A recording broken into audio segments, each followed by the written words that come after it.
Morning, Tom. Good morning. Is that Tom or Kyle? Mark. Mark, Yes. good to see you. Let's see. We're trying to, it's good to have you, Mark, because we need some more members of the board here. Mm-hmm.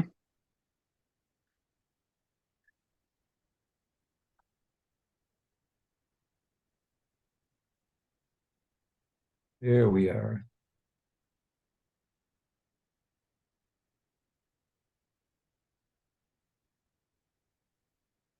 Yeah, we're going to begin with a business meeting first. Mm-hmm.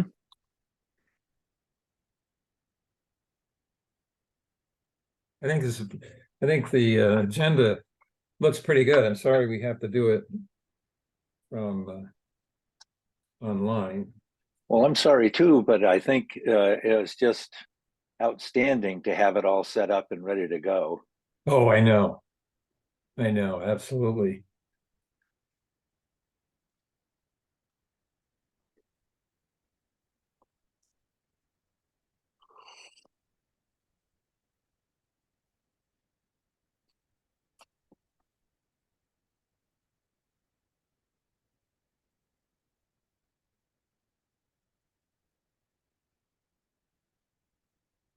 Um,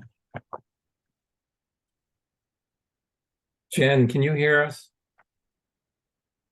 Yes. Um, we've got supposed to call the business meeting to order, but Mark's the only one I see. Kyle's in, I think. Yep. Yep, I'm here. Okay, great. But who else?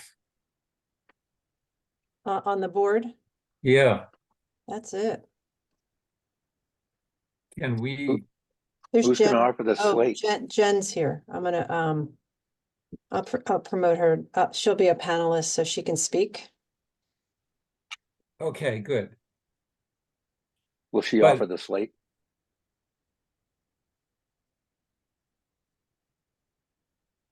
well, maybe you can do that, Mark. Okay. Or do you have to do the treasurer's report? I do the treasurer's report, and she's actually the second vice president, and it's supposed to be the first vice president, I think, that offers the slate. So she's the more likely one. Okay. Jennifer, you're okay with that? It kicked me off and I was rejoining as you were talking about that. Well, we don't have many board members here for the business meeting yet, but I would like you to offer this slate to make a motion to elect the following officers and board members. Which Okay. you got those on your screen? I do. Okay.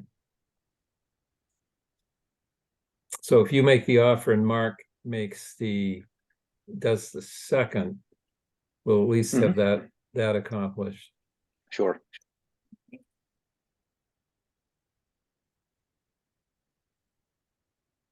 And then Mark, you'll do the treasurer's report, and then Tom Doak will go into accomplishments and so forth. Yep.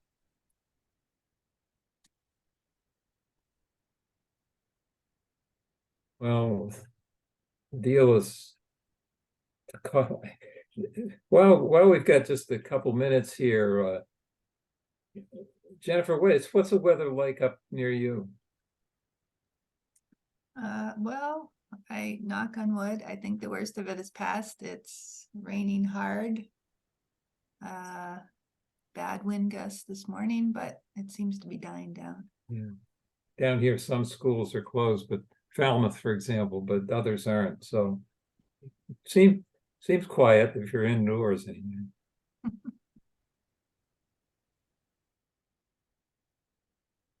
I've got probably 8 or 9 inches up in Brookton and no rain yet. Good. There's John Melrose. Oh, good. Welcome, John. Yes, wasn't sure I could get in if I was on the webinar part, but Somebody sent me a link, so that's good.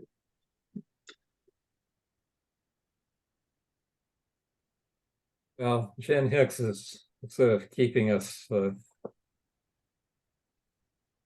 together here, holding this thing together.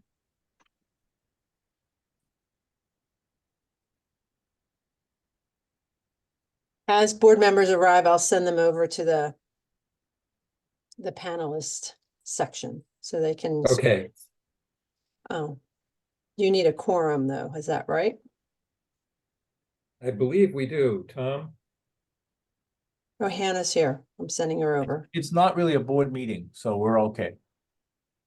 Oh, okay. Is it, Tom, is this is just a business meeting? It doesn't, not everyone has to be linked into it, does it?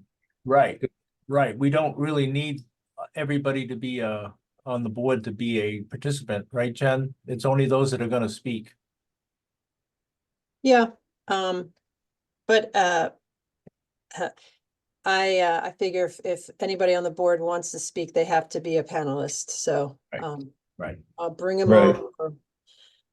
You just wanna stay muted, that's all. Yeah. Cause you can unmute yourself if you're a panelist. You wanna keep the mute if you're not speaking. Okay, And you'll be able to see the questions that get popped up that people ask Yeah. too. Tom Doak, are you going to monitor the Q Yep. and A? I'm gonna do the Q&A.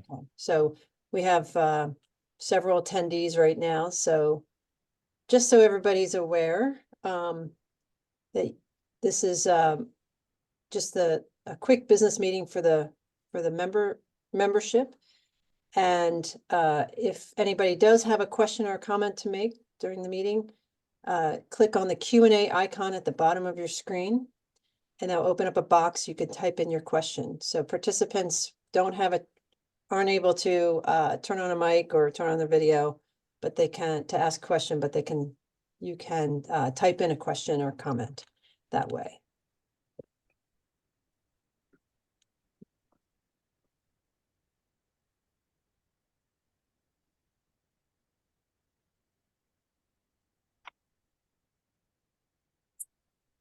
all right, well, I think I'll begin with some welcome comments. This isn't what we expected, to have to do this meeting entirely by Zoom, but it's what the weather has required us to do. I want to welcome everybody to the 2024 Maine Woodland Owners Annual Meeting and Forestry Forum. I'm Tom Allen, the president of the board of the Maine Woodland Owners.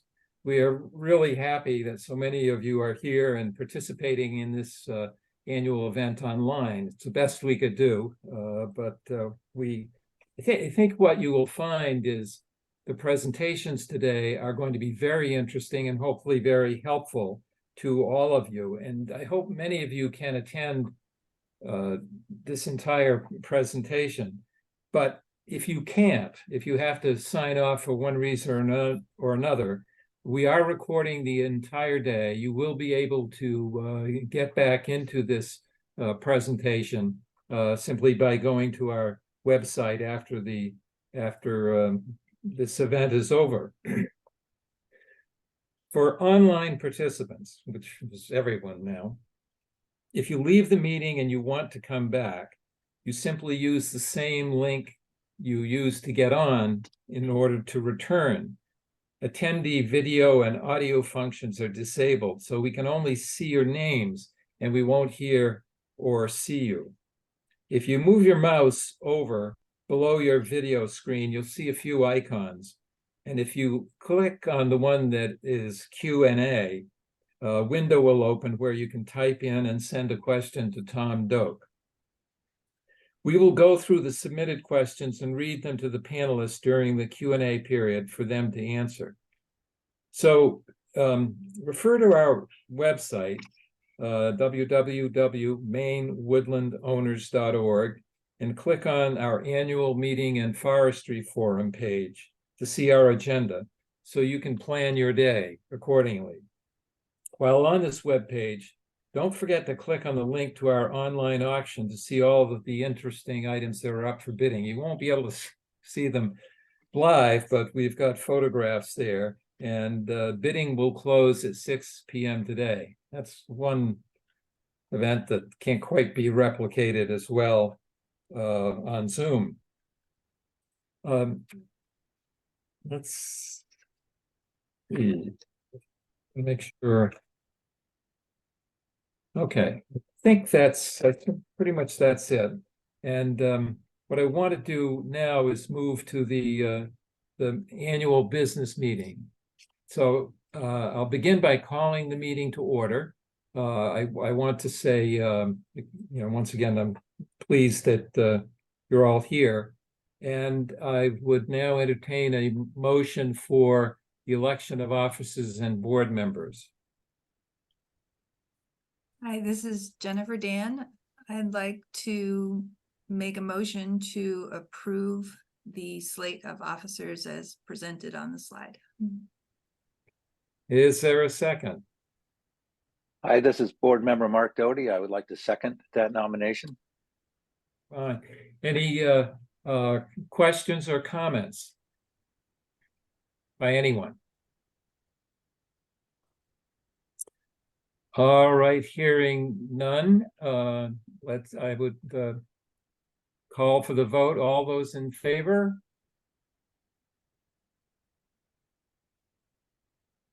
Any opposed?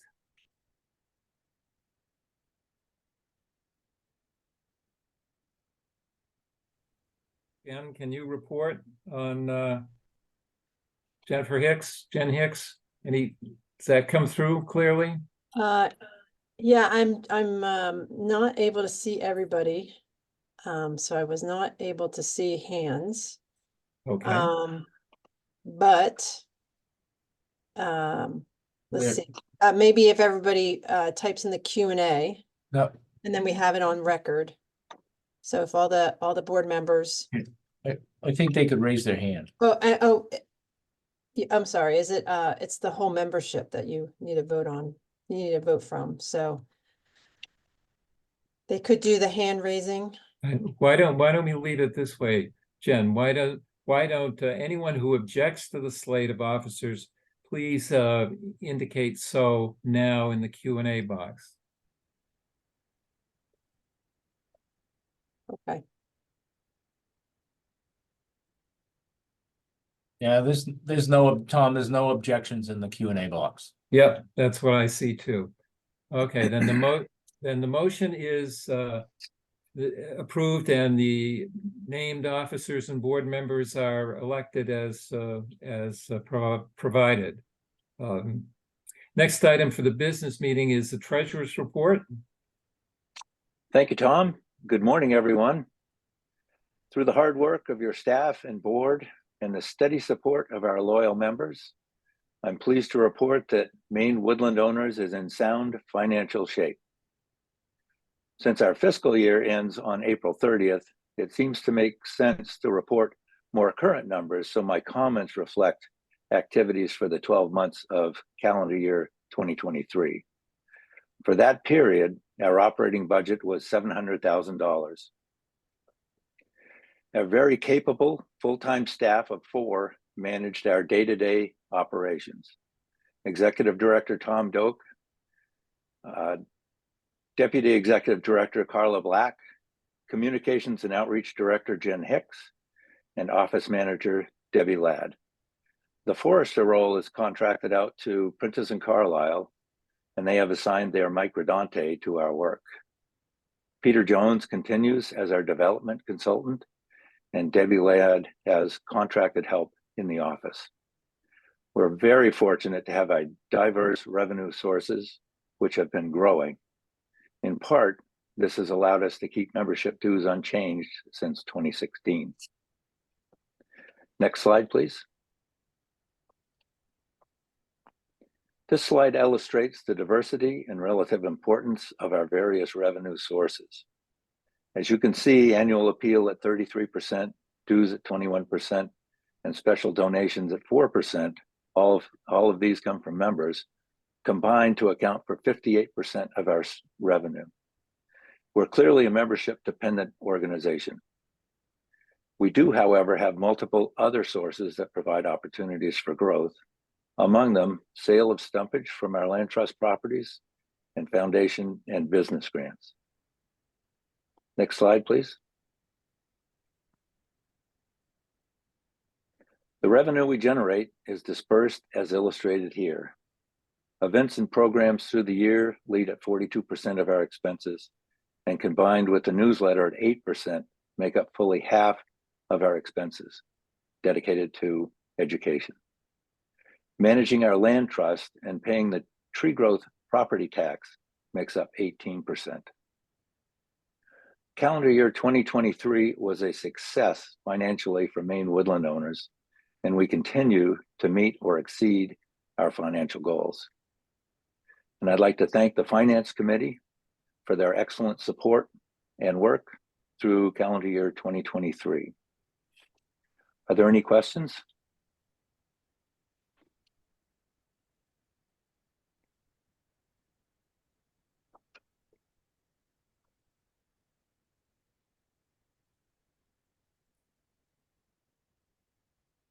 I don't see any No at questions. the moment. Okay. Mr. President, that is the treasurer's report. Thank you. Thank you, Mark. Appreciate it very much. We don't need a vote on that, do we, Tom? Nope. Okay. That annual appeal tree is that you see on your screen right now is an indication of how much progress we've made, and we still have 4 more months to go. So let's close that gap. Thank you all. Next item is, I keep losing my, Tom, can you see the next item? I'm good. Yep, and I'll take it. Okay. I want to talk a little bit about what we did the calendar year, and then a little bit about what we're looking at for the coming year.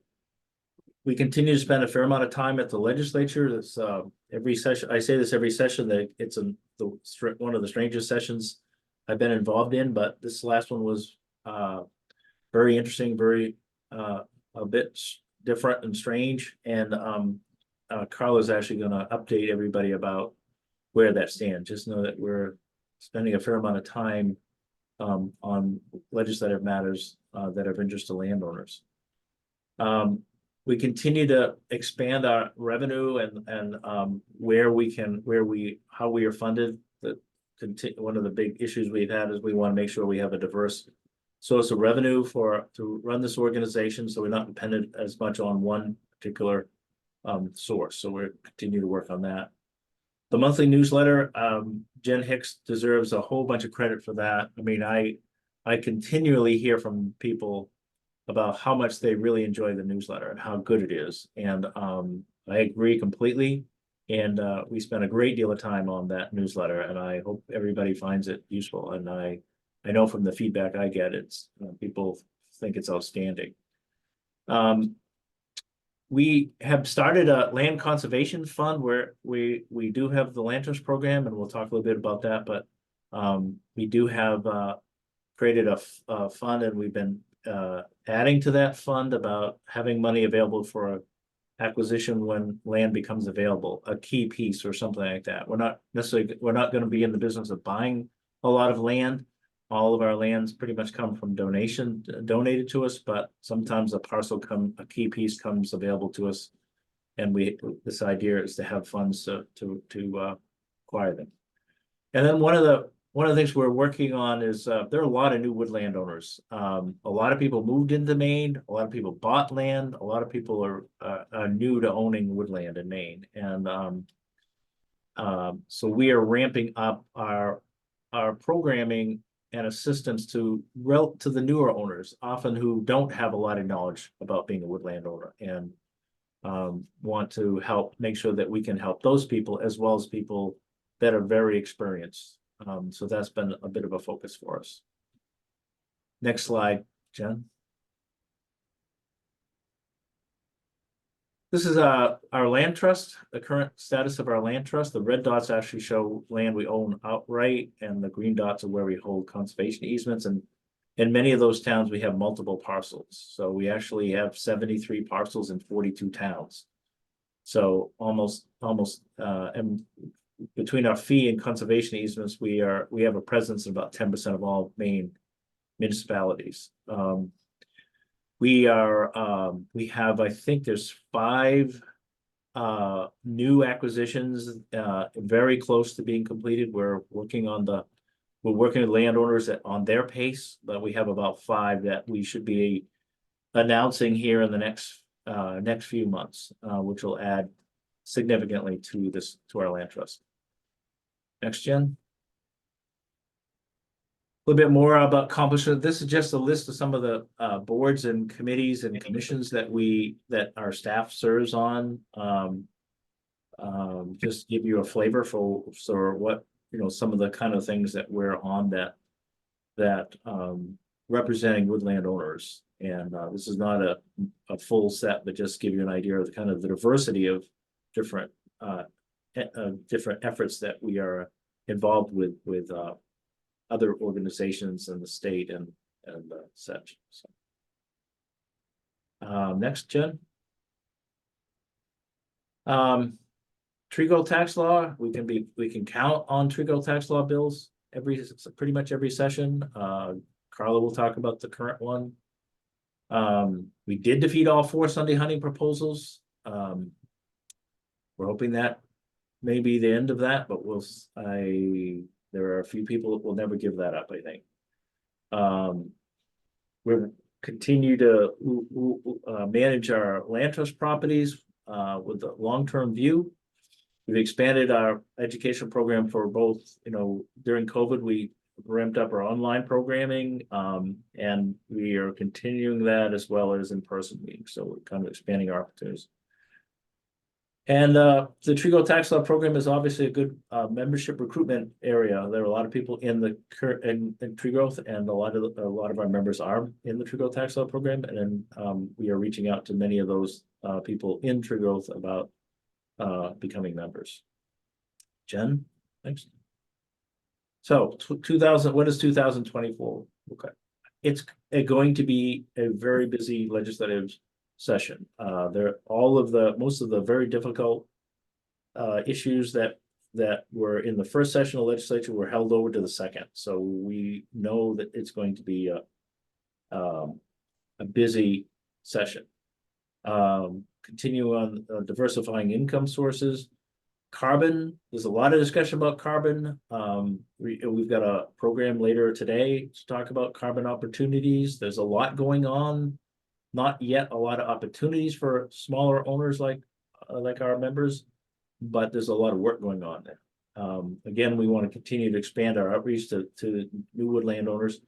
And something that we haven't talked about yet, we have funding through the Natural Resource Conservation Service to fund an in-house forester and an in-house wildlife biologist. And it's not to work on our lands, not to replace the good work that President Carla does for us, for the forester, but also kind of outreach positions for both those. And we'll be recruiting for those positions soon. And so, and it will be paid for by a 3-year commitment here through the Natural Resource Conservation Service. And then we've developed a strong cadre of stewards to look for our land trust properties. We can't be on them all the time, obviously. It's nice to have someone local who can keep an eye on things. And I've forgotten the number. Carla can probably tell me the number, but Carla's been working on that. But we have quite a few stewards who keep an eye on properties for us, and we're grateful for that help. Jen? These are people that have, as I mentioned, we put a lot of effort into the newsletter, obviously, and it's, as I said, Jen has done a fabulous job, but we've also had the great help from a whole bunch of people. And here's a list of people that in 2023 contributed articles or information into our newsletter. So you can see we have a lot of people helping us to make that newsletter really really a really important and useful tool. And so thank you to all of you that have helped us in the last year with the newsletter. Jen? Okay, I'm gonna turn it over to Carla to give an update on the legislative side.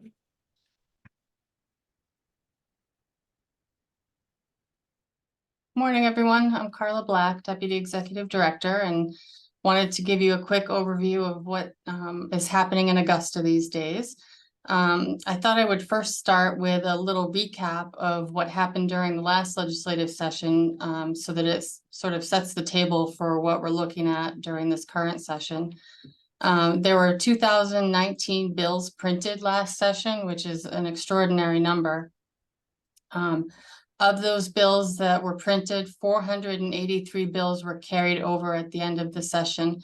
And that includes all of the bills left on the special appropriations table, which is, I think Tom would agree, is unheard of for a legislature to carry over all of the unfunded bills on the special appropriations table. So we're starting this legislative session with all of those bills ahead of us. And also there were 234 concept drafts, which by my count is the most in the last 4 legislatures. Concept draft is when a legislator just puts in a title and doesn't give you any language. So it makes it very difficult for the public or lobbyists or others to weigh in on those bills, because you don't know what you're getting until you're at the public hearing, when hopefully more language will be presented, but sometimes the sponsor will just leave it up to the committee to develop language. So it makes it really difficult to testify and prepare to take a position on those bills that are concept drafts. And we're going to keep an eye on those for this session. So starting the second session, this is supposed to be the short session of the two, with a proposed statutory adjournment date in mid-April. The bills during the second session are supposed to be of an emergency nature. And there were 100 new bills approved for this session. So that's on top of all the bills that they've carried over. So they're starting off with quite a load of bills ahead of us for what is a very short time period. They have a lot of work to do and not a lot of time to do it. There are several bills carried over that we are continuing to follow. If you've read the most recent newsletter, you'll know LD 1685, an act to increase acreage eligibility and change requirements for filing plans under the Maine tree growth tax law, is of biggest concern to us. The bill increases the acreage eligibility requirement under the tree growth tax law from 10 to 25 acres. It also proposes removing all parcels from the program that are less than 25 acres, and it proposes to do that without penalty. And more on that in just a minute. It also authorizes municipal assessors and the state tax assessor to retain copies of required forest management and harvest plans. We were opposed to the bill, obviously. We testified that the acreage change was not necessary. There was a 2018 study convened by the Taxation Committee in the legislature that looked at that issue and determined that the acreage requirement was where it should be at 10 acres. We also testified that we believe the removal without penalty provision is unconstitutional, as the Maine Constitution specifically requires a penalty for removal. So this bill was carried over by the Taxation Committee for additional consideration, and we will continue to strongly oppose it as it moves forward.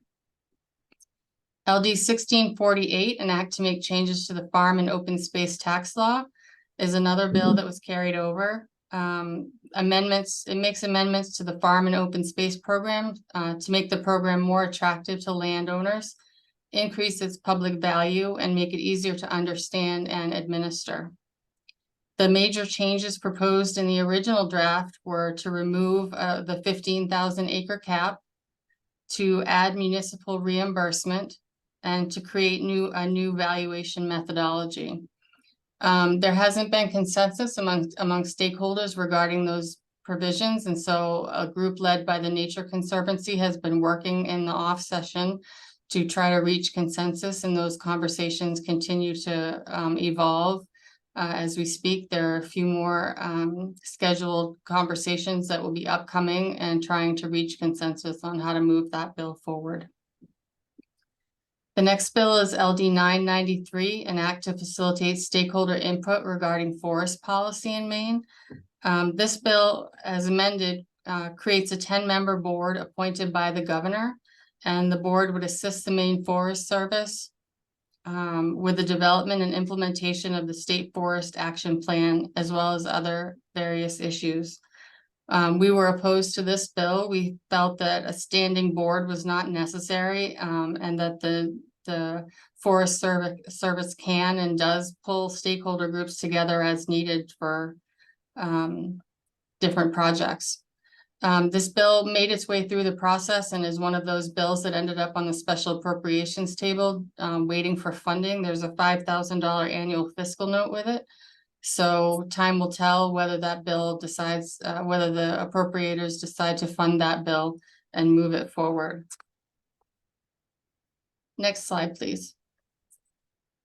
There are a couple of new bills that we are looking at. The first is LR 2848, an act to amend the recapture penalty imposed under the farm and open space tax law.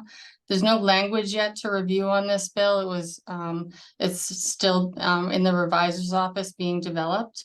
The summary indicated that it would make changes to the recapture penalty imposed when land is withdrawn from classification under the farm and open space tax law program. So we'll keep an eye on this bill as it moves forward and see what impact the language will have. Another bill is LD 2101, an act regarding municipal shoreland zoning enforcement. This bill allows a municipality to restrict issuance of or suspend or revoke any municipally issued permit to the owner of real estate who violates a shoreland zoning ordinance. It also allows the municipality to claim a lien against the real estate for all costs incurred by the municipality and any unpaid penalties related to the ordinance violation. It also gives the Maine Land Use Planning Commission the same authority. We're looking into this one further to determine what impact it would have on woodland owners and what position we might take on it. Lastly, I wanted to just give you a brief update on the Sunday hunting lawsuit. Brief because we have no decision yet. Oral arguments in the case were heard on October 4th of 23. So we could be expecting a decision any day now. There were three primary issues raised during the arguments. The first was whether the term harvest, which is used in the Right to Food Amendment, is the same as the word hunting. If you look to the legislative history, as the Attorney General's office argued was proper, it reveals that the word hunting had been used in early drafts of the proposal and was removed. The court also looked at two procedural issues. The first was whether the right motion was filed for the declaratory judgment action, whether the motion to dismiss was the proper motion. The second is whether the rational basis test is the correct standard of review. The amicus brief, our amicus brief, in discussing the second question, the rational basis test, our amicus brief was mentioned by the Justice Mead, who suggested our brief ran up a bullet point list of reasons why a rational basis exists for the Sunday hunting ban. So it was nice to hear a favorable interpretation of our brief in terms of supporting the Sunday hunting ban. Again, we don't know when that decision will come. We're hoping it will be any time now, so we can determine what next steps, if any, are necessary. The court could send the case back to the lower court for additional consideration, or it could affirm the decision of dismissal below. So there are various things that could happen as a result of the oral arguments and the pending suit before the law court. And I think that's all I have.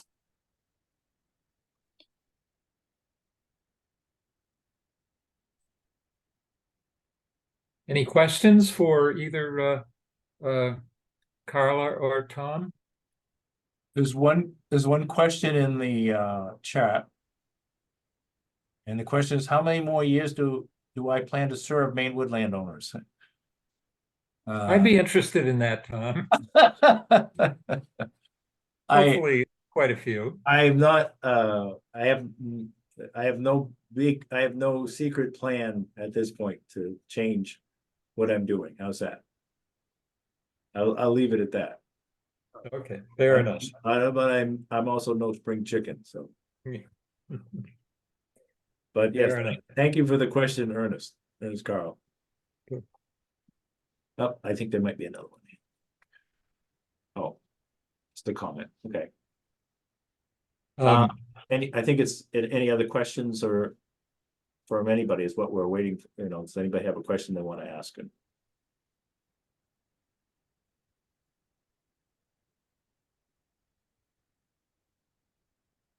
Is there one more, Tom?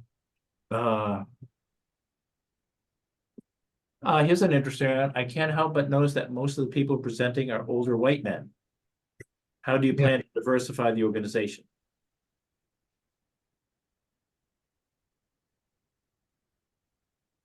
Tom, do you want to talk to that? Yeah, I'll say something about that. It's also true that many of the most recent hires, most of them have been women. The board has more women than it used to have. I think I feel that we're making progress. We're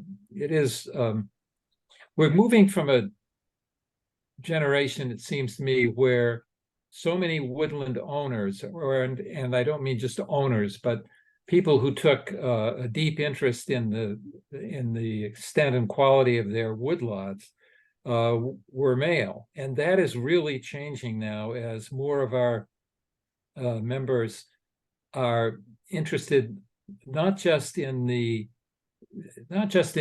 managing the woods themselves, but also in habitat and environmental issues, that they want to make sure that the woods that they own are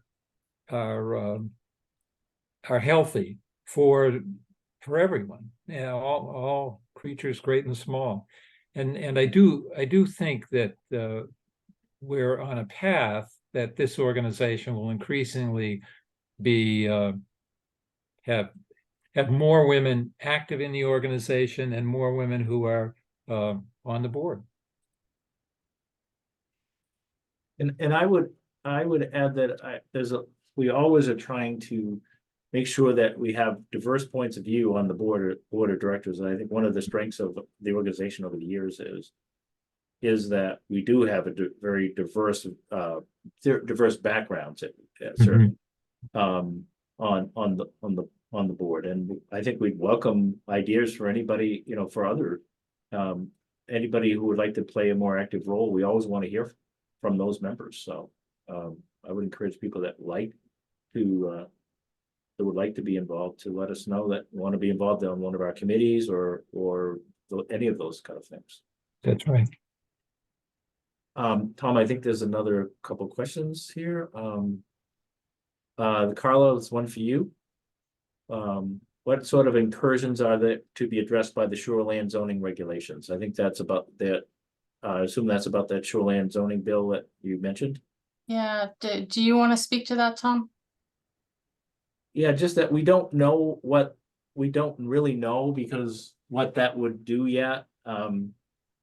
The idea of putting liens on a violation is that we don't know if that means woodland or we're talking about where they're building, people that are building a home or have a residence there and violate shoreland zoning versus woodland owners. We don't know if that would apply to woodland owners.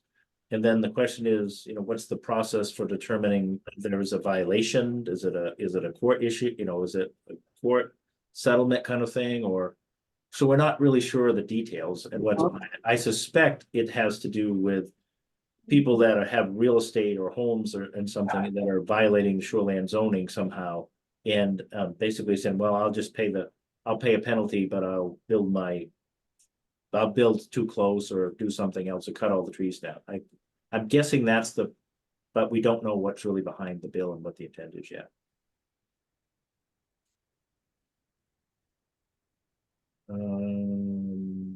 I don't see any other questions yet, Tom? No, I don't either. We should move on. So I think if we aren't any more questions, then we should move to close the business meeting, motion to close it, and then we can continue. Motion to close it, board member, John Melrose, I move we close the meeting. second, Second. all in favor? Aye. Raise your hand. Aye. Aye. Great, Yeah, again, I okay, think. meeting adjourned. Yeah, okay. Let's move on to the presentations, Tom. Again, I am Tom Doak. I'm the executive director, and I want to welcome you to the Forest Forum that we have. Just a couple of reminders of those of you who have come on since we started the business meeting. I just want to remind you that if you are on and need to leave, you can come back using the same link. So you don't, if you decide you want to step away, you can do that, come back. We do not, we won't be seeing you. We see your name, but we don't see you're muted, and we don't see your video. If you have a question for one of our presenters, if you click at the lower part of your screen under the Q&A logo icon, you can type in a question, and then I'll see the question, and then we'll ask the presenter at the end of each presentations. You'll have a chance to ask questions of each of our presenters. And don't forget, we have the online auction still available. And I do appreciate I will just say we had to shift very quickly to online. We expected to be doing this in person, and all of a sudden yesterday late afternoon we had to entirely online. So I appreciate everybody's ability to join us here this way, and I hope there weren't too many people that went to the Civic Center hoping to see us there. But I give Jen Hicks a lot of credit for being able to pull this off in very short time and make this work online. So with that, I'd like to introduce Ethan Bessie. I think many of you have read his work, his information. He's a frequent writer for us in the newsletter, particularly about markets. He's the fourth generation in a family business that owns Woodland, and also he also owns and runs E.D. Bessie Lumber Products, which is custom plank wood flooring and lumber company. He's vice president of the Maine Tree Board. There's a long history of the Bessie family involved in this organization, so we're grateful that Ethan continues that tradition on always very interesting updates on wood markets. So Ethan, welcome, and thank you for doing this, and thank you for all your participation in helping with the newsletter articles. So Ethan, it's all up to you. It's right up to you. Great, and thank you, Tom and Jen, for pivoting with the weather and everything. This is one of the, I guess, post-COVID benefits of being able to easily move to Zoom. First and foremost, can you see the screen that I'm sharing? I think when I share my screen, I'm suddenly in a vacuum here. I can't see anything other than my screen. So hopefully you're seeing what I'm seeing. But thank you again for inviting me to shed a little light. I want to talk a bit about the wood markets, look back at last year, talk a little bit about what we may expect this year, and then get into a little bit about just the benefit of owning woodland when it comes to the financial side of stumpage and just the financial implications of owning timberland. Ethan, this is Jen. I think you need to have slideshow view. We can see a couple of slides at once. Okay, so that's what I was worried Yep. about. Hold on a second here. See, I gotta get out of this. So, and just in case, you may have my slides Yeah. ready to go. Yeah. Let's see.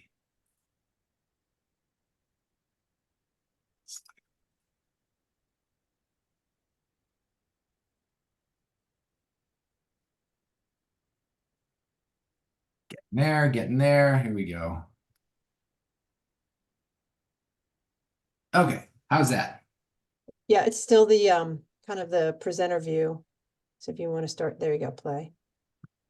Nope, we're back to those double slides. I wonder why. Wow. I can jump in if you need me to. Yeah, why don't you, if you could just share Okay. the what I had up if you had it. Yeah. While she's doing that, you know, today's kind of a good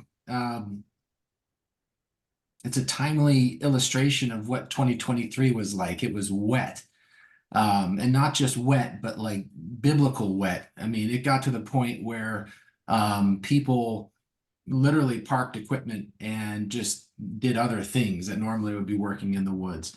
Not only that, it was the perfect storm of where we had the price increase really January, February. We were seeing some nice increases in delivered pricing of pulpwood, particularly.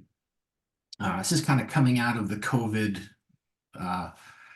supply chain snarls, and suddenly there was demand for everything, and people started oversupply, and then a sudden drop in demand, and really coming out of mud season last year. I had one wood buyer describe it as driving 60 miles an hour down the road and then slamming on the brakes with both feet and pulling the emergency brake. It was just everything stopped. What happened this past summer, there were multiple weeks of shutdowns, you know, weeks where they just would not take any deliveries. The good news about that, though, is that rather than drop pricing more, the mills know if they don't keep the loggers healthy. In other words, if they drop the price to the point that nobody's making any money, they're going to lose their workforce, more so than we already have. So the good news is the price is stabilized. The bad news was that they really just slowed everything down with shutdowns. The question is, if the weather had been favorable to harvest, if it had been dry, and if everyone had said, yep, I can get in there and do that job this summer, could it have been worse with even more supply and mills already getting more than they could have wanted? Next slide. This is kind of an illustration of wood pulp pricing, and this is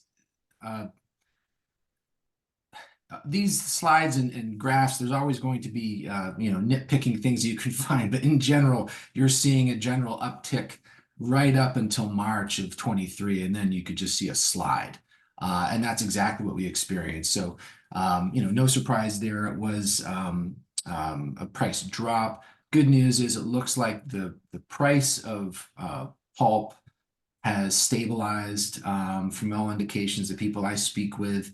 I think we're going to be kind of muddling along, as they say, and just hoping that, you know, the weather cooperates and things start to improve.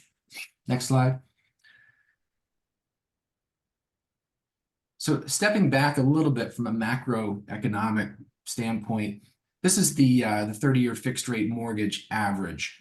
And you can see, you know, we're nowhere near where we were in the 80s, but certainly where we've been in the past, you know, 15 years or so, mortgage rates really took a huge tick up.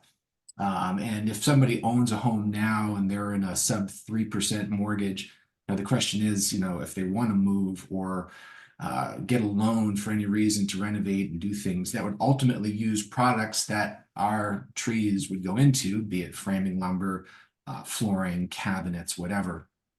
Are they making that decision now at a, you know, 6-7% mortgage? Recently, within the past week, I did hear a report that mortgage prices have started to come down. Good news for realtors and builders. But again, the question is, you know, why does this matter, right? You look at this, you know, what do we care about the 30-year fixed mortgage? we need to be looking to see where the economy is going, because if home building and home renovations drive a huge part of our economy, what that represents to us in the forest products industry is even greater. So we need to watch this. Hopefully mortgage rates stabilize, and that's what we really all want, is just kind of a steady, stable, predictable, which is not what it's been the past year. Next slide. And this is just kind of a chunky graph here, but this shows the existing home sales declining as the mortgage rates go up. No surprise, but just an illustration of that. Next slide. Just one other kind of macroeconomic thing to look at. This is the sticky price, which I like that name of the consumer price index, basically taking out very volatile items. And you can see basically, again, no surprise to anybody that has tried to purchase anything in the past 2 years. Prices have gone up and gone up a lot. We're starting to see that come down. You see the very, very far right of that. Inflation is cooling. You know, there's this the mythical soft landing people talk about, with the Federal Reserve raising interest rates and trying to really slow down growth without sending us into a deep recession. We're basically at a point now where, again, I think prices are high and will stay where they are. But I think any provider, any supplier of goods that is trying to really raise prices right now is hitting resistance. And that's the goal, is to get the prices to the point where they're stable, but not just rising, you know, weekly or monthly or whatever, like they were before. Next slide. And again, anybody who has been out shopping for groceries or trying to look at car prices or anything, the sticker shock is real. The good news is we're way down from the peak of inflation from last year. Still not where the government's goal is, but still I think we're not quite out of the woods, but we can see the gate at the end of the road there to get through. So next slide. Coming back to wood, this is the price of lumber. This is framing lumber. And this is for 1 year. Okay, so it kind of looks like an EKG a little bit, right? It's kind of just up and down, but kind of in the middle. A couple of years ago, we did a presentation on studwood or spruce fir lumber, and the price, I think it was described as meteoric, or like a rocket. I mean, it just went straight up. And that was, you know, again, we're past that. That was 2020, 2021. Everything shut down, and then when everything picked back up again, nobody could keep up with demand. So, you know, the good news is if you have studwood on your property, if you're looking to harvest spruce fir logs in particular, or high grade, you know, the pricing is fair. It's not where it was or where it should be, in my opinion, but you know, if you're looking to do any harvesting this winter, you'll get a fair price. Certainly, if you had looked at a contractor to cut your spruce stand 2 years ago and started looking at prices and you saw dollar signs, it won't pencil out that way this year, but it's better than it was a year ago. Next slide. All right, Jen, I'm going to need your help in the next couple. It's kind of a rapid fire here, but I'll just call it out. I talked to a pine buyer this past week. Pine has been the kind of golden child. Everything else really dropped, but pine logs remained in demand, and pricing was good and still remains good. The problem is that now finally pine is the last thing to drop. So we are seeing that demand is still there. The mills still want it. Orders are down a little bit. Pricing is down. It's not, you know, half or anything like that. But you can expect, if you had pricing from last winter or even this summer, you're down anywhere from, I don't know, $25 to $50 a thousand. So it's meaningful, but it's not, you know, reason to stop cutting it. Next slide. Pulp markets. I I say soft here. Nobody is saying the world is ending, but everybody's kind of in a let's wait and see. They're still taking deliveries. Again, if you're cutting pine logs, what do you do with the pulp? And we'll get into pulpwood prices in a second here for stumpage as far as what it means for landowners. But you have to put a value on the wood coming out of your forests. And the logs are valuable, but you're going to get tops, you're going to get biomass, you're going to get pulpwood. Moving the hemlock pulpwood, moving the pine pulpwood continues to be tricky, not impossible, but real quotas. And I think if we get into good frozen ground, we may end up in quotas sooner than later. Next slide. This is a positive from a land management standpoint, not so much from a stumpage standpoint, because biomass doesn't really pay anything for stumpage, but it used to be biomass really was a wintertime thing. They would buy it when they needed it and when they could burn to make energy. And I know they really, the big mills will look at the price of natural gas, the price of burning biomass, and they can even switch over midday depending on how the price is. That changed really last year. There was a real incentive, at least from our experience, a very intentional move to purchase biomass year round. And that does a couple of things. Number one, it helps the landowner move items that otherwise wouldn't be left in the woods, or maybe they'd have to pay to remove if you wanted it gone. But the other thing is that it keeps the operators healthy. If you own a chipper, if you have trucking, if you are looking to get to make a living out of moving wood, and you can only move the biomass 3 months a year, a lot of people got out of that business. So this is good, and we need to really thank the mills and be supportive of that, because that's a big change. Next slide. And in terms of items like cedar and hemlock and mat logs, these are things that, sure, you can sell them to a yard, you can sell them to a local mill.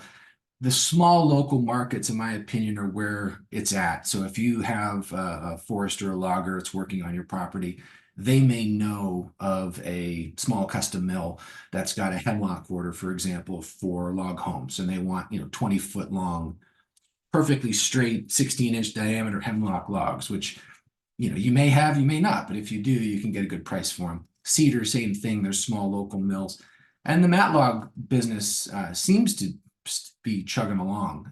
It's always amazing the demand for those, but you just have to be looking at, okay, what are the small specialty local markets that may be best for this operation? And they're out there. A lot of it's just word of mouth, or maybe someone sees an operation, stops in and talks to the logger and says, hey, can you cut this for me? Next slide. So in speaking to this group, it's really difficult to talk about, the markets, not the markets so much, but what you as a landowner what your objectives might be. And the objectives for owning land vary. At some point, your heirs and assigns, to use the legal term, or your children or whoever, somebody might look at harvesting timber, and you generate income from that. What we keep as landowners is called stumpage. And in the earlier business meeting, this organization, sizable percentage of that pie of showing that revenue stream is income from stumpage. And it's really important that we talk about stumpage. And very few people that I've heard are advocating for the landowner, or at least talking openly. And this is something I just want to mention, because you need to negotiate for the best rate. Now, this is assuming you're not harvesting yourself. If you have your own land and you're harvesting it yourself, you can go get a cup of coffee and come back. This is about the hiring of a contractor to do the work. And it's important that you negotiate to find the best rate, but also find the best contractor. And sometimes those things, they don't always line up, but hopefully they do. You only get one chance to harvest and market that tree. So we want to make sure we get the maximum value out of it. Next slide. So the state of Maine publishes a stumpage report annually. It's offset. So this was published in February of 23 for reports from 2021. This is public information. Next slide. I zoom in on the pulpwood just to give an illustration of what the reports are.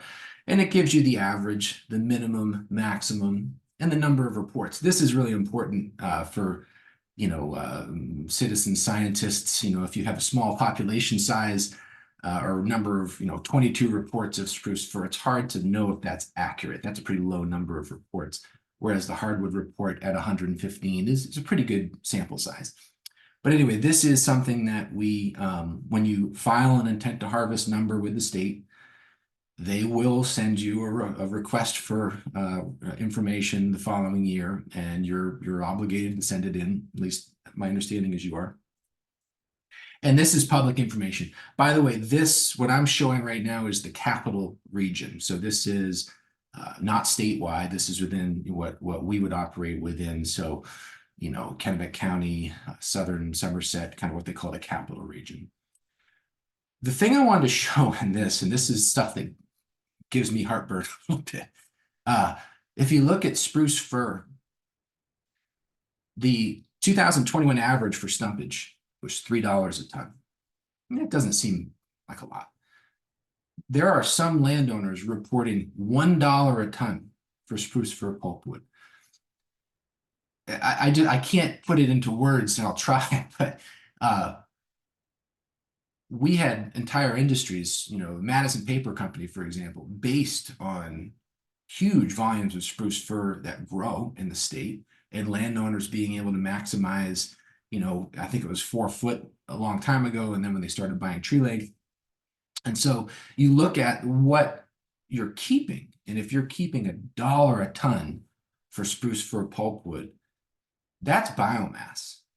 That's almost, it's shocking to me. It's something to think about. Next slide. So what's fair? This is a question. And again, we're talking about wood markets, but I want to look at, as landowners, what's fair? If you look at hardwood in this report, $7 is about 14%.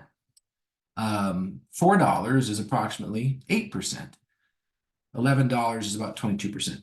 Now, percent of what? I know we can't talk prices in this meeting. I'm using a general zone 1 pricing. You may be getting more, you may be getting less, but in general, based on our knowledge about markets, this is approximately what this works out to be. Next slide. Going to spruce fir, that $1 a ton is 2.5%. Just let that sink in for a second. If you own timberland and at some point you are looking to harvest that wood to generate income, if you have a spruce fir stand and you negotiate a stumpage agreement with whoever's doing the work and you're getting $1 a ton, you need to second guess your objectives, because it won't be it's just shocking to me to look at those numbers. Next slide. We need to be supportive and mindful of loggers and truckers and the mills, and make sure we're getting fair stumpage prices. On the contractor side, they are facing rising costs, labor shortages, weather, market instability. I mean, there's a lot of issues on the side of both the contractors and the mills. No question. On the other side of that equation are our property taxes, which come in every year, regardless, road and bridge construction, including property damage. Oh my goodness, this Grinch storm that we had in December. I mean, we saw images of culverts literally just being ripped out of the ground as the water was rushing through. And unless you qualify for disaster aid, that's on you if you want to fix that culvert or bridge. So the pie is only so big. And this is by no means to start a war or start a fight. I just want landowners to be thinking about what side, the markets are great. Understand that the markets are good, the markets are bad, the price is up, price is down. But if you don't negotiate a stumpage rate that is fair, the markets become somewhat irrelevant. Next slide. Okay, so again, using zone 1 pricing. This is from the most recent report. You can see for hardwood pulp, in general, stumpage based on the most recent report, figuring about 14%. Next slide. And for spruce fir, again, using 3 as the stumpage, it's about 7%. In general, again, this varies, but looking at percentage terms, the cut and yard rate is about 60 to 65%, with trucking being roughly a quarter.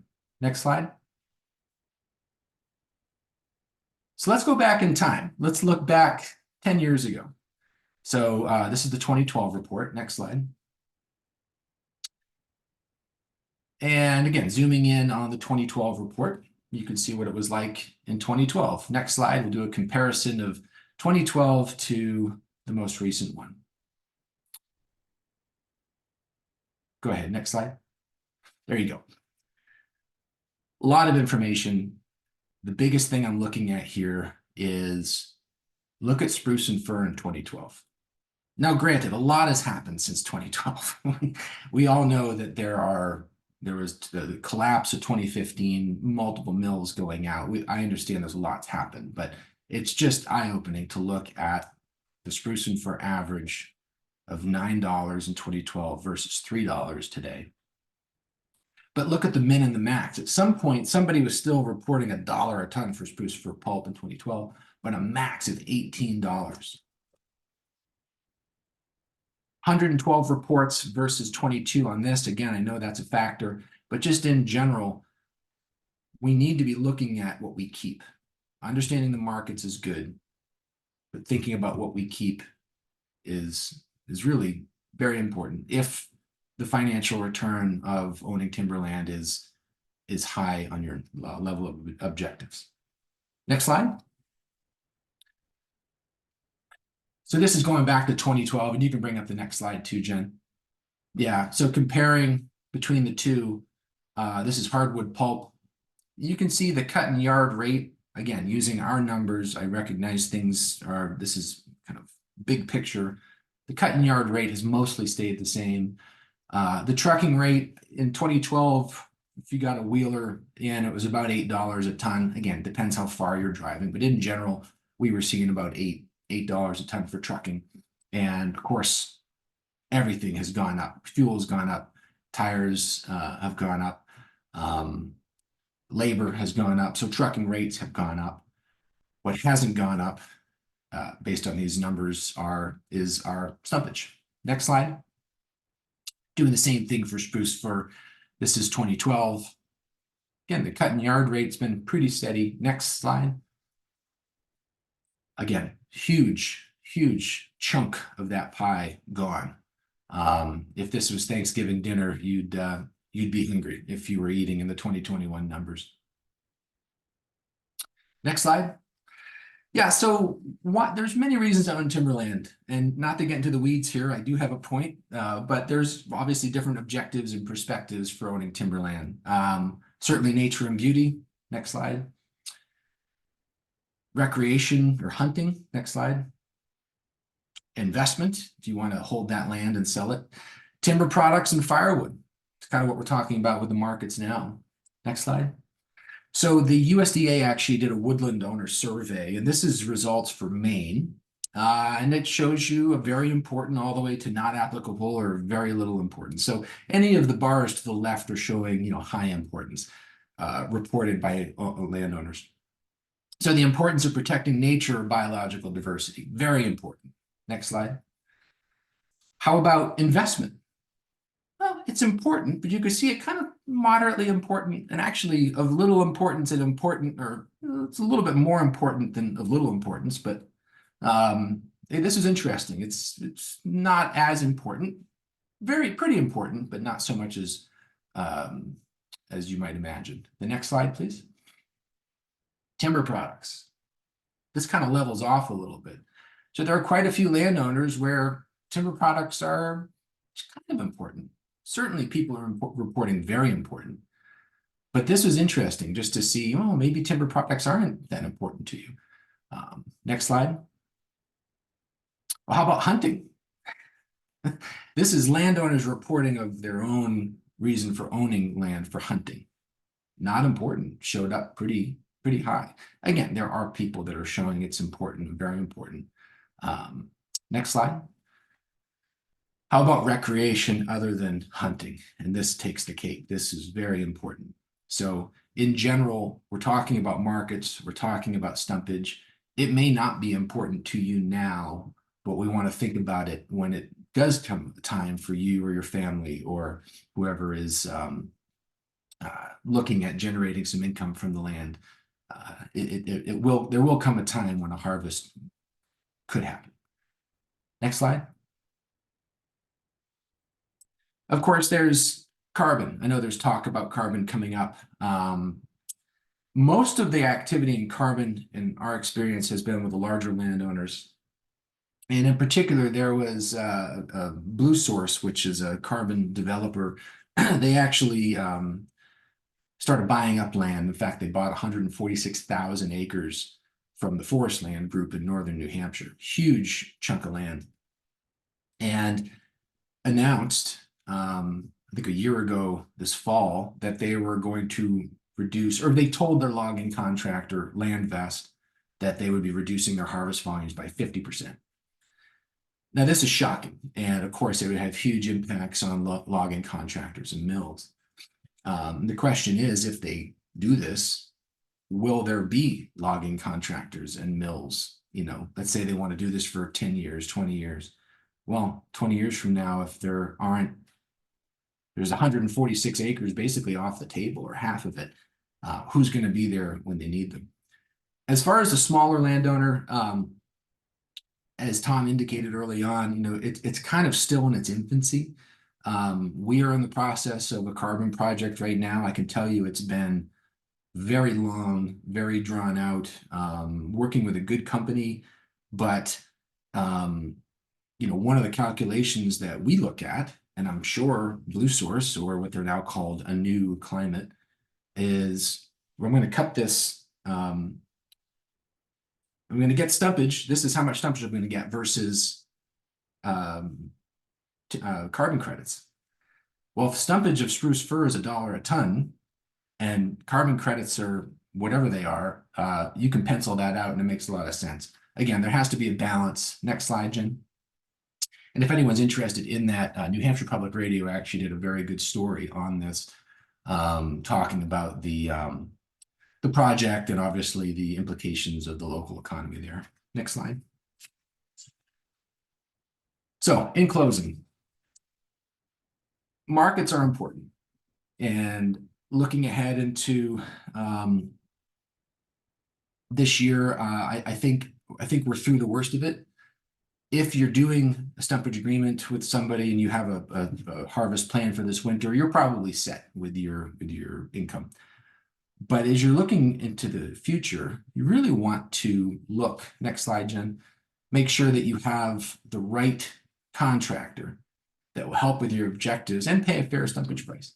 And you may have to wait, like any contractor. If you're going to build a house and you want to work with that one home builder, they may be 2 years out.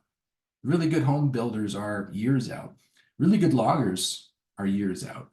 But the flip side is a really good logger probably knows what they need to make it work. And if you go in saying, I can only pay this, or I need to get this, they may say no. And that's fine. You have to make that decision of what you can live with. But hopefully you can have a good relationship with your logger, with the forester, and using the publicly available information for those stumpage reports, know what's fair. Next slide. You may consider doing a percentage for stumpage rather than a fixed dollar amount or per ton. Again, a little bit of a risk there, but you want to make sure that you're getting what's fair. If the price goes up or goes down, if you have a percentage, obviously you'll benefit from that. The other thing you want to be mindful of is when you have a contractor working, that you're stopping in and checking in, or having a forester or somebody check in on the operation. Because again, we've unfortunately seen it happen where, you know, you might negotiate a good price for logs, but a really low price for pulpwood, and you'll see that truck leave with a lot of logs in that pulpwood pile. So you just got to be very careful about what's actually leaving.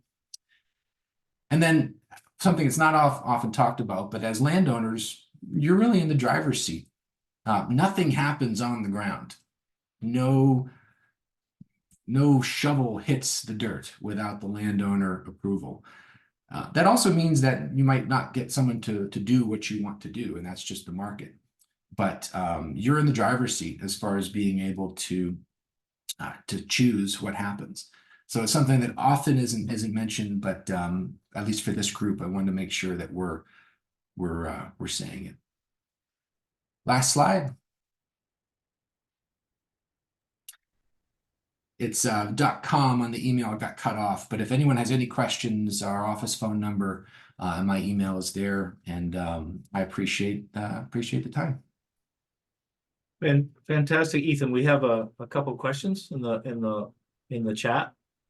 The first one is, given the realities of markets and woodlands you are presented, what do you project for the pipeline for foresters, loggers, and truckers for the years to come? You know, there's a lot of opportunities for young foresters. We've met quite a few coming out of the University of Maine program. I know Sappy Stumpage has a very good influx of young foresters. There are organizations out there that are really trying hard to get young people interested in logging, getting them into the seats of equipment. There's a great program this past summer.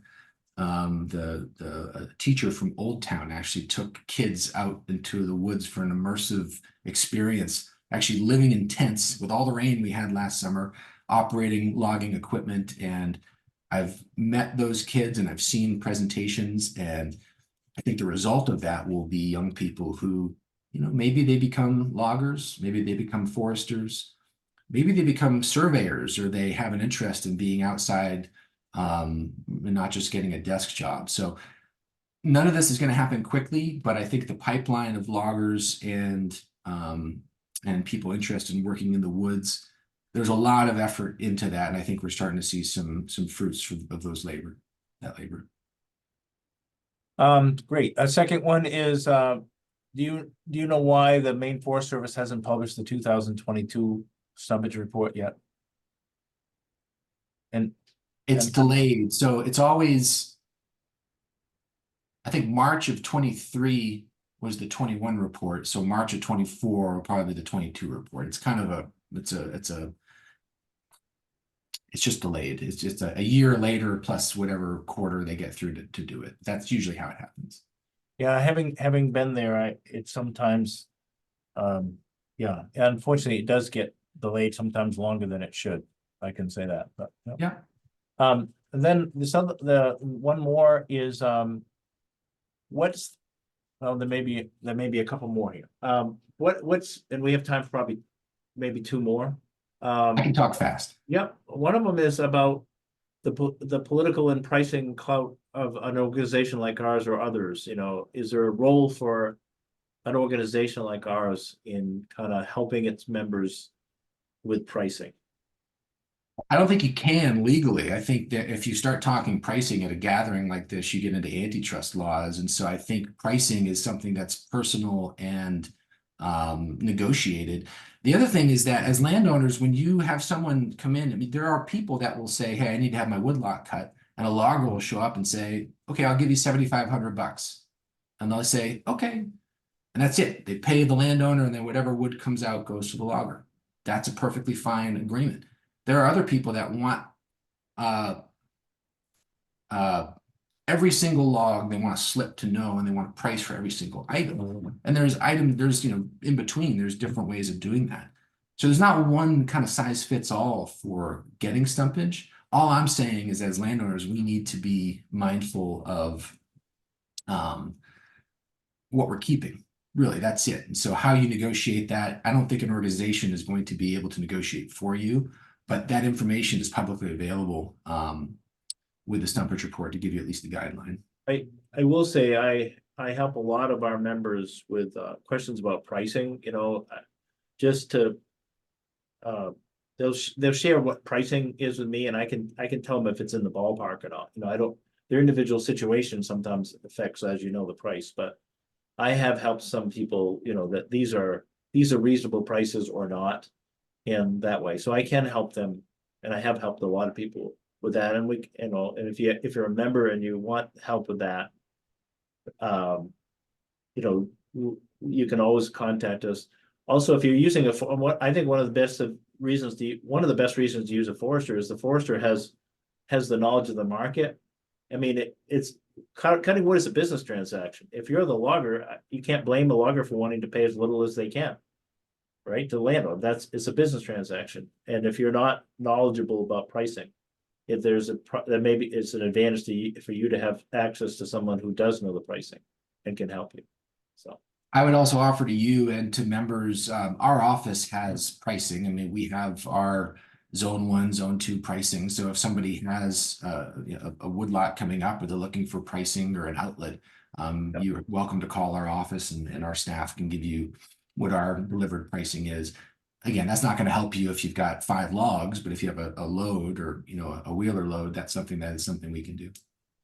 I think this has been real helpful, and there's also a note in the chat about Mike Rodani from President Carlisle, who does our work on our lands, talks about happy to also help landowners in their education about how to think about pricing. So we'll have some additional, gives me a good opportunity to suggest putting some additional things like you've done, Ethan, in our newsletter about thinking about pricing and things you ought to know, and kind of demystifying pricing of wood. So I think this is all good. So that's it for questions. I think we're a little over anyway. So Ethan, I want to thank you so much for a great presentation, and also for all the help you give us on a regular basis. So and I want to thank your father for submitting poems. His dad is the one who often will submit a poem that gets in our newsletter. So but thank you Ethan, for all that you do for us. Okay. Ron Joseph here. I just wanted to say, Ethan, that was superb presentation. Good. There we go. I'm honored, Ron. And just quickly, I heard your interview on Maine Calling, and I immediately bought 3 copies of your book and distributed it to everybody I know. So I'm a fan. Thank you. I sounded like a fool on that, I think. No, he sounded great. So we're going to hear from Ron here after this next presentation. So, but I'm going to introduce the next group of folks. This is a topic that we,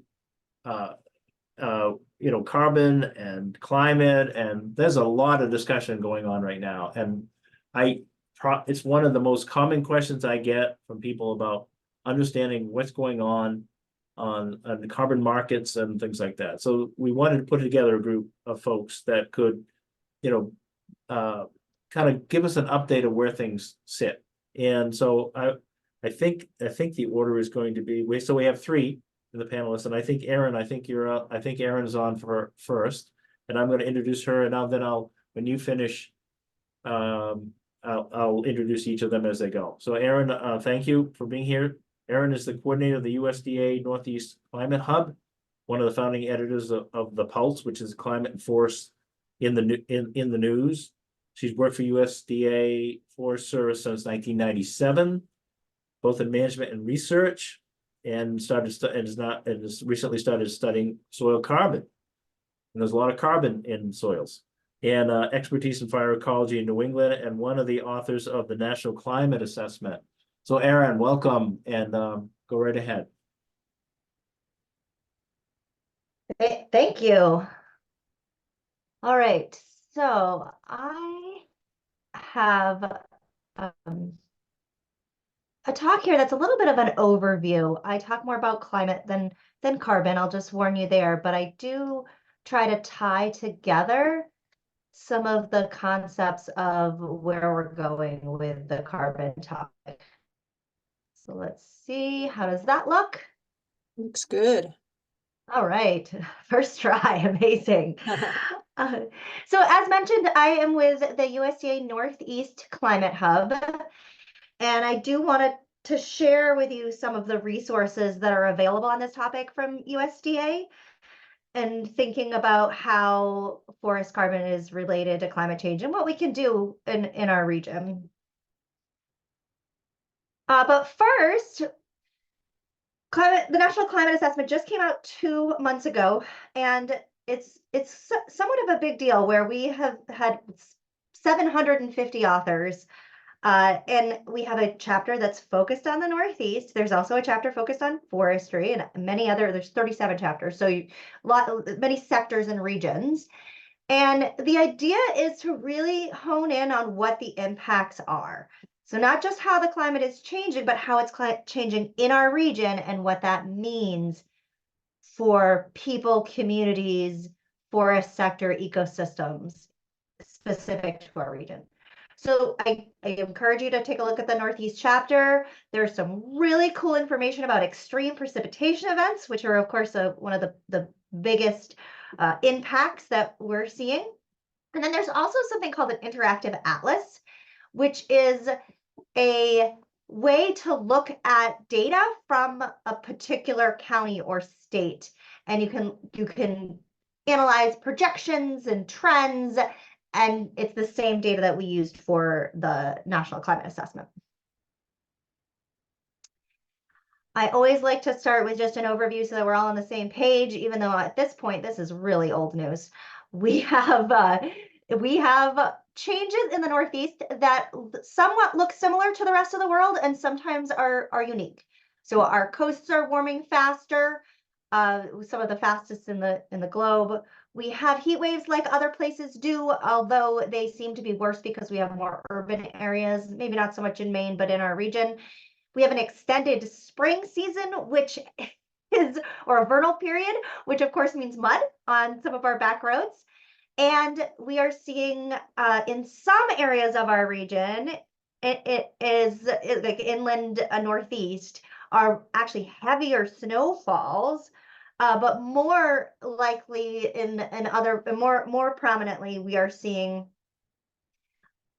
a decrease in snowpack in many parts of our region. Across seasons and across the geography, we are seeing more frequent rain events, and those rain events are more intense. Drought, however, doesn't seem to be increasing as much in our region as other places. In fact, it's decreasing, but maybe not as much as expected given the amount of rain that we're getting. So that's a really interesting topic for conversation, especially when we think about wildfire.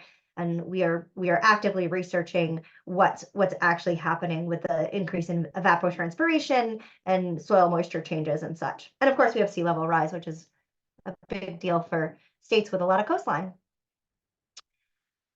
What this means for forests, nothing here should be surprising to anybody, but we have the CO2 fertilization, which can cause more growth if that is what is limiting. Of course, there's in our region, water is often not limiting, but in other regions, that's an issue there. There is an increase in growing season, which has maybe some growth effects, but also has impacts to pests and invasive species as well. Flooding can affect forests as well as agricultural lands, and then these fault springs where we're getting warm temperatures and breaking of dormancy in February, and then going back to winter as usual in March, which really has an impact. Overall, it's increasing stress on a lot of our forest species. And this is what a lot of what we do here at the Climate Hub is we break down the climate information, we synthesize the science, we develop tools and technology, many that are related to weather and promoting decision making. So what we do is science-based, it's regionally specific, and we really try to bring together that outreach and convening and training with the science. And we actually have 2 hubs in our region. We are USDA, even though I'm Forest Service, I work very closely with the Agricultural Research Service, NRCS, and other USDA agencies. and with the Northern Forest Climate Hub, which covers the Northeast and the Midwest, and provides additional capacity related to forest, and really has some great resources on adaptation. All right, getting into carbon. These are actually not the climate hubs, but they are Forest Service, U.S. Forest Service. And if you wanted to find these, there's a whole series of them. U.S. Forest Service carbon graphics. If you Google that, you'll find them. And this is my favorite because it really shows how, if you look at carbon from a very narrow point of view of maybe a forest stand without thinking about the bigger picture of the ecosystem and substitutions and such, then it looks like, you kind of graph that out, it looks like harvesting timber decreases carbon storage overall in a forest. That's how it looks. And that's true. That's actually what happens. But if you zoom out a little bit and you look more broadly on a longer time scale, thinking about it in terms of a larger extent on the landscape, and what the influences are of those harvests, and thinking about, okay, well, where is that? When you harvest timber, it doesn't just go into the atmosphere automatically. It may be kept in longer lived forest products. There's also what would happen if you didn't, what are you using instead of wood if you didn't harvest that timber? So to me, this is just a very clear, beautiful graphic that kind of explains some concepts. And like I said, there's many of them. So check those out if you're interested. I'm going to talk about a couple of hub studies that we have worked with partners on to try to demystify this or figure out carbon storage. This is one where we modeled net emissions from all parts of the forest sector, so including the ecosystem, land use change, substitution effects, wood products.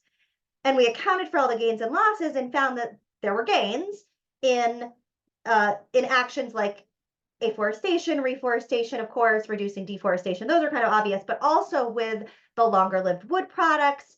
There were influences from residues and increases in bioenergy. And this so-called portfolio, or a combination of these, really had the most. If you look at that negative emissions means more carbon storage and sequestration. So showing that forest management actions really can make a difference in carbon storage. So getting to this topic of carbon markets and credits, we from the Climate Hub, we are a science-based organization, and we want to look at what the research is out there. And I kind of caught myself saying a couple of years ago, well, I don't really know. I don't know the whole story about carbon offsets, but it sure seems like they've got to do some good, right? And so that kind of prompted us to research it and say, okay, what are the overall benefits in general? So we partnered with Pennsylvania State University, and they, of course, defined these concepts of what makes a legitimate credit, which I'm guessing this group is pretty familiar with this concept of permanence. They have to be, you can't just sell a credit and then 10 years later the trees are cut anyway. It has to be a long-term storage solution. Also has to be in addition to what would have happened if this wasn't, or in addition to what a baseline was, and not canceled out by leakage. So in the example that was given in the last presentation, if the forest in New Hampshire, if they're not harvesting in New Hampshire, are they harvesting in Vermont instead? And that's leakage, right? And so Mark McDill did this study where he examined the evidence, and it really built up that the main benefit of the offsets is allowing the buyer to satisfy regulations or commitments without reducing their emissions. And that is, in theory, at a lower cost to that entity. And that cost savings needs to exceed the transactions or the costs of creating and verifying and trading the offsets. And so this research found that overall emissions weren't reduced, but they just shifted from one entity to another. And that's because of this permanence and additionality and leakage, because those are almost never accurately accounted for in these models. This was the finding of this research. And so overall, in most scenarios, the net effect is negative, which Mark created this graph to show, the carbon sold, or the emissions on the left in blue, and then what the legitimate credit is less. and the rest of it is a net negative effect on the atmosphere. We would really like to do more research on this. I would like to hear some case studies on when credits are working, when these concepts of permanence and additionality and leakage are accurately accounted for and met. It's nice to get kind of a balanced view of the picture. So some of the other efforts that we are trying to create in this regard is we publish a newsletter called The Pulse, and this is weekly. It comes out on Thursday mornings at 10 a.m. Please sign up for it. You can Google USDA Northeast Climate Hub, The Pulse, and it is a synthesis of what's happening in our region with forests and carbon and climate. And we really do try to hone in on the carbon markets and the carbon questions, because we want to hear what everybody is saying about this and how it's working for those out there. From a scientific point of view, and we do have a science section, but also from real experience and case study point of view. And these are the topics that we cover in the Pulse. I'm not much of a news reader, and this is kind of fun because it synthesizes it, makes it pretty easy to tell me what I should be reading. We also partner with some folks, it's actually a different group of folks from Pennsylvania State University who are doing a series of webinars and creating materials on educating forest owners on carbon and climate. And this is a very robust project. And I would encourage you to check out this site as well, the FOCCE or FOCI. And then lastly, we created a explainer series called Sightline, and this is on ESG, environment, social governance concepts and framework, trying to demystify things like science-based target initiatives and what that might mean. We focus in on forestry, of course, and what that might mean for our region. This is a 4-part series. We only have 2 out so far. We're hoping to do a webinar and get some discussions going. So check these out as well. You can find these on our website. And again, we are the Climate Hubs. I look forward to hearing the next 2 talks and hearing some of your questions and the discussion of what's happening on the forest carbon front. And we are hoping to also find out how we can engage from a science perspective in researching and understanding the pros and cons and the overall picture of how all of this topic can tie back to climate change and the impacts that it's having. Thank you. Terrific, Erin. Thank you. There's a question in the chat, but I think we're going to wait until all 3 have done the presentations before we take questions, because they may overlap a little bit. So I want to introduce Kyle Burdick. Kyle's a licensed forester, vice president of Bascahegan. He's responsible for management policy, forest certification, land acquisition, carbon offsets. They've done a number of projects there. He worked in the Adirondacks for a while, came back to Maine, worked for Orion Timberlands, and then forester for the Down East Lakes Land Trust.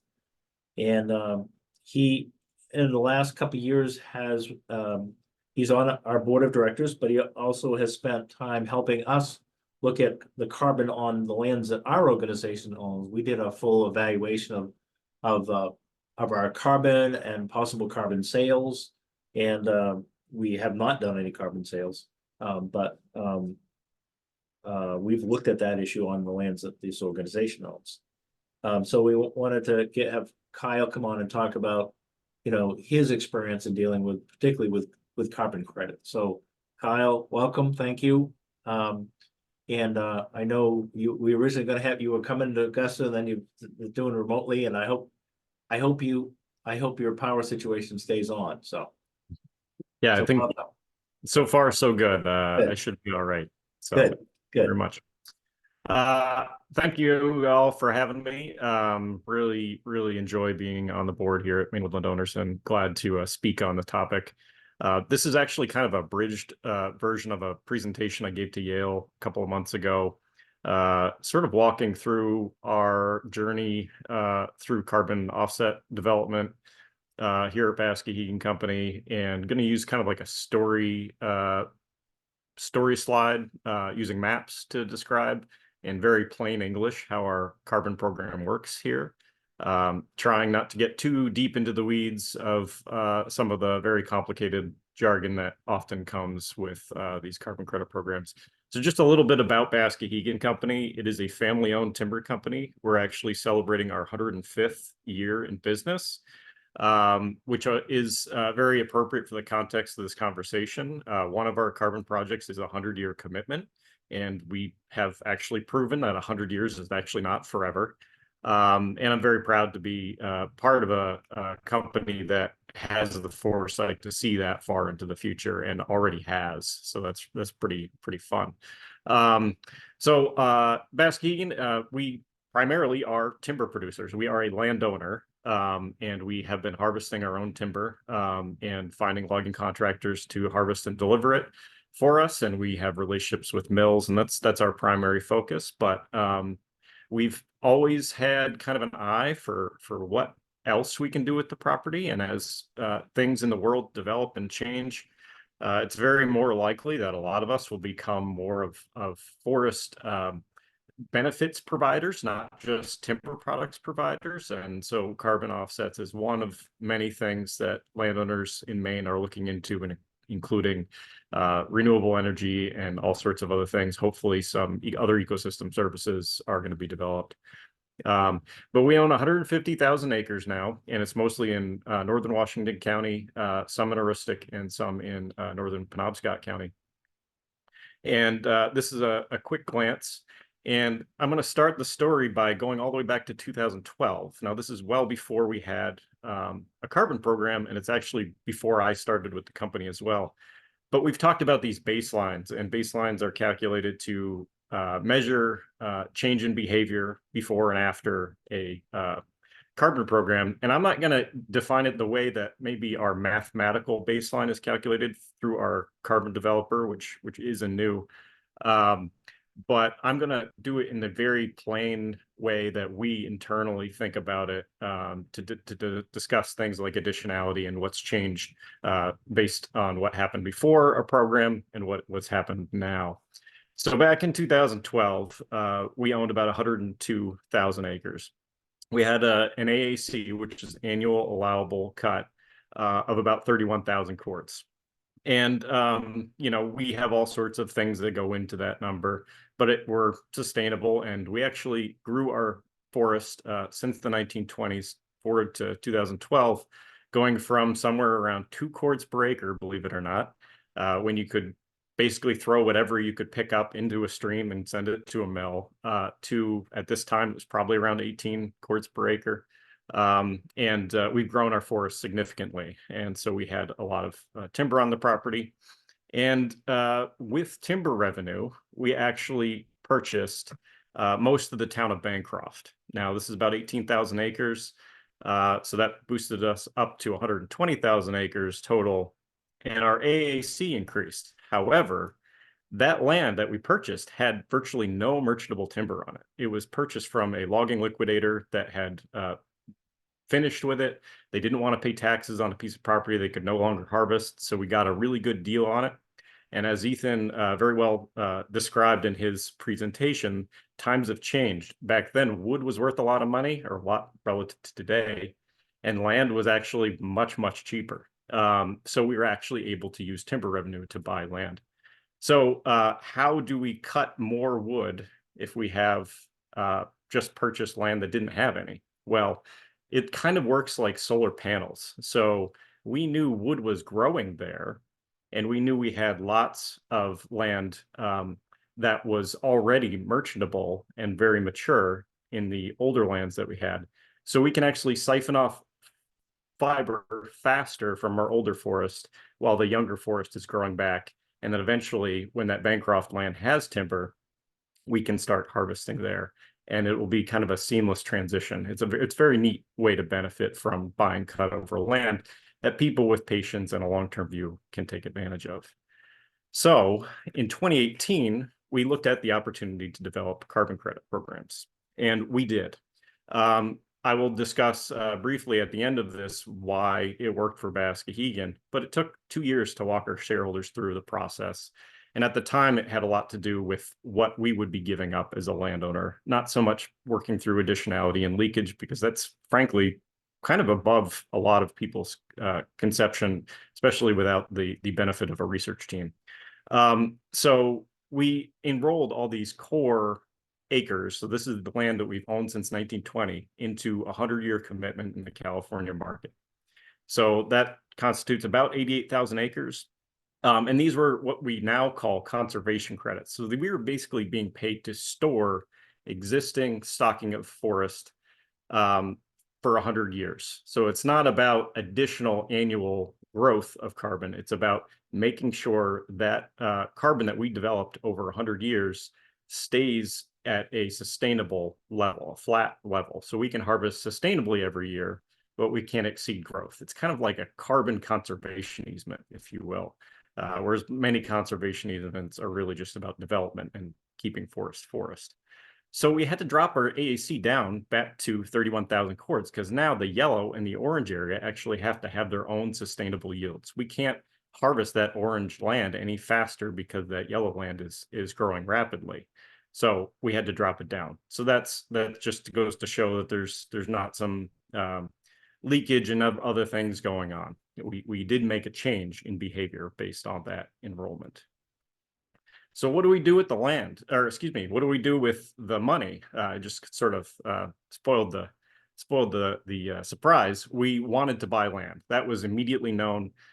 We always like to increase our footprint whenever possible. And so we took all the revenue from that carbon sale and we purchased a neighboring parcel plus a little bit to cover the gap. And so we didn't immediately know, even before the closing, that we were going to do another carbon program.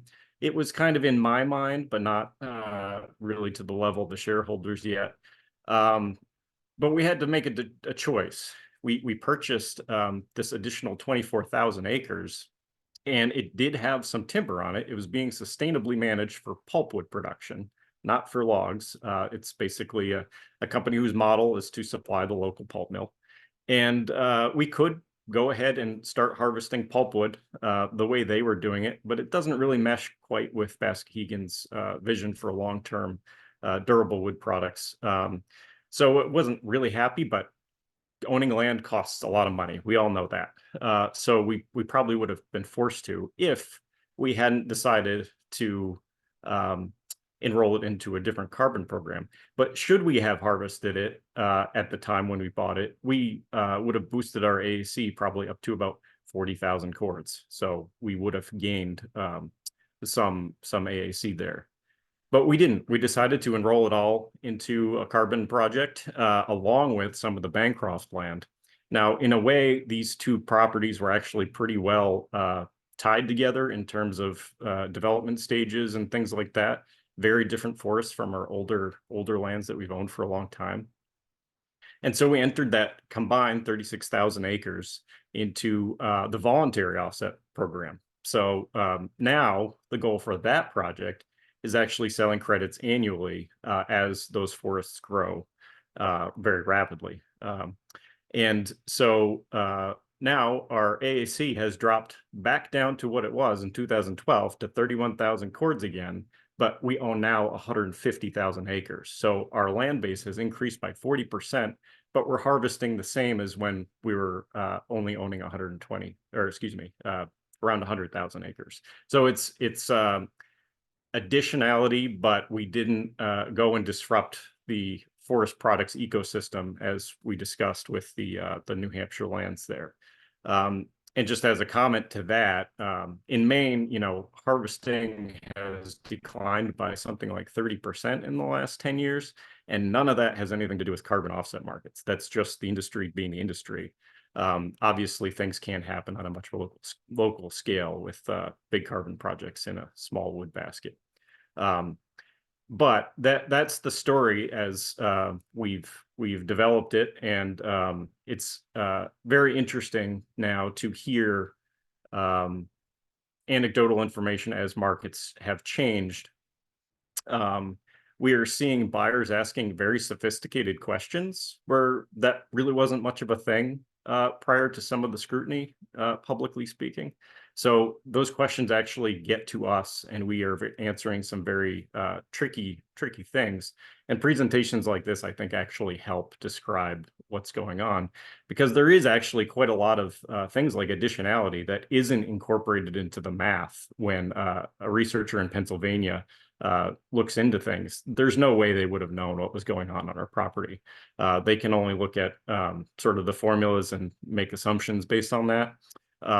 And so we feel like we have a lot of good going on here, and it's done a lot for us as a company, not only to increase, an asset as it has, but also in 7 years now, approximately, we plan to start harvesting in all the red areas on this map at a sustainable level, aiming towards long-lived forest products and contributing to the forest economy at somewhere around 50,000 cords per year. So it's sort of a slow point in the industry right at the moment, and this is a good way to settle on through and really actually contribute to the forest products community in the long term. Also, anecdotally, it seems like carbon sales in terms of volume has shrunk a bit right now, and it hasn't necessarily done so in price, but I think a lot of it has to do with the budgets of different companies and what they're setting aside for things like carbon credits, and also some of the perceptions of carbon credits at the moment, some of which is probably necessary, people giving a fresh look at the additionality and leakage question. But we're still optimistic this was the right thing, and it's going to benefit us and the forest moving forward. That's terrific, Kyle. It's a different presentation than I've seen. That this is actually you took a pretty complicated subject and kind of graphically showed it. It's very interesting. So thanks for that. We're going to And hold. if anybody's interested, the full presentation is on Yale's website. If you just Google Yale Climate Smart Forestry Series, it'll come up. Fantastic. There's a quick question. Maybe we should answer it. Define additionality. Why don't we wait for questions until the end, because we Okay. may Well, get we were using that term, and I just wanted to make sure people are clear when we're presenting. Let me introduce Sarah. Sarah Hall. Sarah, welcome to Maine. And I think you had probably quite a journey up here in the storm. Is that fair to say? And so Sarah actually resides in Pennsylvania, and she's has a BS in biology with minors in chemistry and environmental science from Millersville University. She is the director of forestry for the American Forest Foundation, and she leads a team of senior forestry managers, staff foresters, and manages all the things related to the Family Forest Carbon Program throughout the United States, which is one of the programs that is directly aimed at the smaller landowners. So we wanted to make sure that there was an opportunity for you to hear about this program, which just is being rolled out, I think, in Maine. So Sarah, thank you for coming and participating, and I'm sorry we couldn't do it in person. I know that was the plan, but I'm glad to have you online, and welcome. No problem. Happy to be here online. I am in Augusta, and I'll talk about that in a bit in my presentation, but thanks for having me, and happy to answer questions at the end too. So good morning again. My name is Sarah Hall, and I am the Director of Forestry for AFF, and I'll just get started here. Is everybody seeing my slide presentation okay? Yep, you look good. Good. All right, so I'm sure many of you as woodland owners are familiar with the American Forest Foundation, but in case you aren't, we are a nonprofit mission-driven organization that is focused on partnering with you all as private landowners to unlock the power of America's forests in order to fight climate change, as Aaron kind of laid out here in the beginning of this series.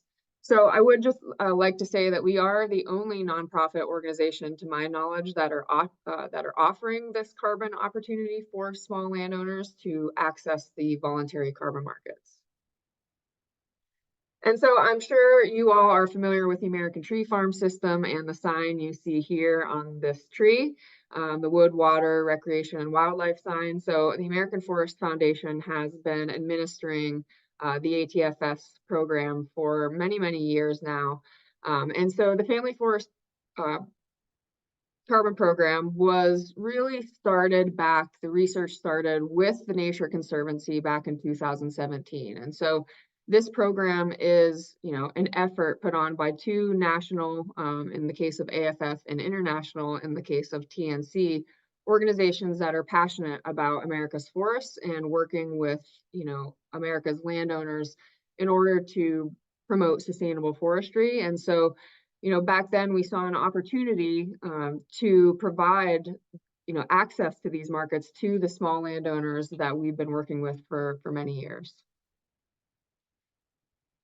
And so traditionally, there's been lots of inequitable market access for small landowners. As you can see here on the left, the majority of US forests are owned by small family forest owners at about 39%. And ownerships of less than 1,000 acres account for about 80% of our private forests across the country, but have only made up about less than 1% of voluntary carbon projects, actually carbon projects in general to date. And that's really because of the high cost of what we call MMRV, or the monitoring, reporting, and verification that you have to do in order to generate a carbon credit. And so really only landowners with over 3,000 to 5,000 acres have been able to navigate that really costly and lengthy process in order to generate carbon credits. And so we really, back in 2017, worked with TNC to figure out how we could open up these voluntary carbon markets to small landowners, which, as I said, is the majority of forest ownership across the country. And so this new approach was really needed to remove those barriers of high costs and allow family owners to participate in these markets, which is what we've done with the Family Forest Carbon Program. And so what we did is we designed this program to provide owners of small forested parcels access to these carbon markets to help finance conservation and sustainable forest management. And this helps to transition family forest owners to more long-term sustainable forest management. And our program is really guided by an ethic of high integrity. We talked about additionality, leakage, and permanence here a little bit. And as Kyle said, it's a difficult and complicated topic that we could probably spend this entire session on. So I'm happy to follow up with questions on that. But really, we are working with landowners to start thinking about long-term instead of the short-term. And we're focused on that high integrity of our carbon credits and of our program to ensure that our program has real meaningful impact on the planet and the climate.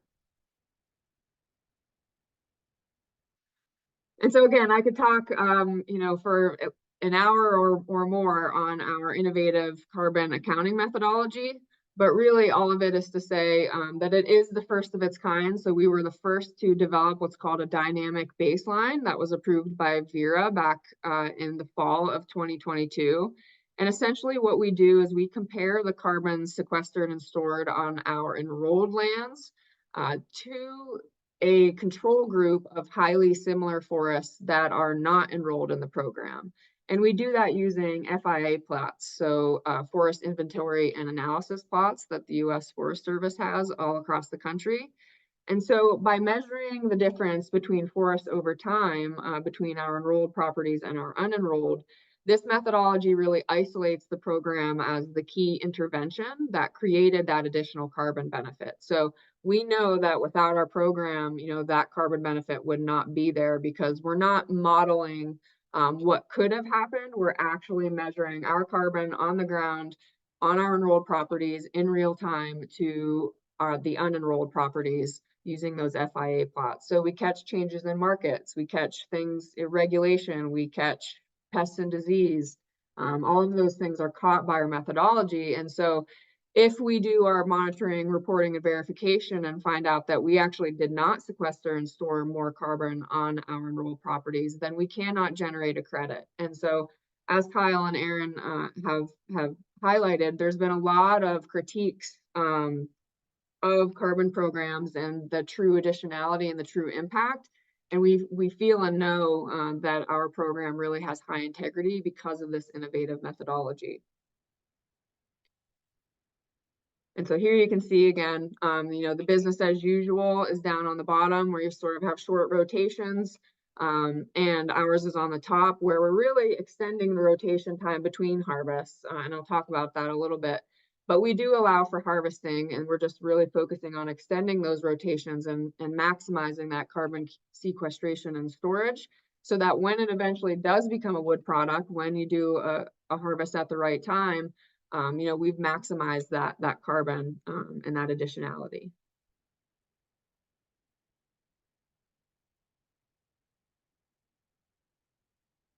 I'm lagging a little bit with the internet here. All right, there we go.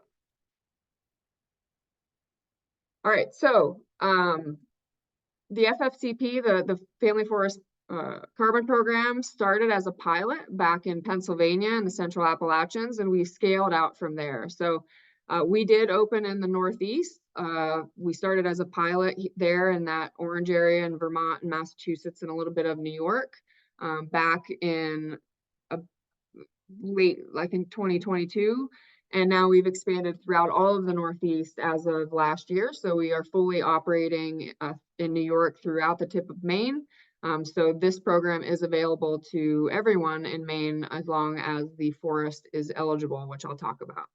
And we are rapidly scaling as we learn things and tweak our program. We've seen great success, which I'll talk about. So we do have programs in the Midwest and are opening throughout the Southern Appalachians and the South here early this year.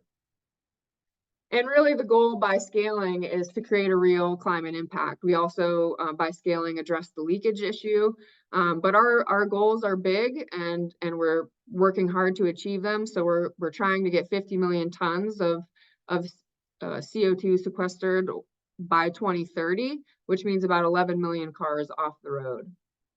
And our ultimate goal is 1 billion tons by 2050. So we have very, very big goals. And it's really important that we are working with our partners, such as the Maine Woodland Owners Association and woodland owners in general, to achieve these goals, to make really meaningful impact in our forests and with the climate and the planet.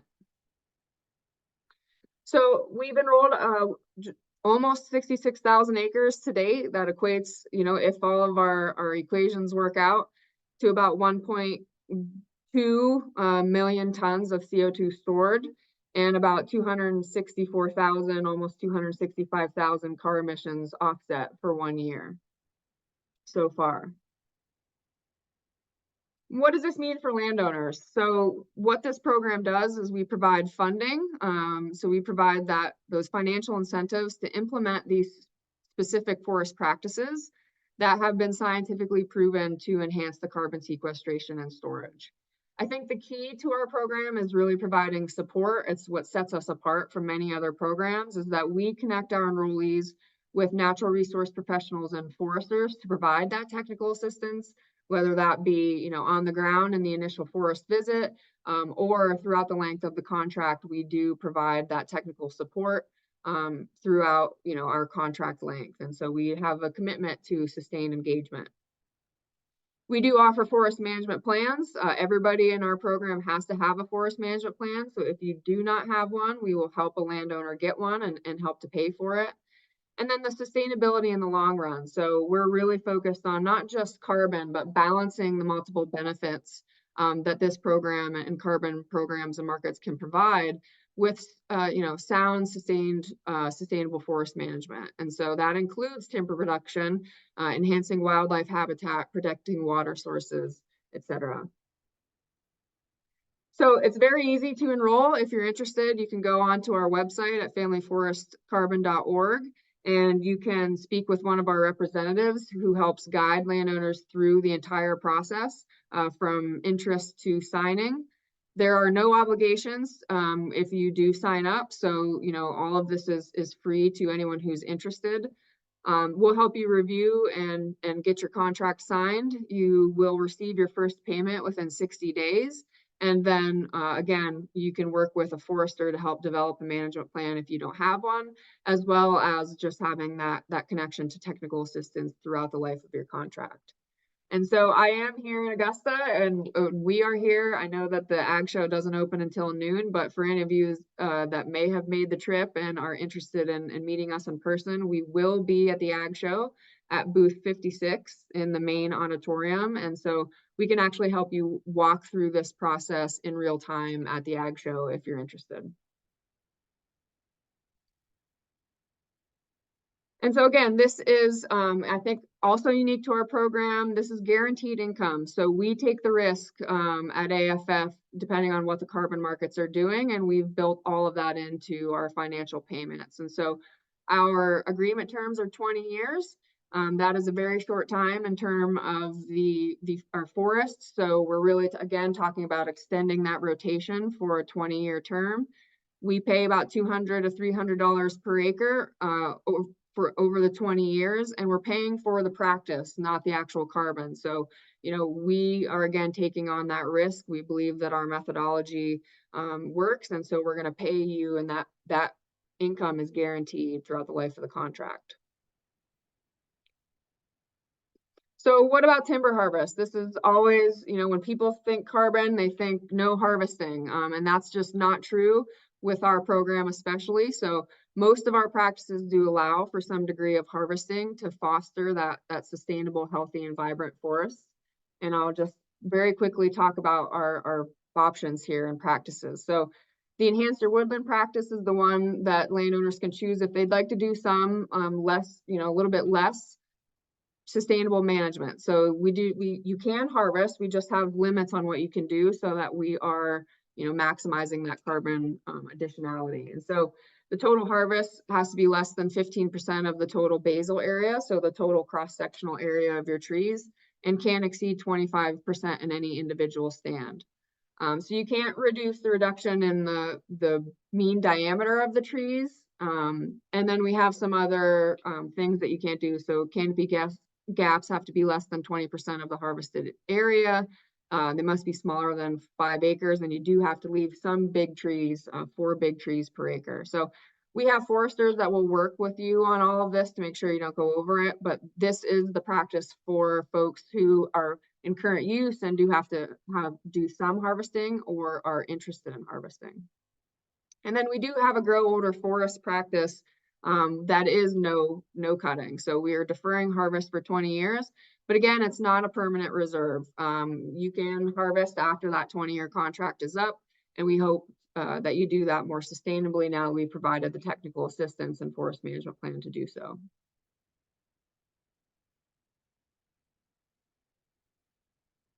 So again, we do require the forest management plans. We can provide that assistance and get landowners a forest management plan and help financially to do that.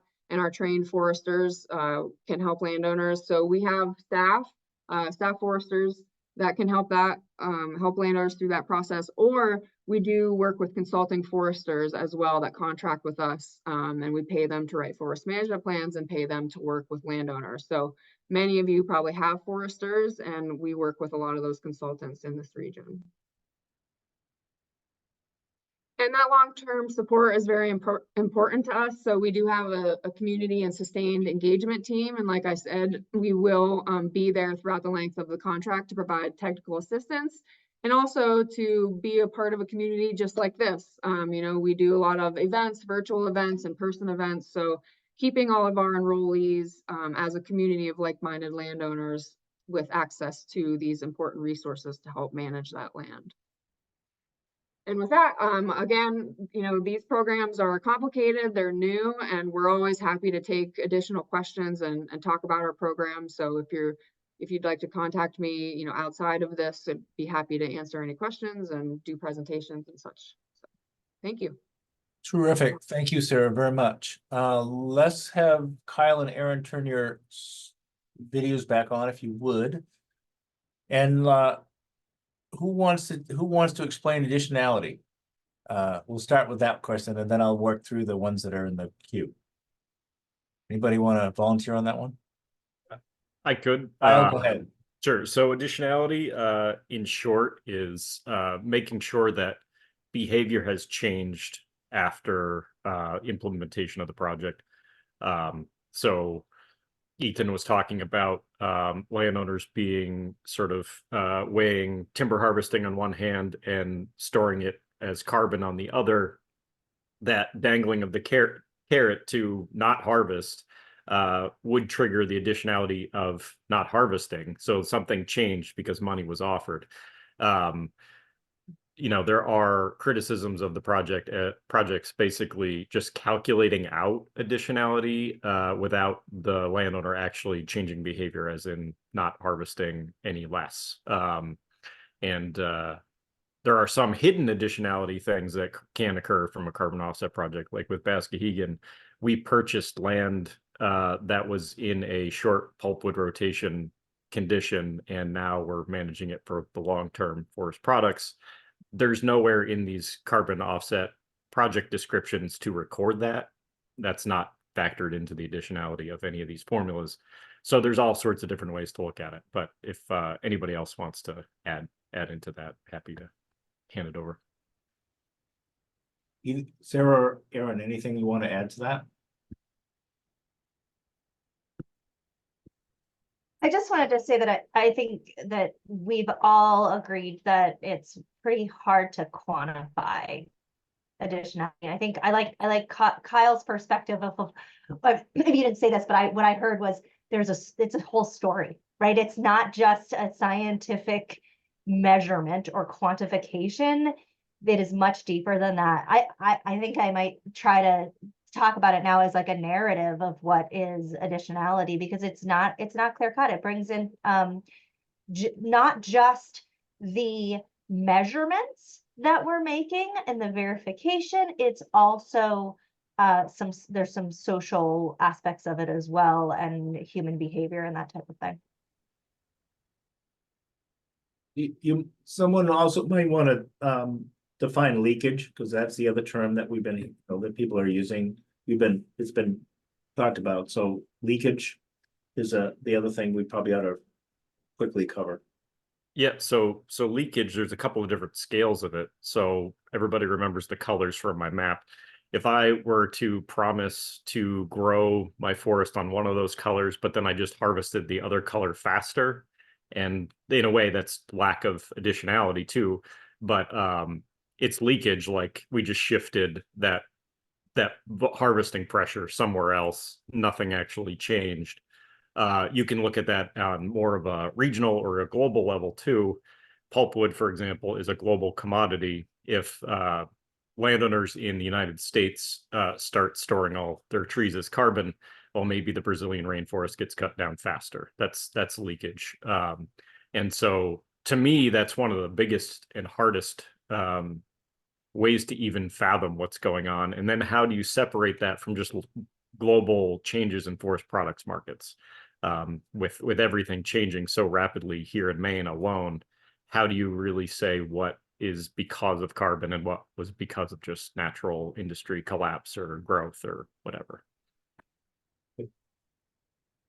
There's a question about impact on climate, not on emissions of climate smart forestry. And actually, what do you see as the actual impact on climate of smart forestry, not necessarily carbon credits kind of thing, but actions that landowners do that, and how would you measure success there? Does anybody want to grab onto that one? I can try. That's a big question. Yeah. I was just writing one in the chat box here. Yeah, I see that. You know, I'm I'm starting an answer here. Okay, go ahead. Overall, our terrestrial land sink is a very significant impact on climate change. the land and oceans are absorbing about a third of anthropogenic emissions, and that's actually increasing. And we think that's because of regrowth, that post industrial era for our forests. And so for the temperate forests anyway, that is increasing. And so how much management has an effect on that is kind of in those graphs that I was showing, where we think it does, and we can quantify it through models. We can also do direct measurements, like with eddy covariance in forests. So we're measuring the how much CO2 is in the air, and it would be great to do some matched experiments with different harvesting techniques. And we do have some, but to get the scale of measurements, I think that modeling is really filling in that gap. And then the relationship between the CO2 in the atmosphere and the radiative forcing of our climate through the greenhouse effect is a direct relationship. And so the more CO2 in the atmosphere, the increase. So the forest practices influences the CO2 in the atmosphere, and the CO2 in the atmosphere influences the climate change. So there's a lot involved in that, but that's kind of a basic explanation for it, and I'll put it in the chat box as well. Okay. And from us, like woodlot owners implementing good forestry stuff, I like to look at Google Earth a lot. And if you see a lot of brown skid trails and things like that, those are photons that are basically hitting bare earth, and they're not being absorbed and turned into carbon. So to me, light harvesting practices gets that wood products benefit from mortality and things like that, but try not to blast open your forest. I think that's, a very good basic start for understanding what to do with your forest for good climate smart forestry, which is often very different from baseline forestry. There's obviously way more complications by species group and everything else, but that's a good place for landowners to start with doing good for the climate. Sarah, I think there's several kind of specific questions for you, so let me go through a couple of them for you. What type of management plan is required, is acceptable for the program? What are and kind of related to that, what is it NRCS plans? Is it Woodwise plans? And also, is there an inventory requirement in those management plans? Yes, that's a great question. One, we just require that you have a plan, and just to clarify, we don't require them to necessarily follow it to a T. We highly encourage landowners to follow it, but I just wanted to make that note. And so landowners have two options. If they do not have a plan, they can either get one of our template plans. So we've developed for each state a template plan that's more qualitative really than quantitative. It has stand information, recommendations, a 10-year activity schedule, and then it has lots of boilerplates on invasive species and things like that it can impact the forest. So that's an option. That's free. We have staff write those, or we pay consultants to write those. Or the other option is, if you're a landowner that's more interested in NRCS type third-party reviewed plans that you need for, say, current use, we help provide a stipend in year 1 and 2 to get those more expensive, more detailed plans. So the short answer is either really are acceptable. We review plans just to make sure that they're adequate for the landowners. We want to make sure that the plans are good and a good resource for the landowner, but we don't have specific requirements on it per se, and they can have either the template plan or a third-party reviewed plan. Here's another one probably for you, Sarah, is about are you eligible as a landowner if you have a restriction, or the conservation easement or deed restriction, that eliminates or minimizes timber harvesting already? Yeah, so it depends on the easement, and we, that's one thing that we ask in our intake process, is if a landowner has an easement, and then they go through a whole separate line there. So we will review the easement to make sure to see what's in it. If timber harvested is completely restricted, then no, you are not eligible. So our program and most carbon programs are all about creating that additional carbon. So, basically harvesting has to be allowed in order to create additional carbon. Otherwise, we're just claiming carbon credits for something that already would have happened, which would have been no harvesting under an easement. However, if the easement just says you have to have a management plan, you have to do it sustainably, then yes, you are eligible. So we do review each of those easements individually and go through that just to make sure that we would be creating additional carbon if enrolling that under an easement. So short story, it depends on the easement and we'd review it.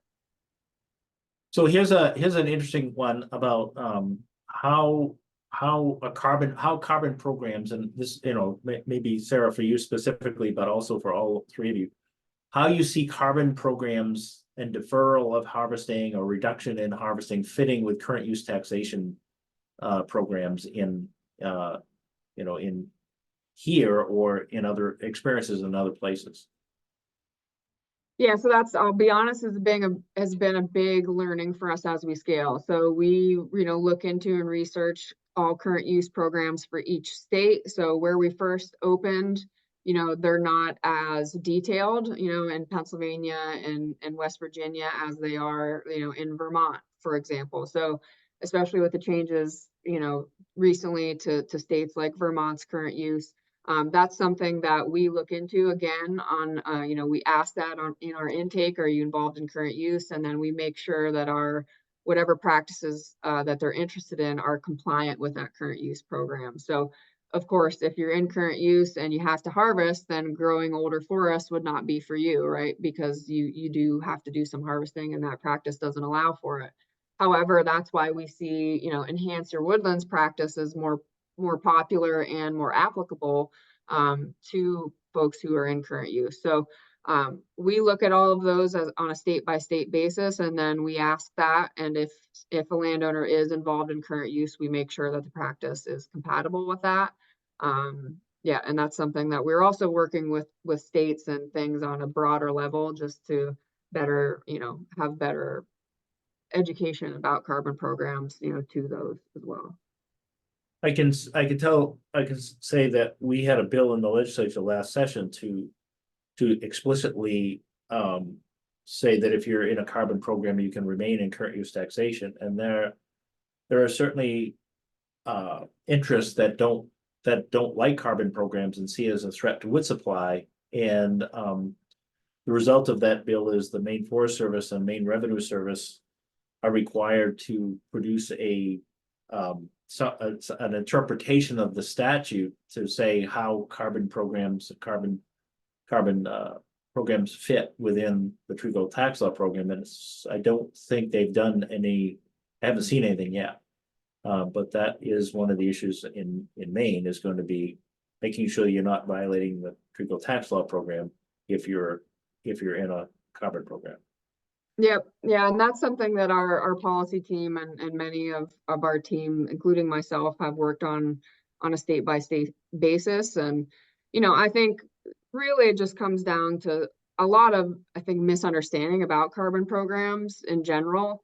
Like I said, there's just sort of this idea of carbon equals no harvesting and impact to supply. And, we're working on research, and there is research, to show that it's minimal at best and very short term, especially for our program. We're only talking about 20 years and just reducing that and sort of extending rotations. And really, our goal is to create more supply in the long run, right? So it's actually to the benefit of the industry in the long run, is that we're creating more supply. We're just extending that time between rotations and preventing things like high grading, preventing unsustainable harvesting. So it actually will increase supply in the long run. But yeah, we're happy again to work with states on both current use and, all the legislature and legislative issues around, those implications. So here's Kyle, did you want to say something? I was just going to comment and say that, we kind of established already today that fiber supply isn't really a thing in Maine right now. It's not an issue. We've kind of got, in a way, too much wood, in the sense that there aren't enough loggers and there aren't enough mills to take all the product that we have to offer right now, which makes additionality a little complicated. But in tree growth tax law, if I wrote a plan to say wait 20 years to harvest so we can grow some higher value products, that's not against the rules. And in carbon offset programs, that's often what we're doing. We're delaying harvesting, not saying never harvesting ever again. And the last point I'll make is a lot of these carbon programs don't want trees to die. There's this misunderstanding that they are trying to get this old growth condition and just have everything die and collapse. It's like, why would that be what anybody's trying to do? We're literally trying to make sure carbon is stored. So we even get credit for harvesting solid, long-lived products in these markets. So it's really highly compatible, in my opinion, with current use programs. Good point.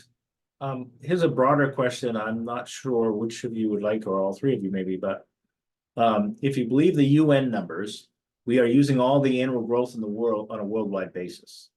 So if there's no surplus of wood, is there no surplus of wood to set aside anyway? So any thoughts on that? I mean, are you setting us at, is all the wood on an annual basis worldwide is being used up? So what are we doing by holding on to more wood through carbon programs? I guess that's the basis of the question. Aaron, you look like you've got a thought there, maybe. No? Yeah, I think it has to do with the idea, and there's a quick couple other questions here about what, everything is all linked together in the world here. And, you do an offset over here, but what about, a carbon credit for Maine sold into California or something, who gets credit and those kind of things. And that's one of the big discussions about are you moving the chess pieces around on a board, or are you actually, your example, Kyle showed, you're actually changing behavior, obviously, but that's one of the concerns or criticisms you hear about carbon programs. You're just basically shifting. You could be shifting, wood to some demand to some other place. Any of you want to comment on that? I will just, take a stab at it, and it's kind of a wishy-washy thing, right? Because if globally we start locking up some more trees into carbon offset programs, and then eventually it reaches a point, well, there isn't going to be another mill built somewhere else in the world that is going to take that fiber. Maybe there's just going to be less paper made because they can't find more trees in the world, and then we're all going to have to deal with less paper. That's a possibility of something happening in that realm. And if I'm not mistaken, globally, paper production is still going up, but it's very, very minor and very much in third world countries, not in the United States. So maybe they're going to have to electrify in terms of media and stuff faster. Whether that's a good thing or bad thing with carbon and electrical components and stuff, I don't know, but that type of thing could happen. But there's always this lag. So like we go to these third world countries and find an abundance of cheap fiber until it's gone. And then we'll come back to Maine and say, okay, we want to build another pulp mill here. Well, all the logging capacity is gone and we have a bunch of carbon programs. Maybe we can't do that. So it's kind of a free market of we'll wait and see what happens. But I agree. It's a very interesting concept to think that every tree is spoken for already. Probably for you, Sarah, there's a quick question here. I think you see it in there about, are your folks going to be at the booth at the trade show the rest of today and tomorrow? And I think the answer is yes, right? Yes, I think so. Our travel plans were a little changed here, but we will be there today. We will likely be there tomorrow, but perhaps only in the morning. Just because, so be best if you came in the morning, but we might be there all day. But if you're coming, try to hit us up in the morning tomorrow. The other quick question, there's two questions here about what forest types are eligible for your program. I assume all forest types are eligible. Are all forest types eligible? It's actually mostly hardwood type, and has to be a 50% maple beech birch component. And then, we can get into all, there are some softwood as well. And you can find that all on our website and our forester manual and some of those resources. So basically our eligible forest types we look at what's being harvested on the landscape. And so those forest types that we, one, have enough FIA plots to match to, and two, what's actually being harvested on the landscapes are what's eligible. So anything that's minimum is 30 acreage, and then the eligible species hardwood type is eligible. So if the landowner has primarily a spruce fir forest or a white pine forest, they wouldn't necessarily be able to participate? Not yet. We are working on spruce fir practice, but we haven't gotten it off yet. Okay. Another question is, I mean, isn't that one, I mean, I guess, what do you all see as the long-term strategy for carbon credits from forests? I mean, is this a temporary, you know, the whole idea is we get, the big issue is how do we reduce emissions? And is buying carbon credits a stopgap approach until technology kicks in to the point where we're actually reducing emissions? Or do you see this kind of, growing for a while and then phasing down? Or do you think it'll be a long-term part of the overall climate strategy? Well, I think for the California market, it was intended to be a short-term stopgap by legislation requirements. Basically, these step-by-step time periods where emitters could buy a certain percentage of their reductions in the form of credits, and then a certain in the form of legitimate reductions, and it's supposed to work towards zero emissions eventually, or low emissions, I can't remember. But with the voluntary market, that part was really not required. And so to me, one of the biggest questions about the legitimacy of some of this stuff, or sustainability of some of this stuff, is who are the buyers? And that's very much like a hidden non part of the equation. If it's part of an environmental program at a company that is actually trying to reduce emissions and just needs something to help it get there in the short term before they reduce their emissions, that's great. But I think a lot of the criticism of the programs have been that some of these people are just paying to pollute and not doing anything else. So I think there's a lot of criticism on that right now, and it also might contribute to the reason why there are fewer buyers right now than there were 2 years ago. It might have scared some of the maybe not so above board buyers out of the marketplace. It's just speculation on my end. Any other thoughts on that one? I would just add that we do vet our buyers, so they go through a rigorous process on, who can buy our credits. We do vet them. And similarly, they vet us, right? So as Kyle mentioned, we're getting lots of sophisticated questions from buyers as well. They want to make sure that the credits are quality, that they have high integrity, that they're not going to get hit by a New York Times or a Bloomberg for buying such credits. So we vet our buyers to make sure that they are actually reducing their emissions as much as possible before buying such credits. And I'll also add to that, it's more often than not that the landowner doesn't know who buys the credits, and that bothers a lot of people. And it's understandable as to why, but it's highly uncommon to know who buys your credits. One of you might explain how carbon programs work when you have a natural disaster, or it's a fire or insect infestation or something like that, and you're signed up, and all of a sudden, not on your own, not something you did, suddenly changes the equation.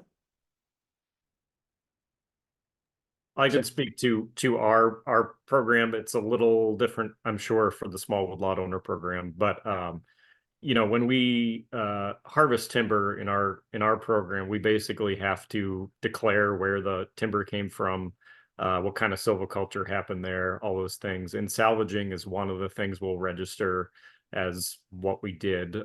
For us, it's been wind throw and very small events, little mini tornado, things like that. But theoretically, if you had an outbreak or a fire, you would have to document it and sort of monitor the impacts on your program. If it's big enough to actually harm your commitments, your long-term commitments, then in our program, there's sort of like a dissolving of your project, and you lean on the built-in insurance pool, what they call it, a puffer pool. But a lot of the smaller stuff that we see day to day, it's just incorporated into our annual allowable harvest and doesn't really change anything. And like I said before, they don't want to see trees die and rot. That's not a thing that the programs really want to see. So there are ways to get through it. Sarah, is there how does it work for a smaller ownership like and something like that in your program? Yeah, so it works the same, and we call it an unintentional reversal. So we do not charge the landowner for that. They do have to report it. We also do some remote monitoring of our properties just to see if there is a change, whether that be because of a natural disaster, harvesting, or what have you. We do monitor that. So we would go out and take a look at it. If it was unintentional, you know, we may, if it's not eligible anymore, then we may have to remove that stand that was impacted from the remainder of the project, but we would not penalize the landowner for that if it wasn't their fault. We do have a salvage clause, so if there's, you know, something like an emerald ash borer comes through, we don't want that wood to rot, so we would provide a salvage clause in that case if it's truly going to die. And again, we wouldn't penalize.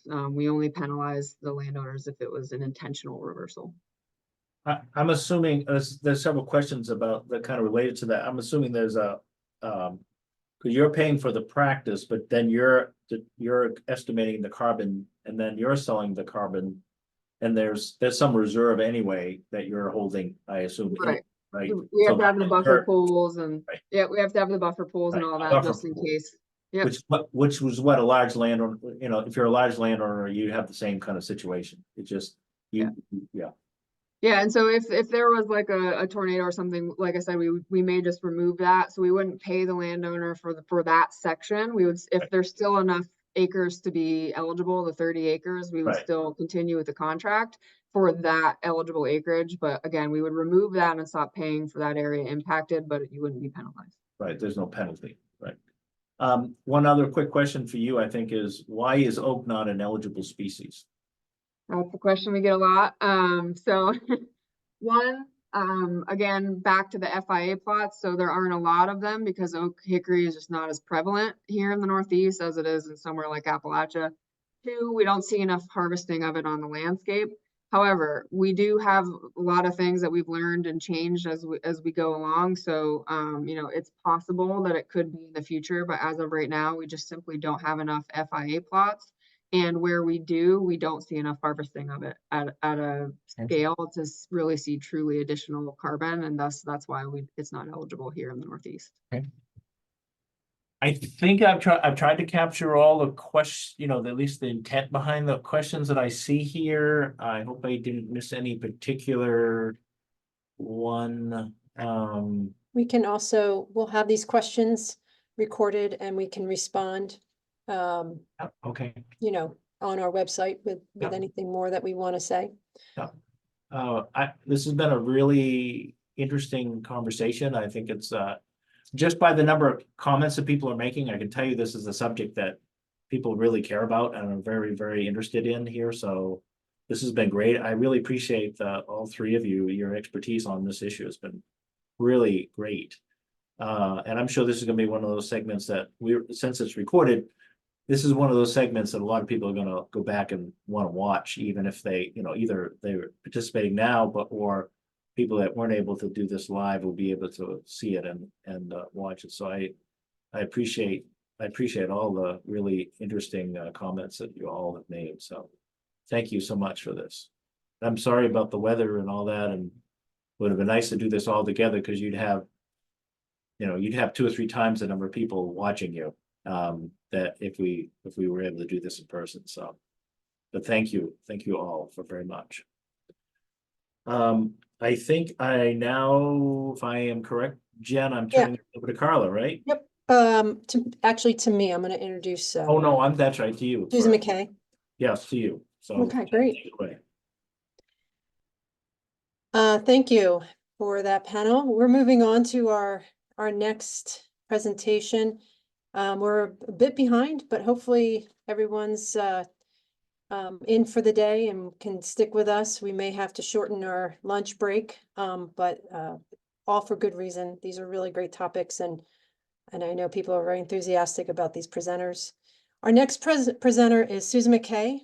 She's a senior R&D program manager too at the University of Maine Advanced Structures and Composites Center. And she leads the materials research and development team. She's also the UMaine program manager for the SMART program, a research collaboration between UMaine and Oak Ridge National Laboratory, developing bio-based recyclable materials conducive to large-scale additive manufacturing and collaborating with more than 30 industrial partners to bring new sustainable and functional composite products to market. In her role, she helps develop new research initiatives and builds and maintains relationships with key external partners in the composites and bio-based materials industries. And you will recognize the one product they've created that has made national news, and that's the first bio-based 3D printed house that is at the University of Maine's campus in Orono. And for those who are that extra interested, one of our auction items for our online auction is a tour of this, a personalized tour of the 3D home. And so Susan's going to talk about the bio home and give us a little bit more information about how this might be a change, how this is changing, I would say, the manufacturing systems and industry in our country, and how Maine is leading the way with the largest 3D printer in the country. Am I right about that, Susan? Yes, you are, at least of this type of, it is up there. I think we are still one of the 2 largest 3D printers in the world of this type of printer, yes. Thank you so much for your patience and being here and fighting the weather. And I'm glad you hadn't lost your power. Yes, Well, well, fingers crossed. Yeah. All right. So the floor is yours. Okay. Let me share my screen. Okay.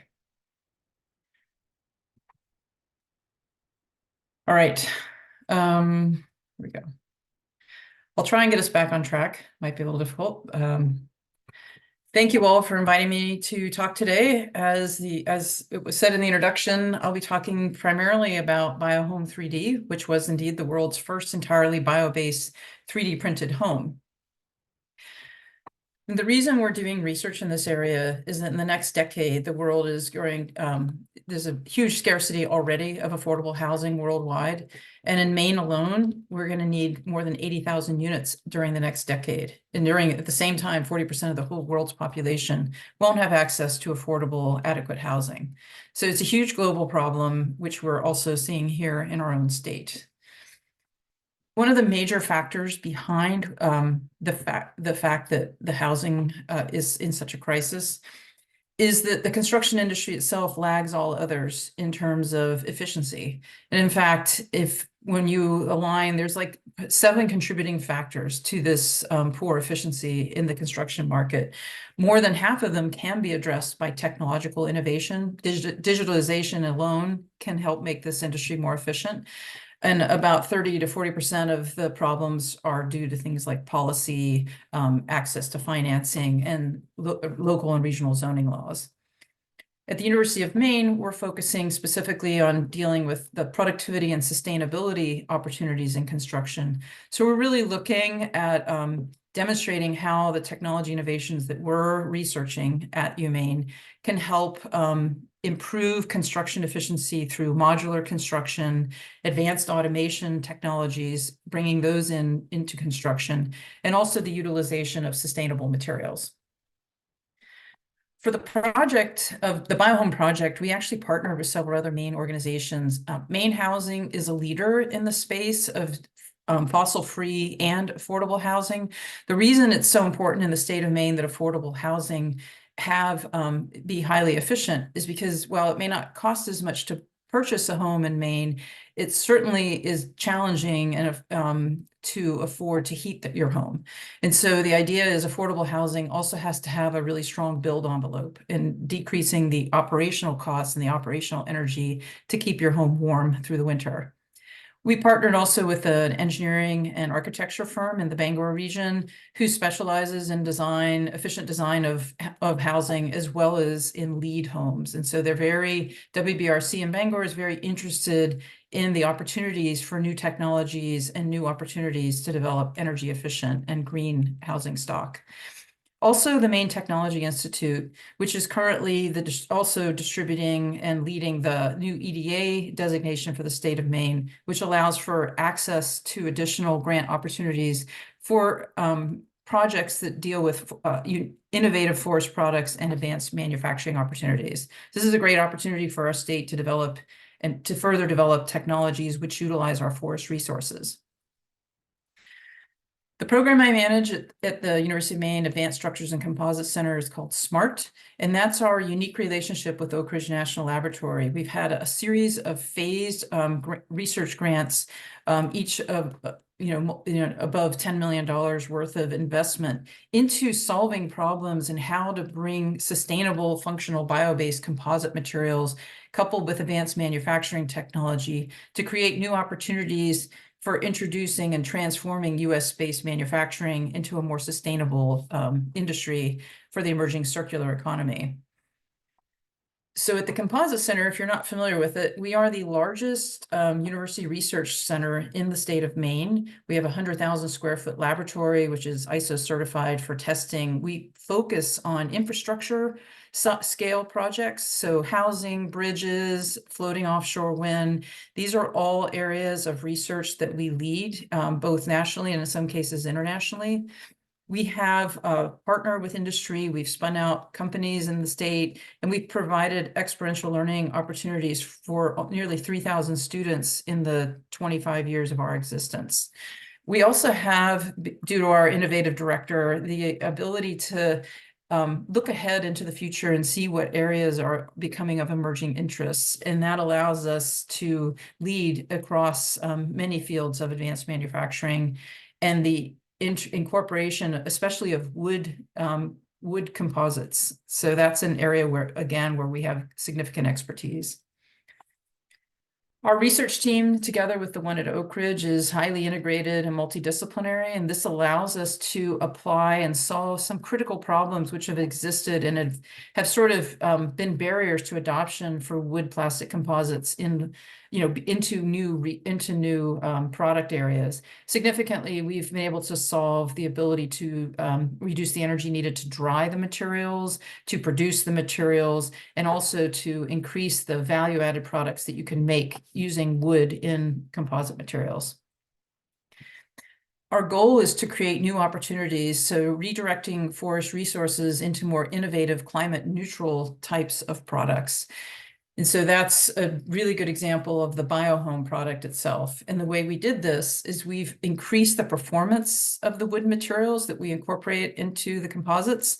We've done this by increasing the ability to reinforce composite materials, and this makes them able to be used for both non-structural as well as structural components, which is critical if you're trying to 3D print a house. To actually do the printing, we did install the world's largest 3D printer at the University of Maine back in 2019. And in the last 3 years, we've improved and continually pushed the boundaries of what you can do with this technology. It's a very modular printer. It has several print heads now. It also has the ability to do machining. So we can both add material and subtract material as needed to create very large objects, including modular housing components.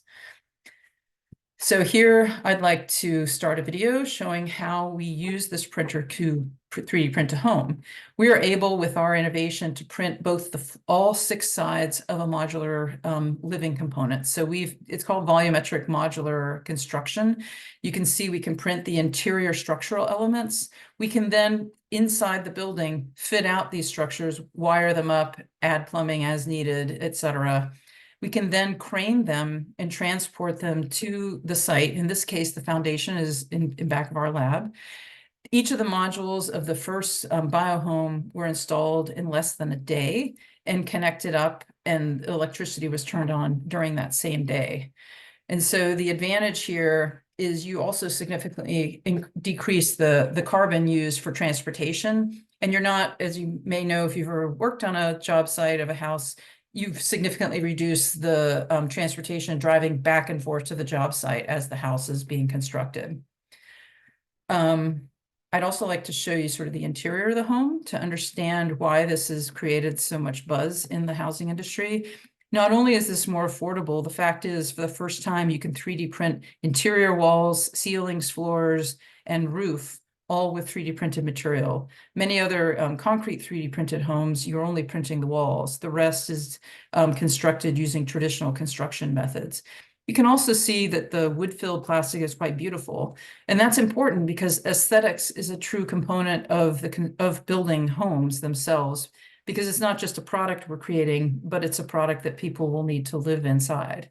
And so the idea that it has beautiful aesthetics has increased the desirability of this approach to housing amongst the trade industry and architects who have toured the home. We've had the home was, the bio home was installed in November of 2022. So it's been through 1.5 winters as well as a summer. It's seen, because it's New England, it's seen extremes in weather. It's gone from -40-degree wind chill to 33 degrees C this past summer. So well above 90 degrees, as you're well aware if you live in Maine. So there's quite a range of temperature. It was designed specifically as our first prototype house to meet structural code, so snow load, but it was also important to Maine housing that it meets the requirements for the zone 6. So that's the zone in the greater Bangor region, and that goes to build envelope. So, and because it was 100% bio-based, so not only was it wood filled, it was also, we used a resin, which is derived from bio-based materials. So all the materials that we're printed with are 100% renewable and derived from living materials. This allowed us to have a carbon sequestration of these materials. So it's another way to use wood residuals where you're actually sequestering them throughout the lifetime of the home, as opposed to burning them or some other conversion, which is maybe not a climate neutral way to utilize wood residuals. We were able, with our design, using the wood-filled insulation or wood insulation to meet the R factor requirements for Maine housing. We also outfitted the house with sensors to look at humidity and temperature throughout the build envelope. And we were, in the studied sections of the house, able to stay below the target or the limit where you would promote mold growth, which is also, it's very critical that we stay below this limit with an entirely wood-based or bio-based home. Finally, the last stage of work that we're doing in terms of research is to try and understand the recyclability of this material. We're currently doing a 5-cycle recycling cycle with the Concrete Institute, where we're 3D printing out of the exact same material, the biohome molds for precast concrete. We're then, so we're pouring the concrete, we're removing it, we're cutting up the molds, we're grinding them, repelletizing, reprinting. We're doing 5 cycles. We're about, I think we're through cycle 2.5 now. And each time we're grinding and reprinting, we're testing the material as well to understand how well if any of the material properties are degrading. This is important because one of the concepts behind BioHome is that it is completely recyclable. It's one of the reasons we focus on thermoplastic materials at the Composite Center, because not only can we build structures with them, but at the end of life, we can then potentially reuse the majority of the material. So finally, the idea is, what are new opportunities for Maine wood residuals? What are climate, friendly, climate neutral opportunities? And can it also drive an increase in supply? Because as we create higher value opportunities for residuals, we understand that creating 3D printed feedstock using this material could be sold at a higher price point and still be used to create affordable housing. So we've done a lot of cost modeling to understand the value of using wood-filled composite materials for a large format additive. And as it was said at the beginning, in addition to 3D printed housing, we're also working with a range of partners who are all interested in these same bio-based feedstock materials for a large format additive, everything from the marine industry. We've done a lot of innovation in the construction industry beyond just printing biohomes, we're working with an architect in New York who's utilizing the same material, the same wood-filled composite material in multi-story affordable living spaces. And so the idea is that we would create a range of opportunities to drive the demand for these types of materials that can be produced here in the state, opening up new jobs and new opportunities. So with that, it was fast, but I'm happy to answer any questions, and thank you very much for your attention.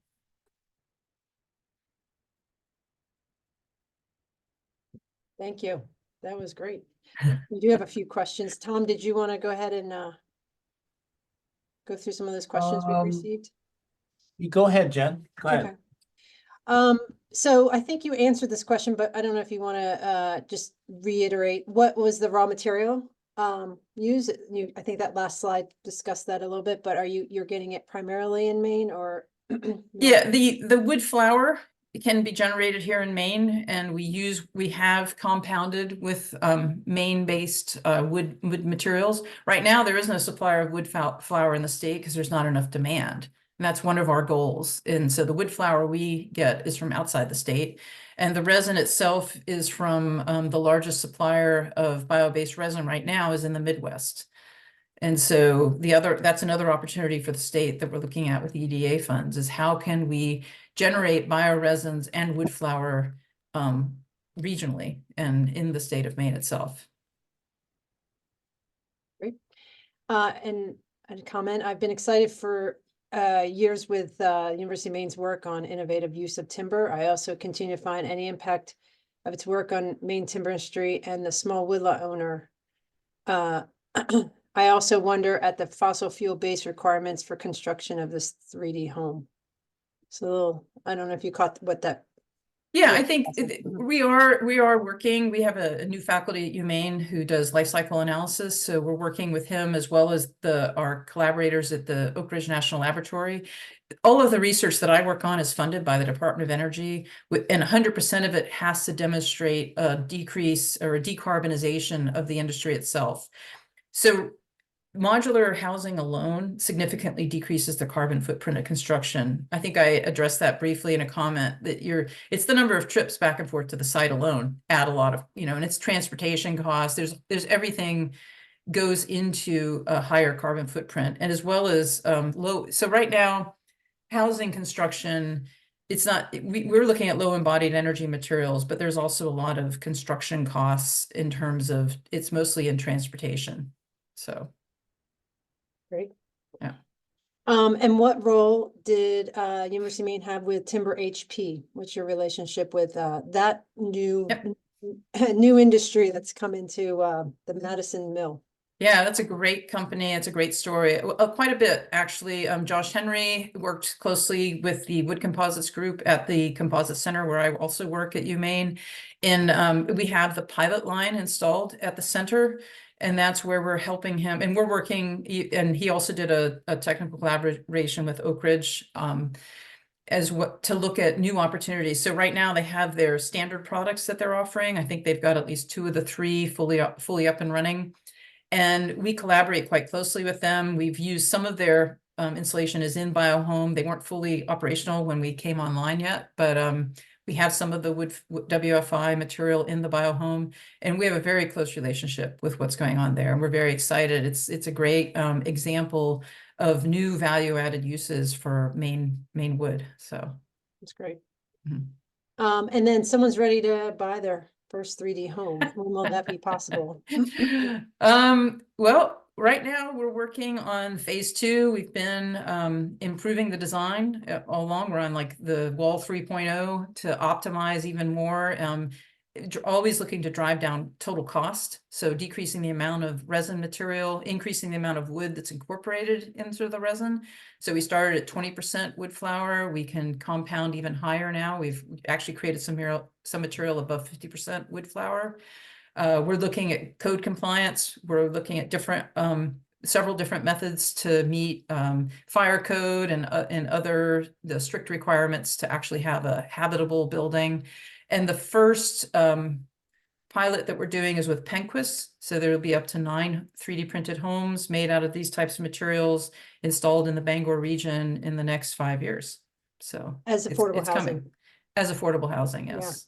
Yeah, that's great. And then question, is there interest from property developers in partnering on actual commercial buildings? So moving beyond the residential structures. Yes, we aren't actively working on a project like that at this moment in time, but certainly it's not that we haven't had a lot of inquiries. Right now, our focus is in housing because that's a huge economic problem that, you know, it impacts everything. It impacts the ability for other industries to secure workforce, because if there's not affordable housing or housing stock, you can't get workers to move to the region. It's such an issue that impacts across so much of our economy that's where our initial focus is. What is the long-term implications for forest with increased harvesting fiber versus long-lived timber products? Well, I'm not a forester, so Yeah. so I don't know. I mean, we also look at using all sorts of recycled materials. We ourselves can recycle the materials that we produce. If everything gets sequestered into new housing stock, I can't imagine that we would exceed the total volume of fiber available throughout the US, not just in Maine. We also 3D print lots of other things that are specifically made to be reground and repurposed, things like tooling. So we haven't done a full techno-economic analysis if everything in the world was 3D printed with these materials, but I think in housing alone, there's more than sufficient greenwood supply for what we're targeting, especially if you want an alternative to pellets. Right. And then last two questions turned out to be the same question. What is the cost of these homes? So cost per square foot, and I know it's a little tough with a prototype and other external factors, but just wondered if you had a sense. So we developed a cost model as part of our research, and we don't have the key part of the cost model that's still somewhat unknown is the cost of the facility that would produce these homes. Obviously, BioHome was made at the University of Maine. I did a lot of the painting. I'm a very expensive painter.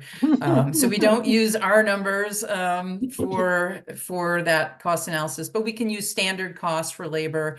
And actually, with the BioHome itself, which was not a fully optimized home, the very first prototype was around $250,000 for that 600 square foot home, which is pretty close to what you're doing with stick built now. I mean, that's the other issue. Stick built prices keep going up. And so whereas as we increase our capabilities, we printed BioHome with our 150 pound per hour printer. We have now upgraded it to 500 pounds per hour. So increasing the throughput, decreasing the print time is the #1 way to decrease the cost. So we have quite that was our ceiling, that 250,000. And so we have quite a bit of room to drive that cost down. So that's like it's at its most expensive point. And then how long would these houses last? Well, that's something else we're working on. So we have these materials right now. We're doing outdoor weathering at various stations throughout the US. We're doing accelerated weathering. That would be the materials themselves. So far, so good. We have some data. If you think about wood plastic composites, they've been used in deck board. So, the data shows that at least, as those materials improved, they have more and more longevity. But right now, there's no good way to answer that. It would be designed at a minimum to last beyond a 30-year mortgage, and with a target of 50 years as a typical home lifespan. Perfect. Well, this has been great. We could talk a long time about this. We'll probably have you back in some way in the future, especially if you continue to create more of these structures. I mean, you keep getting into the news. And again, for those who are really interested, bid on a tour of the Bio 3D. It's called the Bio 3D home. BioHome 3D. BioHome 3D. Yes. And it will be a terrific opportunity to see it, in person. Thank you so much. Thank you. Susan, that was great. Appreciate it. Okay. No problem. Thank you. I'm going to hand over the reins to Carla Black, our Deputy Executive Director. She's going to introduce our next and final panelist for the morning. We're a little behind, but we're just gonna shrink lunch, you know, you all can eat at your desk. So, this has been great content and we're glad that everybody's able to fit us into their altered day. So Carla, the floor is yours. Jen, I don't see Ron. Is he on? Do you see him on your screen? I will get him. You can go ahead and introduce him. Okay. Well, we're very happy to have Ron here. I understand he may have had some issues with his power this morning, so we're glad that that didn't stop him from joining us. Ron Joseph grew up in Waterville and spent childhood summers on his maternal grandparents' nearby dairy farm, where he became fascinated with songbirds. Bird watching became his passion, inspiring him to pursue a BS degree in wildlife conservation and an MS in zoology. In 1978, he began a 33-year career, first as a state wildlife biologist and later as a federal biologist specializing in the restoration of eagles, peregrines, and other endangered species in Maine. Now retired, Ron volunteers for the Kennebec Land Trust, participates in the Maine Bird Atlas, and leads Maine birding trips. He recently published his first book, Bald Eagles, Bear Cubs, and Hermit Bill, Memoirs of a Wildlife Biologist, where Ron shares stories of growing up in rural Maine and working as a wildlife biologist. We're glad to have him here, and so I would turn the floor over to Ron. Ron, Am you I can on? turn I on your video. You're all cleared I for that. I don't know what to do. I'm sorry. Let's I'm see if very I can computer help you there. challenged. Yeah, it's okay. So all you need to do is start your video. Okay. There. And it's my job to provide the presentation. please. So that's up. That's going to get up in Carla, 1 thank you for second. the introduction. You're very welcome. And I want to say thank you all for the invitation. I appreciate this. And I could just hold up a copy of the book here. I'm a little uncomfortable talking about it because I don't like self-promoters, but I was kindly invited to be here. So I appreciate that. So do I control or you do? Okay. I do it. All right. I think I can probably get us back on schedule fairly quickly. I don't have that many slides. Here we go. There's the copy of the book. I didn't really intend on writing a book. I've been sort of interested in writing, you might say, since 1988 when I was in Greenville, working for the Maine Department of Inland Fisheries and Wildlife. I got approached by Moosehead Messenger. It's a weekly paper. It was. It's sad that it's no longer in business. But Everett Parker, some of you might remember him. He asked me if I'd write a wildlife column or an outdoor column for the Weekly Messenger, and I did. And so the book was really a collection of stories that I began writing in 1988, and I never intended to write a book. Then the pandemic hit. Why don't we hit the next slide?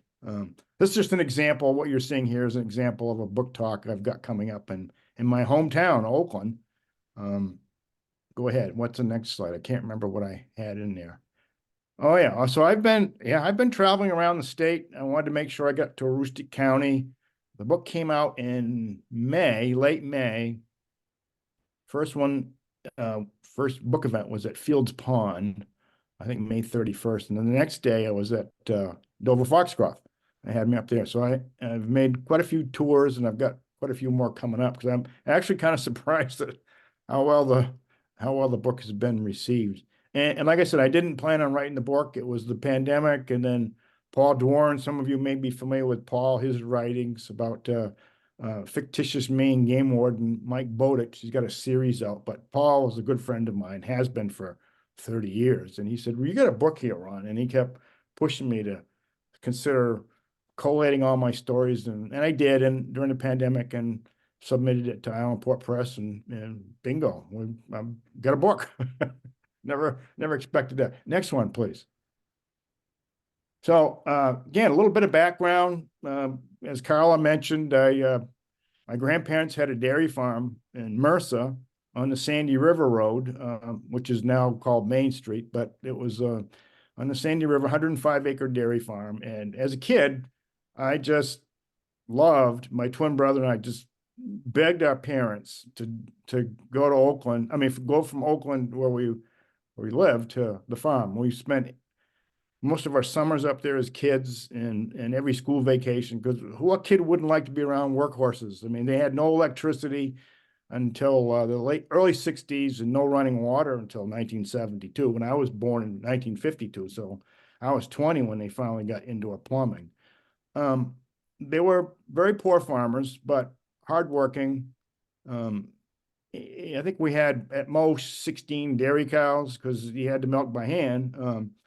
But I just loved, and he logged. My grandfather logged in the winter with his team of Belgian workhorses, and it was, looking back on it, it was just like, I mean, a lot of kids my age back in the 50s and 60s, they grew up on farms in Maine or had relatives who had farms, and so what I didn't think my youth was that different than anybody else's. But as I got older, I really appreciate what I had, and it really formed the foundation of me becoming a wildlife biologist.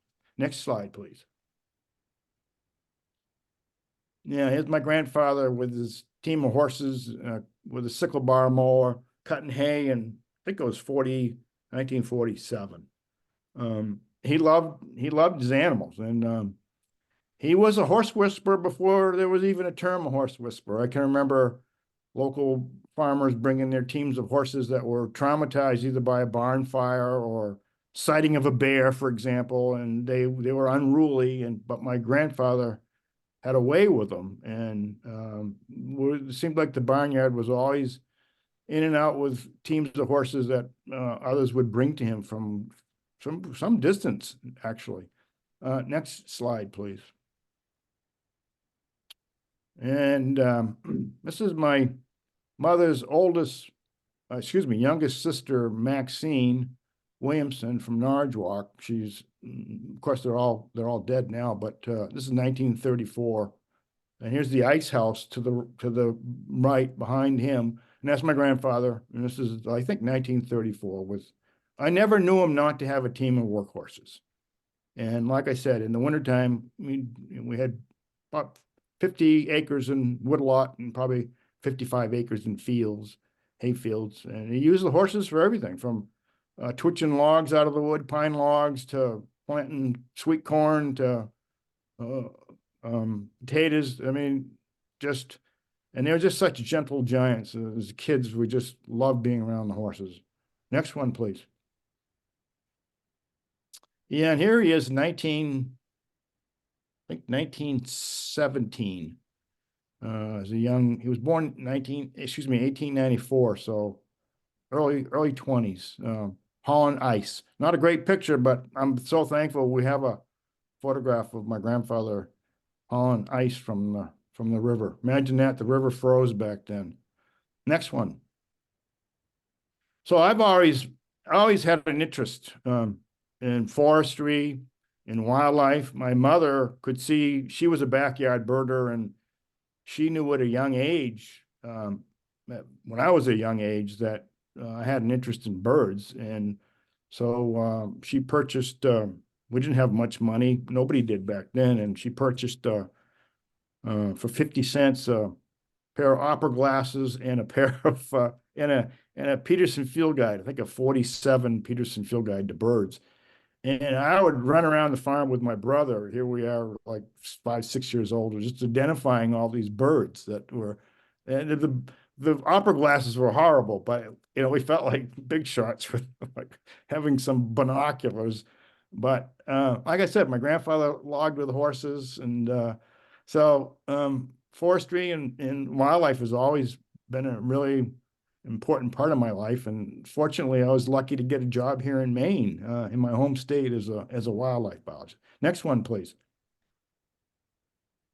And his brother, my grandfather, Florian Yetton's brother, Ben Yetton, was a logging contractor for Hollingsworth and Whitney. That's a term that maybe some of your viewers never heard of, but they became Scott Paper Company, and of course Scott Paper closed. No longer in existence now, or part of it morphed into Sappi. But he had a logging contract, my grandfather's brother, Ben Yetton, during World War II at Spencer Lake. And these are his trucks. And I've heard lots of stories about my grandfather and his brother working together in the woods. Next slide, please.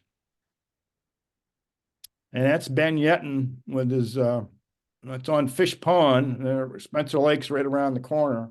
Because as you probably know, the way to transport wood back then was to dump it on the lake in the wintertime and then wait for the spring freshet. And there was a log driving dam at the end of Spencer Lake, and they'd open up the sluiceway and flush all these logs. Of course, the lake also had a tugboat at the time. They had a big boom chain, tug the pulpwood down the lake and send it through the sluiceway into Little Spencer Stream, which emptied into the Dead River, right below Grand Falls, and then into the Kennebec. And marks on these trees, on the pulpwood you can see here, that's how the wood was separated. Next slide, please. And what it was 1946. It's the German. I don't know if people are aware of this, but Maine had 4 prisoner of war camps where the Germans were brought in because we had a shortage of labor. And I talk about this in the book. Margaret Chase Smith and another U.S. representative or congressman named Brewster. They lobbied the War Department and said, we need labor. All the young men were at war, so let's get these German prisoners up to Maine because we need paper for the war effort and we need potatoes. So we had 4 fairly large POW camps. The biggest was in Holton, but this one was at Spencer Lake, Hobbstown actually. Had 250 Germans there. My late cousin, Dean Yetton, he was 16 years old working for his father, Ben Yetton, and he told me that, these were not hardcore Nazis. These were musicians and teachers. And so he had to teach them how to cut wood with a chainsaw or with a two-man crosscut crew. Next slide, please. And if you look closely to the right, I can't see it on my screen, maybe you can, but these are German POWs, and one of them has PW on the back of his coat, prisoner of war. So yeah, my grandfather's brother hired them because the camp was right near his logging operations for Hollingsworth and Whitney, and he hired them, paid them. Next one, please. And it was against War Department policy that the German prisoners weren't supposed to socialize with the workers, with the logging workers. But my uncle, Ben Yetton, on the right, he insisted if they're going to work alongside his workers, they're going to eat with them at the noon meal. And so that's a picture of them all together in a logging camp at, Hardscrabble. It's Hardscrabble Lodge now, but that was during World War II. Next slide, please. And I got my big break, I think, in 1978.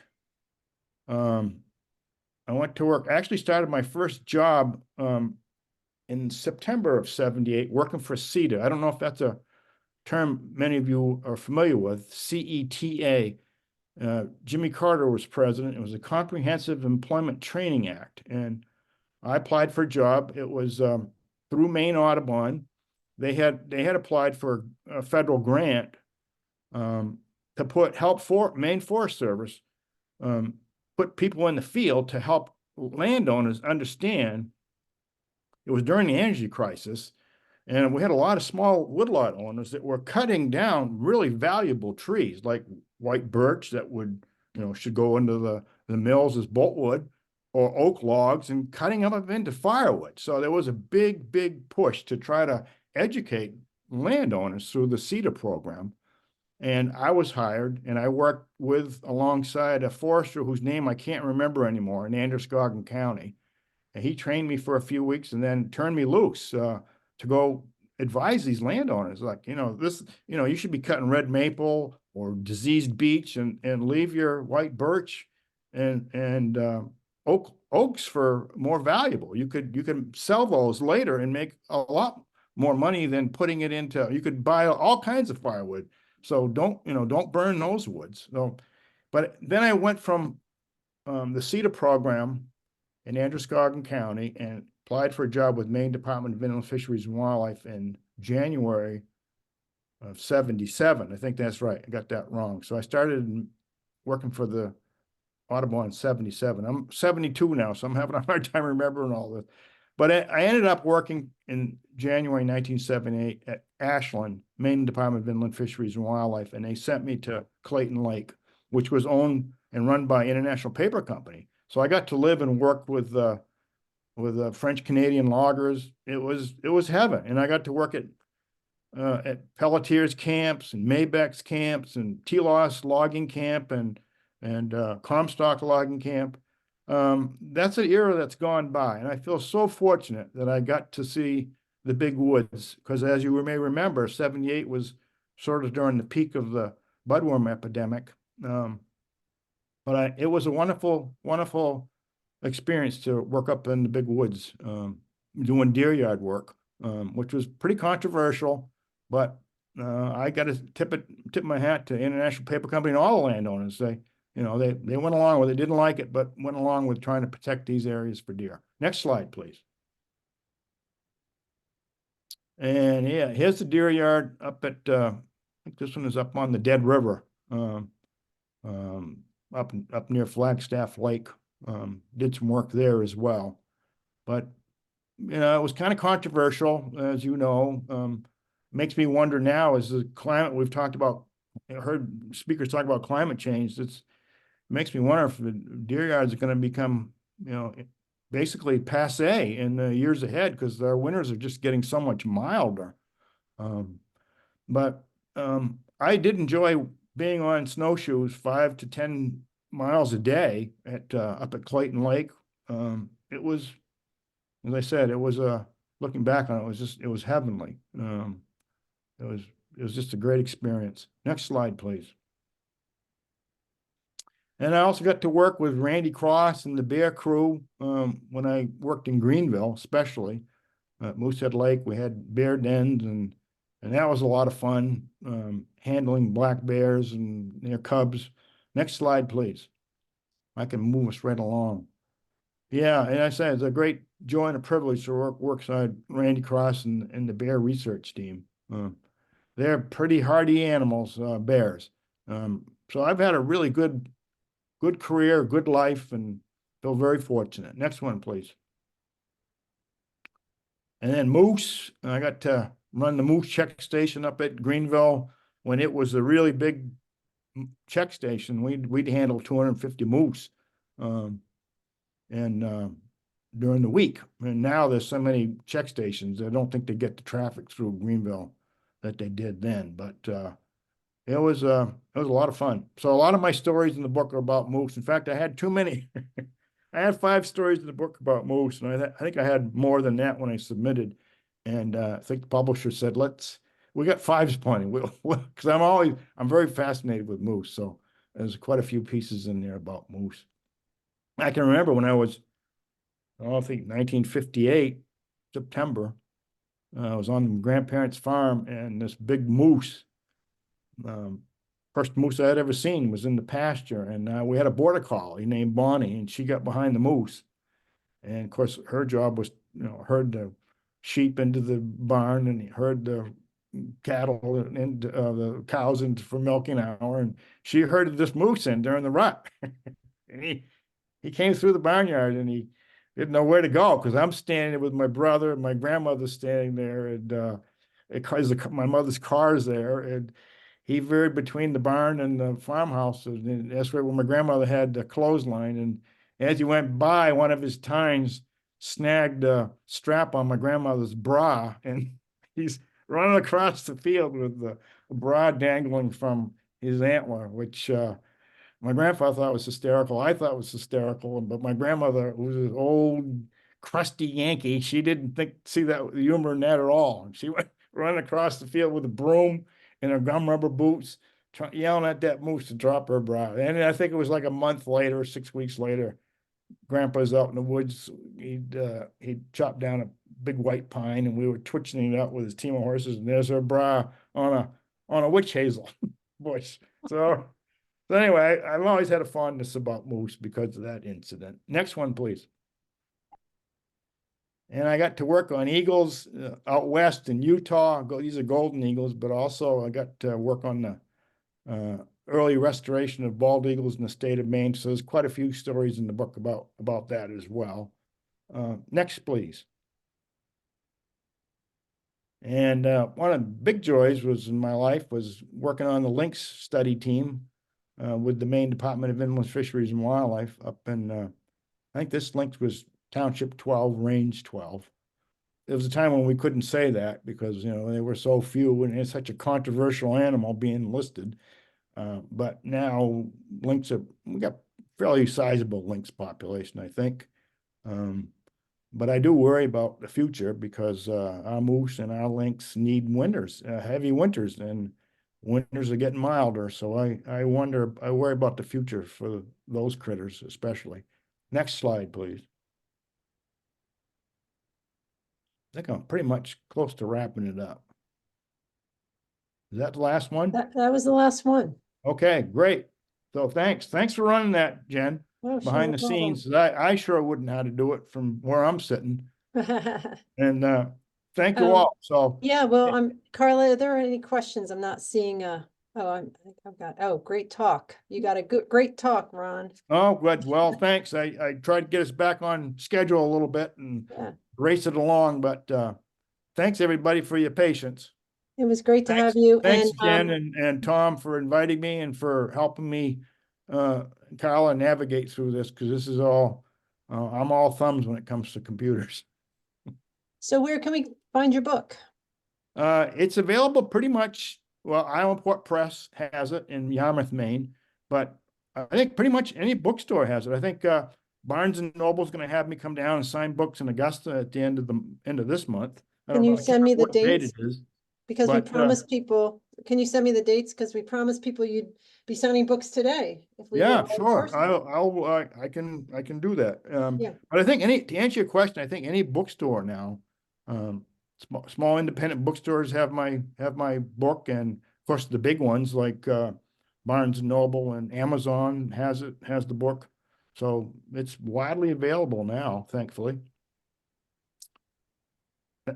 But it was delayed for about 6 months or so because of the backlog with pandemic problems and getting supplies and paper and all this. But it's out now and it seems to be doing well.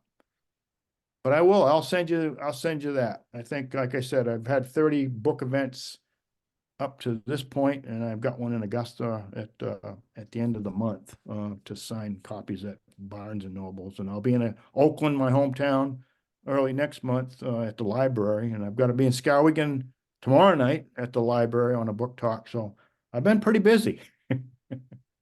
Thank you all. That's great. Thank you, Ron. Okay, I'm going to invite Tom Allen to come back to the screen. And if you're there, Tom. Let's see. He might have slipped away. There's Doug. No, I'm still here. I'm here. Oh, okay, good. Terrific. And you want to turn your screen on? Yeah. I will, let's do a few things here. I'm trying to, That helps. Okay.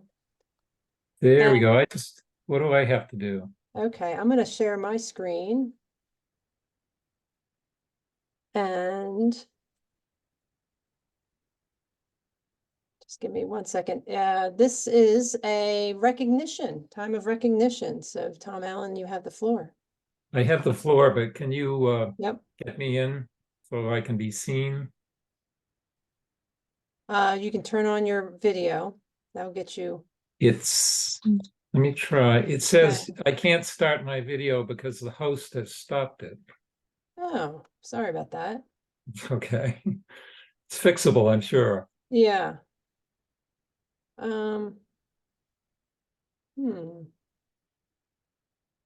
Tried that. There we go. Oh, There we go. thank you.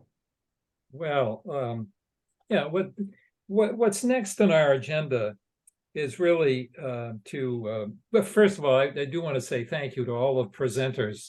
This has seemed to me to have gone really well, despite the circumstances of all of us having to be, online. I thought the presentations were excellent, and I'm really pleased with the turnout as well. But I do want to note that this is Tom Doak's 20th year with Maine Woodland Owners, and that doing the work he does and dealing with the Maine legislature over those years is takes a certain amount of stamina. And I wanted to ask, oh, there you go. You've got a message from SWAM's new executive director, Tom Doak. His hair is grayer, but his knowledge is greater, and his ability to deal with the legislature is really unmatched in many respects. And I have a few words to say about that, but I did want to ask Doug Baston, who's been on the board much longer than I have, to give some thoughts about Tom as a newbie to the board and to the job. So Doug, the floor is yours. Thanks, Tom. I didn't realize I was going to be doing this till Tom asked me a bit ago. So I've sort of put some thought into my early recollections of Tom. It's not that I have any particular insight. It's just that Tom and I happened to come to the organization at about the same time. Tom was coming off being head of the Forest Service in Governor King's administration, and I was then a relatively new landowner who had more hair, and it was certainly browner then. But what neither of us knew, I think, was that the organization was on the cusp of a change. It's easy to see in hindsight, but it wasn't so clear then. The organization was still pretty much founder dominated. The chapter heads, a lot of the board members had been with the organization from the beginning. They'd certainly done exemplary work. The organization was well respected, but it sort of had the founder's vision, and I mean that collectively, that there was a certain sense of what then called SWAM ought to be. And I think Tom recognized earlier than many of us that the organization had to change and evolve, and partly sheer demographics. Our members were aging and dying off, and something was going to happen to their land. The forest products industry was changing, and our markets were going to change. And so I see now much more clearly than I did at the time how skillfully Tom managed that transition for us. And Tom has always encouraged a very robust, diverse board, diverse in opinion, diverse in background, diverse in age, in gender. We've had increasingly, I'd say, we have academics, we have business people, we have folks with a public policy background. We have some young foresters. We have now second generation landowners who've inherited it from their folks. It's been a group of people who have never been shy or humble about expressing their opinions.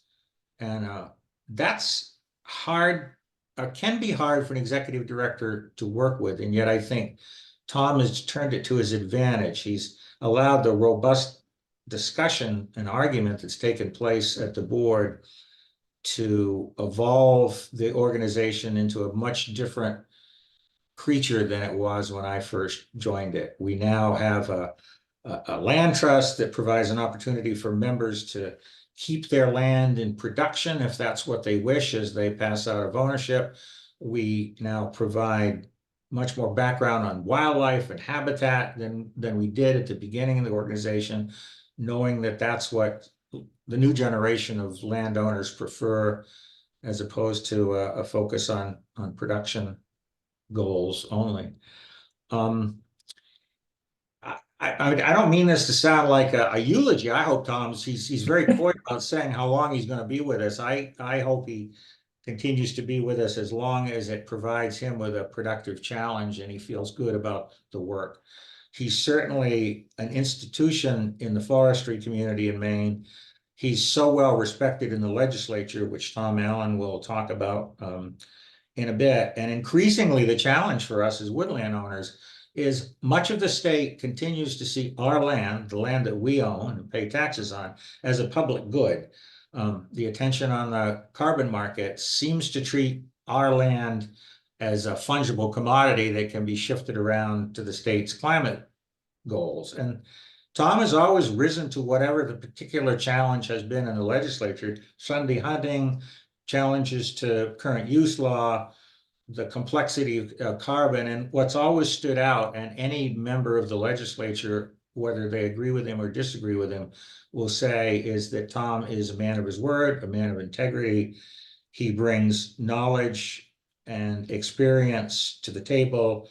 And for those who oppose us, that's always hard to challenge. It's hard to challenge the level of experience and integrity that Tom brings to the table. He makes our organization punch way above its weight. I think a lot of people think we're a much bigger organization than we are, and that's largely to Tom's credit. So I don't think there's a person who served with him on the board who hasn't appreciated the experience. I certainly have. I've had a long run on the board, and partly that is because I've enjoyed working with my fellow board members and working with Tom. So thanks, Tom. Thanks for 20 years. Thank you very much. I would just add a couple of things. Tom has, by being both a forester and over the 20 years developing experience with the legislature, that's a combination that's really been important for the organization. And you know, I've sort of been over to the Capitol with Tom and Carl on more than one occasion, and Tom knows everybody there.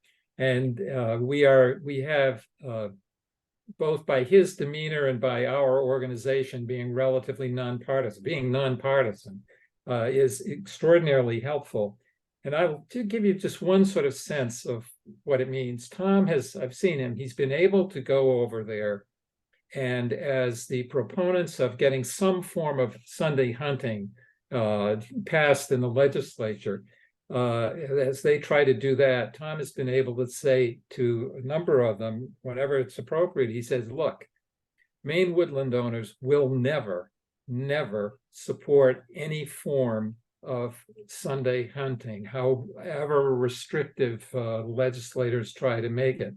And that kind of statement, I think, has been a major reason why his batting average on Sunday hunting laws is whatever to 0, 50 probably plus by now, 50 to 0. But I really appreciate that kind of fierce defense of where our members are going. And Tom has also been able to say to them, look, do you want to hear when they question where our members really are on an issue like that? He says, would you like me to have some of them write to you? And the answer is getting to be no, because of his authority, people know that he can deliver, and our members will respond to those kinds of attempts to, get into our Sundays on our forest land.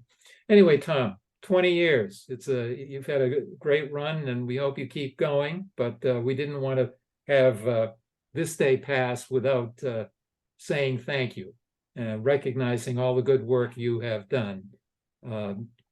So that's the bottom line. We all thank you very, very much. Great to have you here.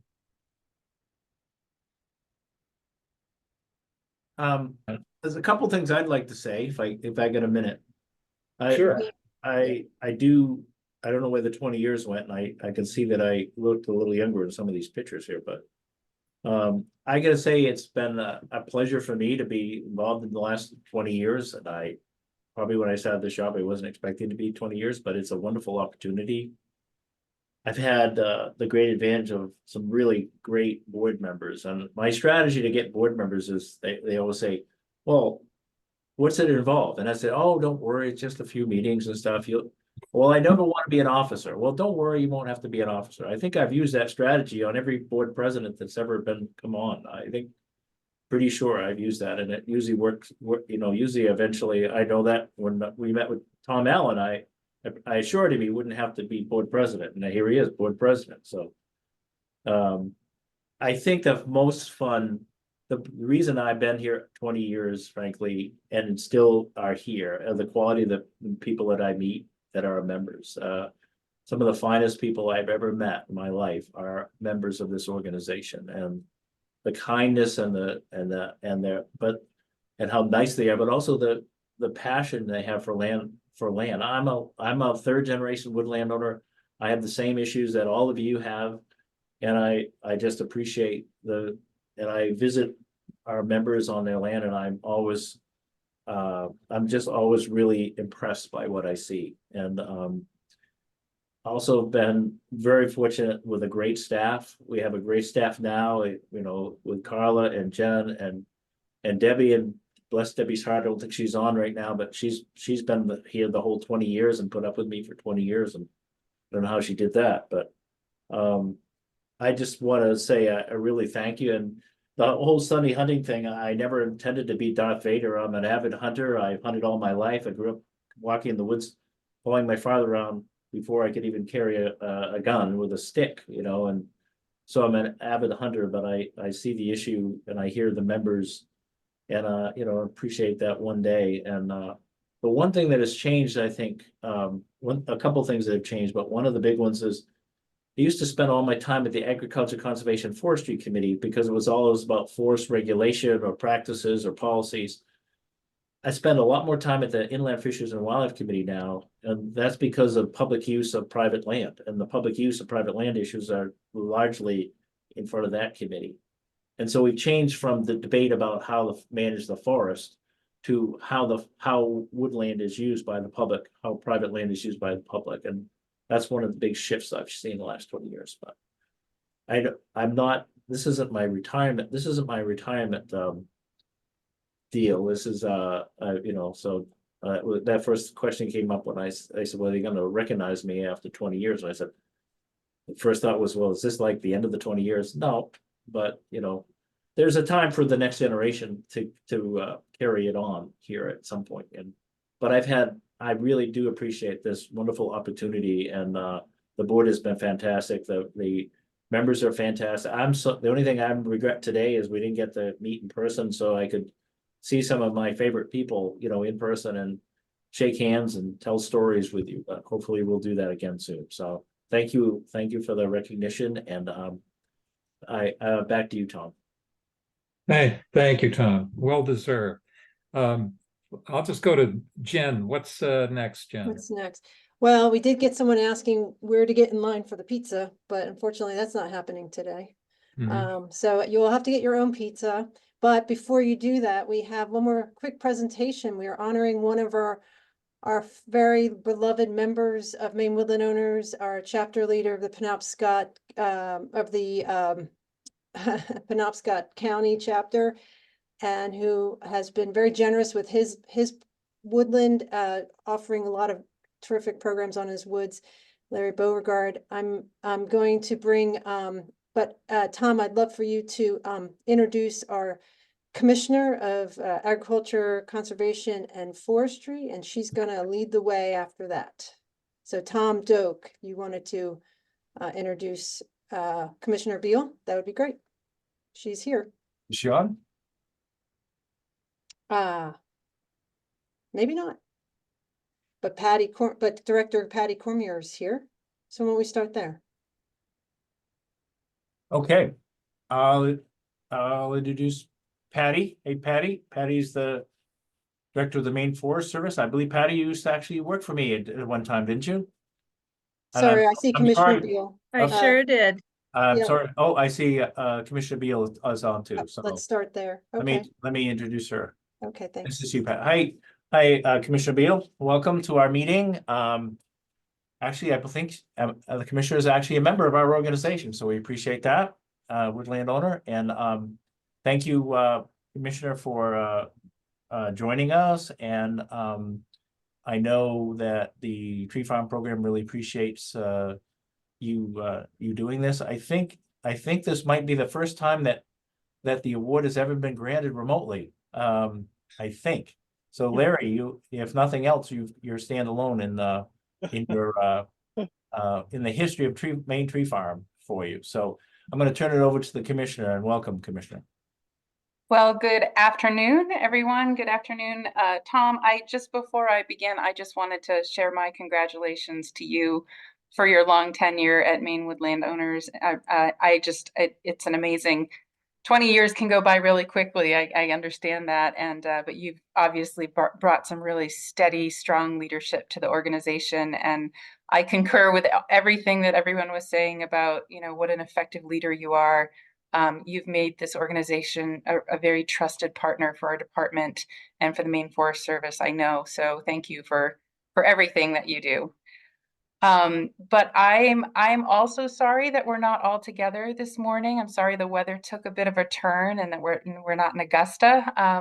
But I am really grateful that we can join together, at least electronically, and that we all seem to have kept our lights on up until this point. So I am here because I want to share our very heartfelt congratulations to Barbara and Larry from all of us here at the Department of Agriculture, Conservation, and Forestry for being selected as the 2024 Maine Outstanding Tree Farmers of the Year by the Maine Tree Farm Program.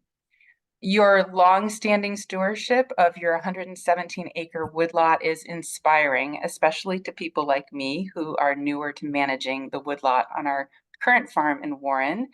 And I always love coming to this meeting because it reminds me to double check that I did actually renew my membership to Maine Woodland Owners, so I will do that as well.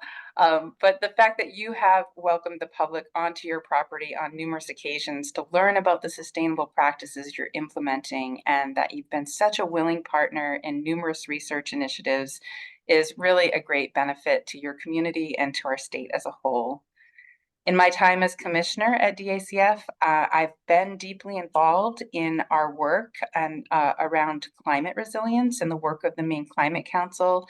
I also co-chair the Natural and Working Lands Working Group, which makes recommendations to the council. And we have spent many hours talking about how important our woodlands are and those who steward them in helping us to make our state's climate action plan goals come to life.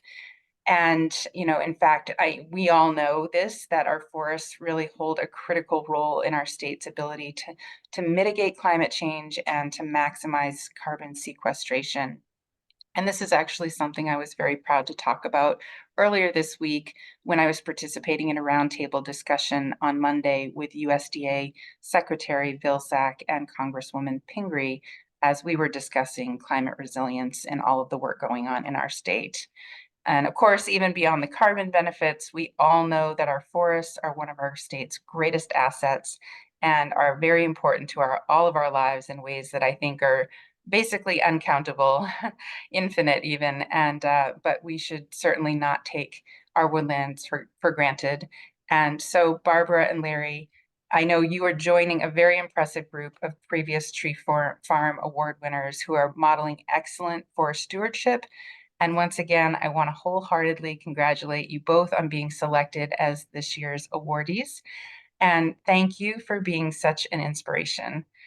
So I hope there is an opportunity in the not so distant future to visit your property and congratulate you in person. And with that, I'm going to turn the spotlight over to Patty Cormier, who I'm sure you all know is our state forester and director of the Maine Forest Service in our department's Bureau of Forestry. So thank you and congratulations again.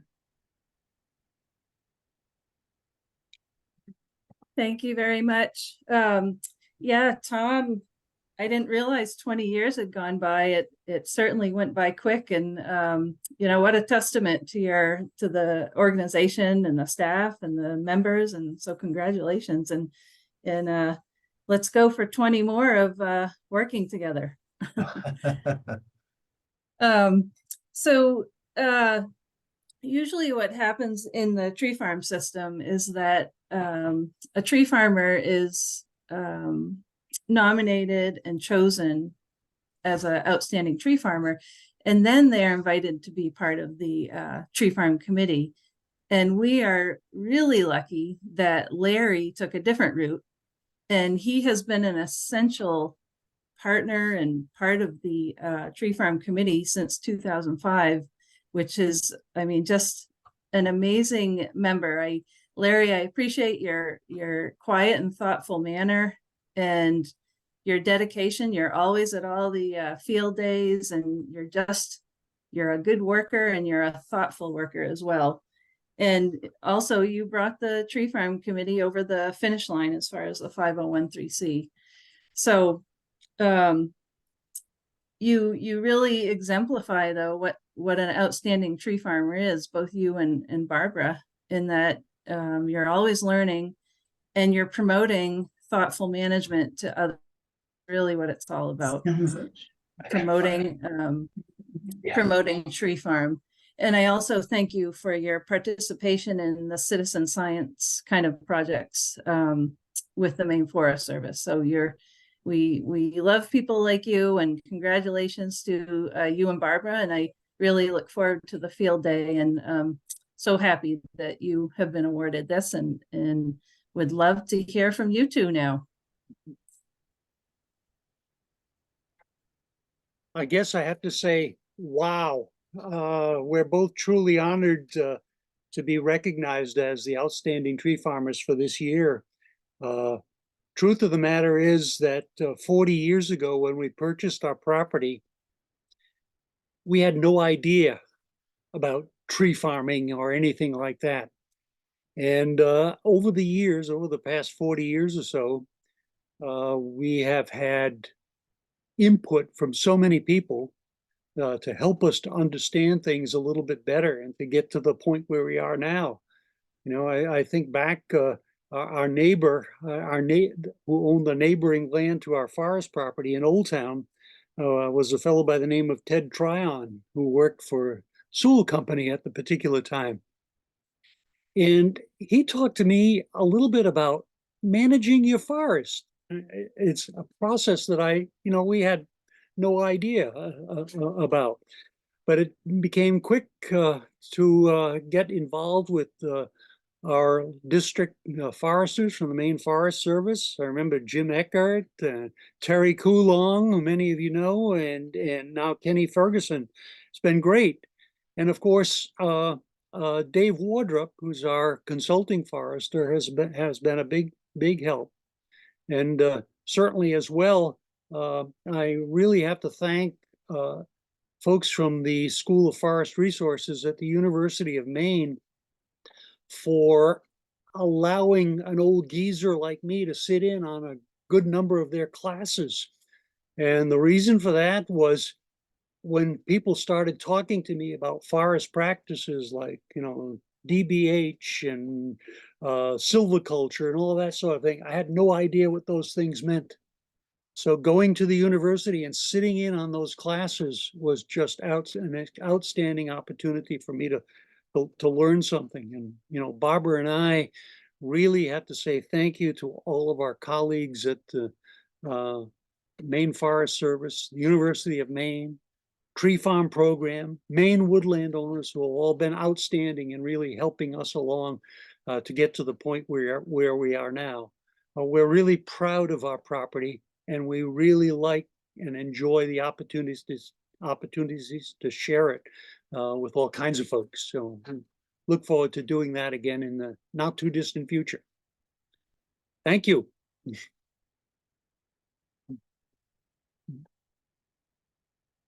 If I am supposed to say something, I will just say that I am the tag along. He is the worker bee. I'm the one that gets the Dunkin' Donuts and coffee.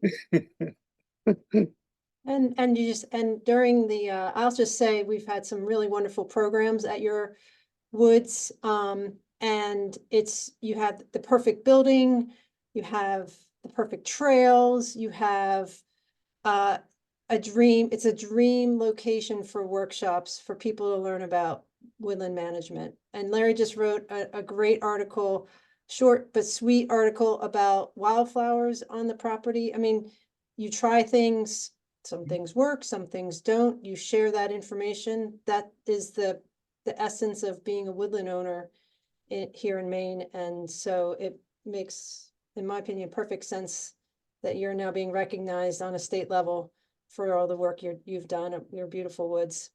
And we will be having a grand party there this fall in September. Forestry Field Day, second Saturday of September, I believe. Mhm. So watch for the save the dates later in the year. And I can't wait for that because because it's true, Barbara does put a nice spread out. So this will be good. Mhm. Well, on that note, I'm going to transition ourselves into a break. Normally this would be where we in fact would be having pizza in the conference room, but now we have to all fetch our own lunch. But we want everybody to come back. We're going to be starting up again at 1 o'clock. But we'd love to have everybody come a little before because we have an announcement from one of our generous partners, Lone Pine Brewery, the co-founder of Lone Pine, will be speaking briefly about this fundraiser that they've been holding for us, Maine Woodland owners, and we'd love to give him a few minutes to talk about what the beer sales yielded for us as an organization and what his goals are for supporting organizations like ours in the future. So please come on back at 12:45. And while you're having your lunch, visit our online auction. Just go to our website, mainewoodlandowners.org, and there's a box you can click on that takes you to link to the auction. Bids are still being collected. It's getting competitive now. We have some great items. And one is a personal or a custom sculpture by Josh Landry. One of his pine sculptures. It's beautiful. It's here in my office. He was the one that created the sculpture for Tabitha and Stephen King in their yard. If you've ever been to Bangor, you should check out that sculpture that he did from one of his dead trees. So we have just really interesting items. Please visit, please make some bids, and it all supports us in our operation and all the things that we do. So have a great break. When we come back, we'll, like I said, we'll start up with Tom Madden from Lone Pine Brewery, and then we move into our afternoon programming, which will be American Chestnut Foundation documentary and our pest and disease update from our state entomologist. So we'll see you soon. Thank you. Thank you.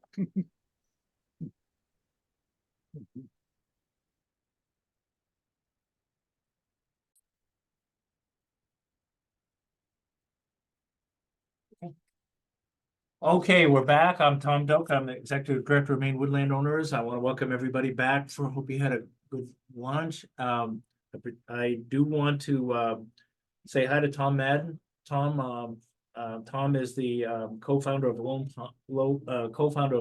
Pine Brewing. And I think if you remember, you know that I've actually got a can right here. It's empty though. It's empty. Of Spruce Tip Ale, Jugtown. If you remember, members, Hancock, this is Hancock's Lumber's 175th anniversary, and this is a special brew that was done for them. And as part of the celebration, we were listed as a beneficiary from the sales of this. So I'm going to introduce Tom Madden to talk a little bit about the brewery and also talk about how sales went and all that. So Tom, welcome, and go right ahead. Thank you. Well, first of all, I want to thank everybody for having me. It's been pretty cool, I think, stepping into the annual meeting here, learning more about your organization and sort of understanding the impact that, this group has. I'll be honest, a little blind coming into this. Hancock Lumber has been getting us up to speed very quickly. I'm a Mainer myself and have always sort of been aware of, the preservation efforts and, the woodlots sort of that are all the ways around us. But to get an insider's perspective here today has been really, really cool. So thank you very much for allowing me to join in today and to sort of talk a little bit about ourselves. So again, thanks for having me. I'm Tom Madden from Lone Pine Brewing Company. It was founded with me and a friend of mine from high school back in 2016. We started this journey. I'm reporting live from World headquarters here in Gorham. We started in 2016 in a small, operation over in East Bay side of Portland. We've since grown now we have we're the 6th largest brewer in Maine at this point. I've got over 40 people on staff now. We bought Sebago Brewing's facility in 2018, which made us America's 3rd fastest growing brewery that year. So we've had some, a great chance to grow very quickly over the last number of years. And now we've been doing a lot of looking around over the last probably 2 or 3 years to how we can sort of, look around at our community and find ways to, really, I guess, be involved in all the great efforts around us, especially when it comes to our natural resources. We've been working really hard, probably over the last 2 or 3 years, to really focus on finding organizations like yourselves, which are, locally organized, locally run, that, put a lot of effort and a lot of money back into, our communities here locally. We've teamed up with our biggest one, as probably most well known, is Sebago Clean Waters, who handles preserve efforts, and may work with some of you folks here to preserve the area on the watershed around Sebago Lake, which is where our source water is for the products that we produce here, as well as some other efforts over the course of each year. Like, we support the Center for Grieving Children, the Children's Burn Foundation. We've worked with the Black Yale Project, Maine Outdoor Brands, Winter Kids. And really what we try to do is not only provide the opportunity, to give a monetary donation, which is associated with this product, but also a little bit of spotlight. We try to, create a physical product that people can take home, that people can talk about, that can provide a little bit of narrative around the efforts that are going on behind the scenes with a lot of the organizations that people may or may not know about. So we try to use our product as a bit of a megaphone, as well as, to partner up for a bit of, like I said, we try to tie the sales of the product to a donation, which we've been able to total up for you folks here today. So we do have a donation associated with the Jugtown beer.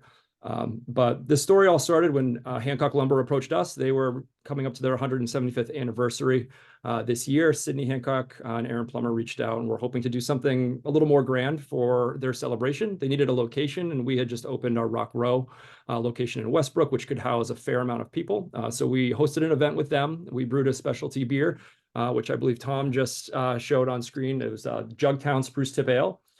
This beer is now sold out, unfortunately. We've gone through all of it. So I wish I could promote sales of it today, but beer does have a shelf life, and we do put some limits on how long it can be out in the world before, we believe that it should be consumed fresh. So we'll have to make another batch here at some point in order to have everybody who didn't get a chance to try it the opportunity to enjoy it. But we brewed that beer in October. Well, I guess we brewed it just prior to that, but we released it in October for Hancock Lumber's event. It's too bad they can't be here to talk about it, but essentially we worked with them to create a product that would sort of highlight the efforts that they've put into some forest land conservation. And then it really felt right to try to bring in an organization that has, an alignment in thinking to that regard. So full disclosure, Hancock Lumber sort of brought up the Maine Woodland owners. And then I think they were the one that reached out. Is that right, Tom? Yep. So reached out to the organization here. We were fully on board. There's a lot of, I think, organizations that operate on a larger scale. We've always kind of shied away from like the 1% for the planets and things along those lines, just because I think, the scope is a little too large. We want to keep it really here close to home. And I think, as I've sat in on the meetings here today, it's pretty obvious that that's what's happening here, to me anyway. So we were fully on board with the concept. I mean, we're a Lone Pine Brewing Company, for goodness sake. I mean, we could definitely do something to, to work on the forestry aspect of, our connection to Maine's land. So, so this seemed like a very great partnership. We obviously saw you folks come in, presented a table at the event that we held in early October. And then as we've sold the beers through the tasting room, we commit $1 per pour.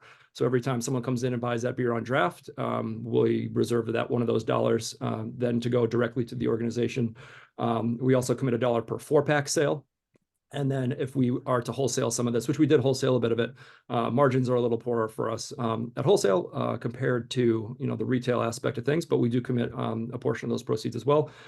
So we've got over $1,000 coming to the organization. I'll have the final numbers. I'm still pulling a couple more. There's a couple straggling cases out there still, okay. But we're over $1,000 now, which we'll be cutting a check and mailing along to you folks here, hopefully very soon. So that kind of summarizes the efforts, I think. Well, thank you. Thank you so much. And also, I can tell you that we hold a conservation easement on, I think it's Fry's Leap, maybe on right on Sebago. So we protected some land there. We also, many of our members own land within the watershed of Sebago Lake. So, you know, we're involved in some of that, the same kind of conservation efforts around Sebago that others are. That's So, amazing. Seems very aligned. I've worked with Karen Young over there at Sebago Clean Waters for a while. Just because obviously as brewers, we want to protect our, you know, our resources as they come in. So anybody who is involved with that, you know, sincere thank you for thinking of, you know, preserving that space. Yep. I don't know if there's anybody online that wants to ask a brewer a question, you know, a beer question or something. Absolutely. Welcome to, if you have a minute or two, if you always wanted to know something about beer that you've always wanted to ask somebody who's an expert, there's an opportunity if you want to ask them. More than happy. I can take it offline too. I'll give my yeah. But I do appreciate it. I can tell you that I did use this as your beer as a fundraiser. I brought 2 of the 4-packs and then sold them to our board members for a donation. Great. So I made the organization made a profit by me. Perfect. I guess I didn't sell it to them. I guess I gave it to them and they made a donation to the organization. So thank you. It's actually been a really kind of interesting project here for us to be involved. We've never been involved in anything like this before. So honestly, I'm blessed to be in such a joyful industry that I think it does bring a lot of enthusiasm and a lot of, you know, just kind of giddy excitement when things like these are going on. So it's something that we certainly enjoy doing, like sort of building our community in that way. And it's something that we do want to continue. We'll be talking to Hancock Lumber to see if this is something we could potentially do annually. The beer was very well received from a quality standpoint and good. Sold really well. So I think it's something that we'd be pretty dumb not to try to do again. Well, next year is our 50th anniversary. Perfect. Maybe we should think about some way to celebrate that, you know, that or somehow, but it's our 50th anniversary next year. So it maybe there's a 50th anniversary beer or something. I don't know. I think we could probably put Tom, something. I do have a question. Have you ever brewed with spruce before? This was our first one on a distribution level. We had brewed some just for our own fun in the tasting rooms. We do still have our Anderson Street location, which can brew at a much smaller scale. And what we do is we sort of play around with ingredients. We did trial this batch before we made it on a production level. Once you get it over to our Gorham facility, it's a lot of pressure. It's a lot of volume all at once. So we brew at small scale over there, and we had done it before. We also have, you know, a lot of really bright minds at our disposal who work for us here who have brewed many, many styles. So we put everybody together, we put the brain trust together, put together what we thought was a really good recipe. And to be honest, I think the response, and even for my own personal taste, I had a fair few of these. So Well, a I'm bit of a hearing discerning that, palate at this point. So brewing with spruce is actually very old. It's an old practice. It is, yeah. So to balance the beer, bitterness is an important factor. Obviously, hops are, you know, at the forefront these days. IPA craze is, you know, still burning bright. So hops are the primary, you know, bittering agent. But, you know, if you think about it, there's a lot of areas of the world that do produce beer that don't have access to hops. So traditionally and historically, if you think of places like Scotland, who would have hated trading with England, they use things like heather flowers and other resources sort of at their disposal to create similar impacts on the flavor profile. And spruce is one that has been, you know, long past, you know, was a more commonly used ingredient than it is now, but, you know, provides a level of complexity that I think is lost on the public these days. And it's good to revisit those types of beers on occasion and kind of surprise people again. Did you source the spruce from Maine? We did not. No, it was kind of out of season. So we had to buy some that were in a warehouse, unfortunately. But that is, now that we've had a chance to go through it and this is a recipe in our repertoire, we're excited. If we do brew it again, we know who's going to be able to provide it for us. We reached out and tried our best to source it, but there just wasn't enough here locally for us to make this size batch. But everybody gave us their timelines for when they'll be ready this coming brew season. So we know when they'll be available to us and at our disposal. So that's another forest product. I mean, spruce tips already is a forest product, but now spruce for brewing. There we go. And then the final question, how many beers do you currently have available. If you go on your website, I mean, it's just, you scroll down, keep scrolling and scrolling. I mean, we're Yeah. talking, what's that? We've brewed, we've produced probably over about 140, I think, total SKUs of different styles of beer. With any regularity, we'll have probably 15 to 20 available at any given time. Again, beer is better consumed fresh in most cases, unless it's something designed to be aged. So for the most part, we try to keep things, exciting and engaging. There is seasonality that comes into play. We do offer seasonal products that kind of rotate out throughout the year. In any given year, we'll brew probably 30 to 35 different beers, given the season, given the raw materials that are available to us, and obviously the consumer tastes that adjust throughout the seasons. And then finally, can you tell us about the 2 auction items that you've donated to our online auction? Yeah, so we put together a little gift basket for you guys. I think there was a gift card associated as well. And then Hancock Lumber, I believe, put something together too. So the little bit of a Didn't joint. make it on the auction, but it's gonna show up at some other point later this year as Sure. as a fundraiser. And so the gift card and then a bit of a gift basket with. Yeah, some so we've cool got line items. it's just merchandise. Unfortunately, I'm not allowed to give away beer itself, which is always a fun prospect. But we do have a merchandise pack, which will have t-shirts, some glassware, stickers, things that are a little bit more, legal to give away. Yeah, so please bid, mainwoodlandowners.org. You'll find the link to the online auction. You have time until 6 o'clock to put your bids in, and I think there's still some room for improvement on some of the bids on all fronts, certainly Lone Pines items. So thank you for that donation.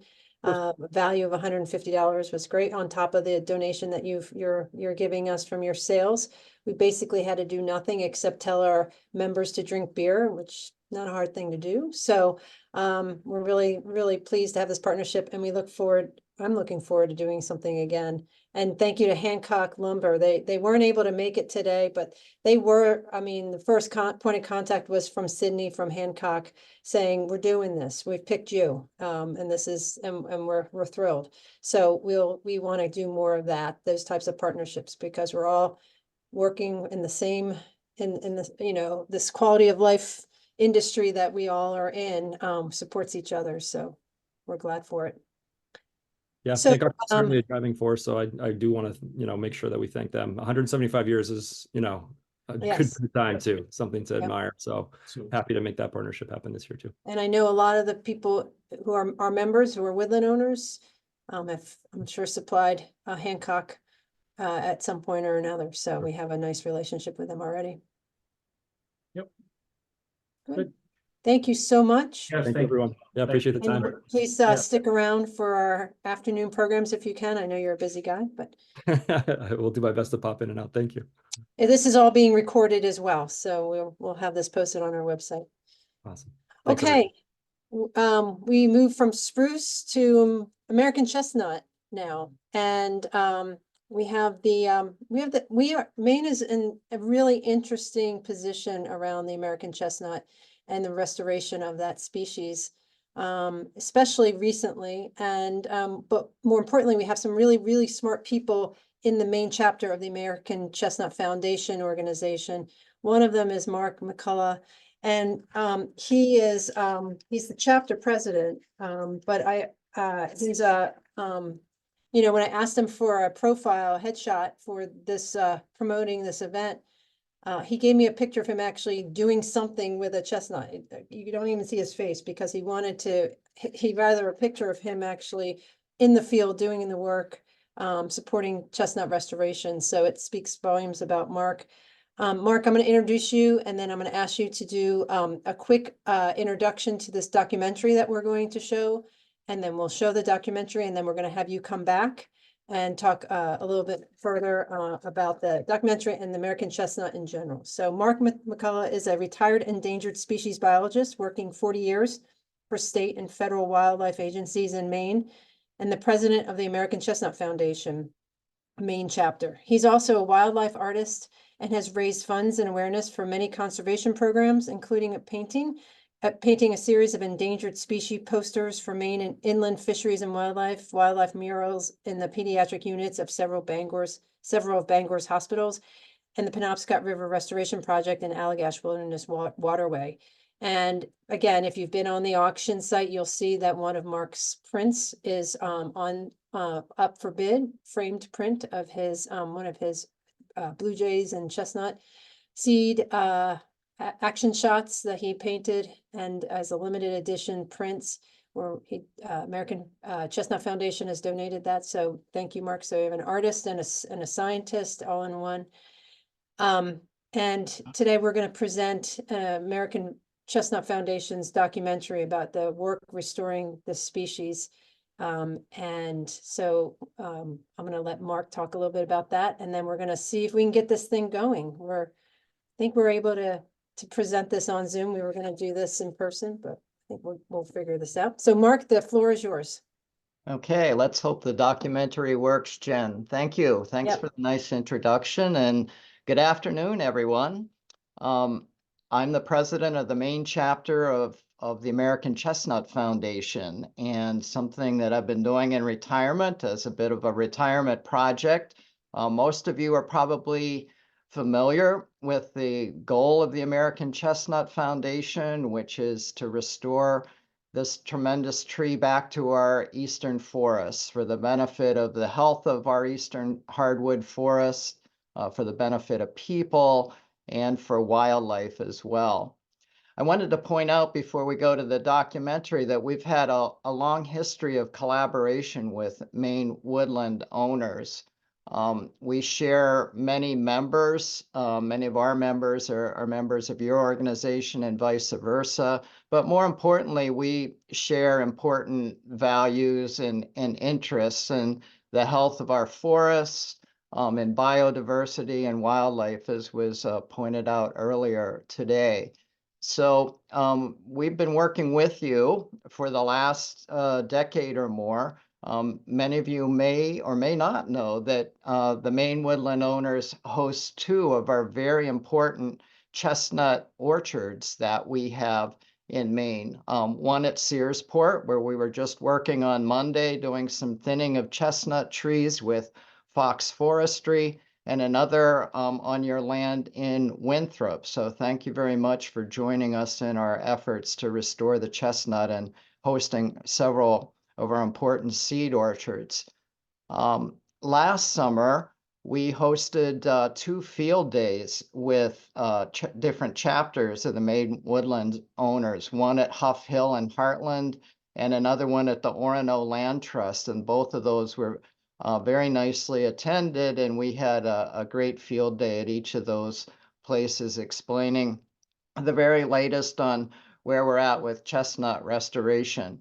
Our chapter has about 20 chestnut orchards from Fort Kent to Saco, all which are contributing to this national effort to try to restore the American chestnut back to the eastern United States. So a bit about the documentary. Last year was the 40th anniversary of the national organization, the American Chestnut Foundation. And this documentary that you're about to see was prepared to share our passion for restoring the American chestnut. It tells our positive story, our long thinking story of where we want to go with restoring this really important species. I grew up in Western Pennsylvania, and I remember finding American chestnut trees in the woods there. Our family farm, the barn was built from chestnut wood. I remember chestnut split rail fences around our farm. So this is a really important tree to the culture of America. In fact, 1 in 4 trees in the eastern hardwood forest was an American chestnut before the blight came. So this documentary is meant to raise our spirits about the American chestnut and where we're headed. And so, Jen, if you can tee up the documentary, that would be wonderful. I'm going to pass it on to Roy, who is helping me with this. Okay. Let's see how it goes. Let's see what happens. We've got now I'm going to begin the documentary. Zoom may not cooperate with audio, but let's give it a start. If I do have to restart it, I apologize, but let's give it a go.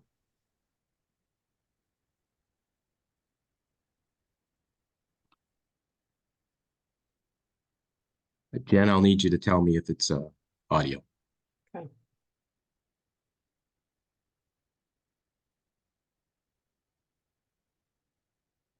I have audio. Do you have audio? Nope. So I will try Okay, from my end. let's try it from your end.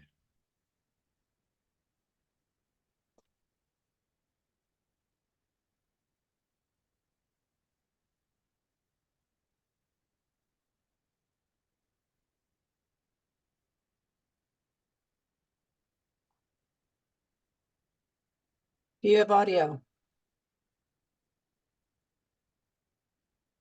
The American chestnut tree Yes. was more important to the development of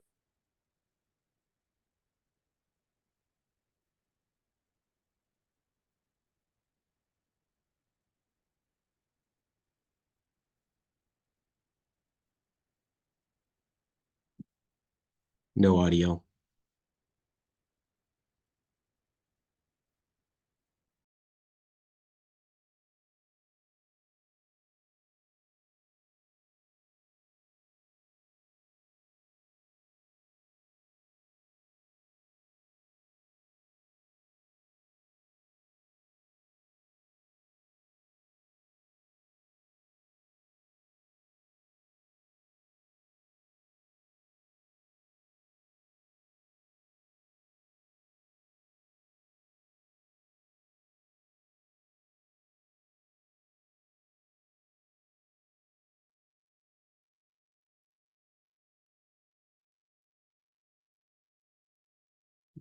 We seem to have poor streaming and audio, unfortunately.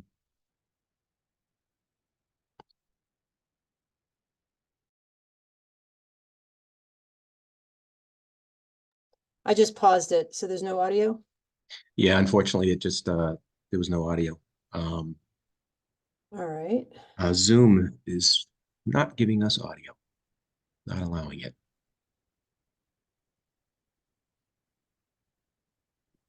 I'm just looking here. Yep. I'm looking as well.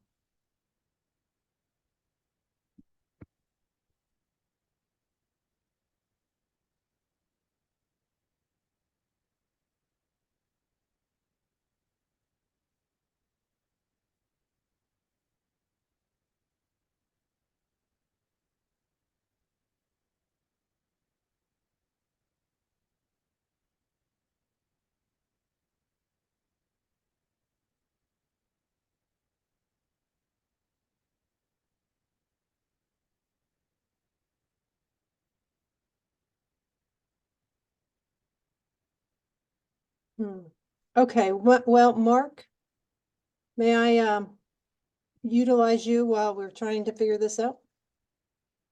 Sure. Yeah. Okay.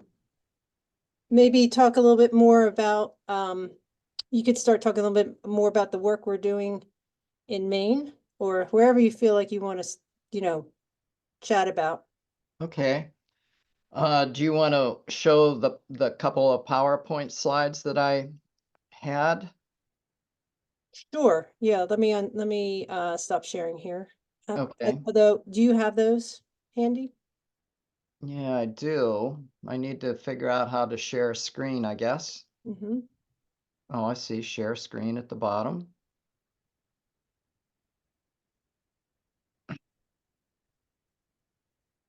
Is that showing up?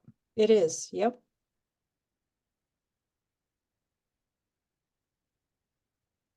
Okay. Well, I hope we can see the documentary, but if we can't, there's possibilities of seeing that a couple of different places here in Maine in the coming year. Our chapter is going to be planning a couple of different showings, and those will be advertised, and folks will be able to attend those around the state.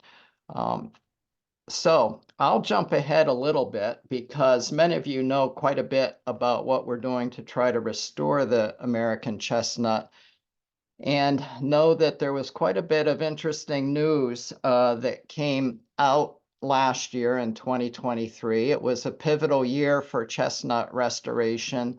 not just our 40th anniversary, but some new news came out about our efforts to restore the American chestnut. So there are quite a lot of advances made in the last just 2 or 3 years with genetic science. That science is really increasing at lightning speed. And this science has been applied to chestnut restoration and helped us better understand where we are along our journey of restoring the American chestnut. So there's many new perspectives and new insights based on some of this new information that has come out. So first of all, I'm going to talk about our hybrid program, which most of you are familiar with. It's the orchards that we have at Searsport and Winthrop. And this has been ongoing since the early 1980s. And this was the effort to take the American chestnut and cross it with the Chinese chestnut to create a hybrid that would hopefully capture the genes that are contained in the Chinese chestnut that provide the resistance to the fungal blight that wiped out the American chestnut. As many of you know, that blight came to North America in the early 1900s. It came from Asia, where the chestnut species there, the Japanese and Chinese chestnut species, are resistant to the blight. So they have some genetic material that enables them to be resistant, whereas the American chestnut is among the most vulnerable species of chestnuts worldwide to that fungal blight. So the concept was that there were probably 2 or 3 genes responsible for this resistance in the Chinese and Japanese chestnut. And if they could be hybridized with the American chestnut, and then the American chestnut be back crossed with the American chestnut, this hybrid back crossed with the American chestnut, then eventually after 6 generations or so, we could create a chestnut that was about 95 to 97% American chestnut, and the remainder having those few magic genes that the Chinese chestnut had to resist the blight. And so that's what we've been up to for the last 40 years, and that's what many of our orchards in Maine are devoted to, this long-term process of growing successive generations of chestnut hybrids, exposing them, actually inoculating them to the fungal blight, selecting the very best, and then moving on to a next generation. And so we thought we were fairly close to a point where we would have a chestnut tree that had the qualities of the Chinese chestnut and that were blight resistant and would be able to be restored into the forest. But then along around 2021, 2022, some of this genetic science that was being done told us that the story was much more complex than we thought it was back in the early 1980s. In fact, rather than 2 or 3 genes being responsible for chestnut blight resistance, there are probably more like 200 genes that were responsible for resistance, scattered all across the 14 chromosomes that the American chestnut has. So the ability to try to capture those critical genes through a hybridization program began to look less and less favorable. So the national organization pivoted on this information in 2023, and all of the chapters, the 16 chapters of the national organization, began to go through their collections, their hybrid collections, and began to eliminate some of the families that we knew had very little resistance to the American or to the chestnut blight, and retain some that were looking positive, that we inoculated and seemed to be resisting the blight. So where many of you helped us plant some of these blocks of chestnuts, where we plant a block of 150 of these hybrids, We've now whittled down our collections in Maine, including the ones in Searsport and Winthrop, to about 10 or 15 trees per block. And those are the very best trees, the ones that where the blight canker is relatively contained. And we'll continue to watch those trees and select the very best of those trees over time.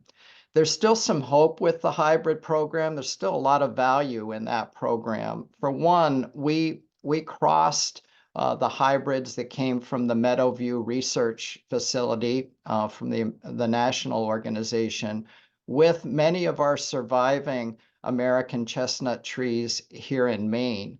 So these orchards, these seed orchards, we call them, contain much of the genetics of our Maine population, surviving population of American chestnuts. So they'll continue to be valuable for that. Furthermore, some recent research by the U.S. Forest Service planting out some of these hybrids from Georgia to West Virginia is starting to show that indeed they may not have all 200 genes responsible for resisting chestnut blight, but they have enough of the resistance genes to be able to survive much better in a forest setting than American chestnuts. So they're showing greater survival. They're showing good growth and timber form, similar to the original American chestnut. And they're starting to produce burrs and seeds in the forest, national forest where they've been planted from Georgia to West Virginia. So there is some promise there. And one of the things that we've been able to use some of this recent genetic science, now that we know where these genes are located and how to find them, is to do assays of all of our collections of hybrid trees from Maine to Georgia. And we've identified our best trees in each of these states. Here in Maine, for example, we have about a dozen trees that rank out fairly high as far as their genetic and phenotypic profile. And elsewhere throughout the range, there's several hundred of these trees. So we've launched a new program in 2023 called our Best by Best program, and we are crossing these trees with each other and with hopes in several generations of advancing quickly towards a tree that will have more of this collection of genes that will resist the chestnut blight. So we began that this summer here in Maine by crossing all of our 12 trees that were identified down in the Camden area. And we'll be continuing to do that next year and sending pollen from our best trees in Maine elsewhere throughout the range. Likewise, we'll get pollen from other states from their best trees and start to pollinate some of these trees here in Maine. So the picture in the upper right there is Eric Evans, the first president of our chapter 25 years ago, who's still very active and was in charge of doing this pollinating, hand pollinating of chestnut flowers this summer. So I'll move on to maybe some of the work that Jen was referring to, and this is where we had placed a lot of our hope, is with the transgenic techniques of being able to insert a gene into the American chestnut from the wheat plant that would be able to combat the blight fungus and prevent the trees from dying from chestnut blight. So some of you, well, maybe many of you have been reading about this over the years. This transfer of a gene from the wheat plant into the American chestnut was pioneered by Bill Powell at the State University of New York. This particular gene is called the oxalic oxidase gene.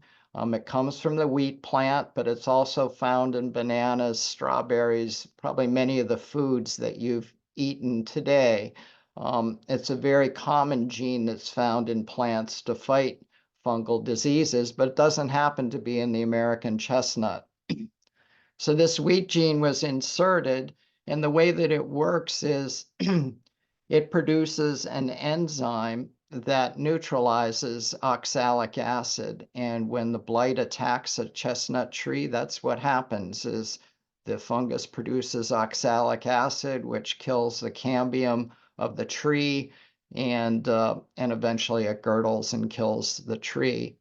But when this OXO gene, as we call it, is present, that produces this enzyme that neutralizes the acid. So there was a lot of promise that this would be yet another method that we could use to develop a American chestnut tree that could be introduced into our forests in short order. However, that required a permit from the U.S. Department of Agriculture and from EPA and the Food and Drug Administration. And so for the last 3 years, they have been looking at the state university and evaluating the State University of New York's permit application to look at whether it meets their requirements for and could be deregulated such that the American Chestnut Foundation could use this chestnut for restoration purposes. The American Chestnut Foundation fully supported this effort and was very active throughout this last 3 years to promote this and to try to get USDA to support it.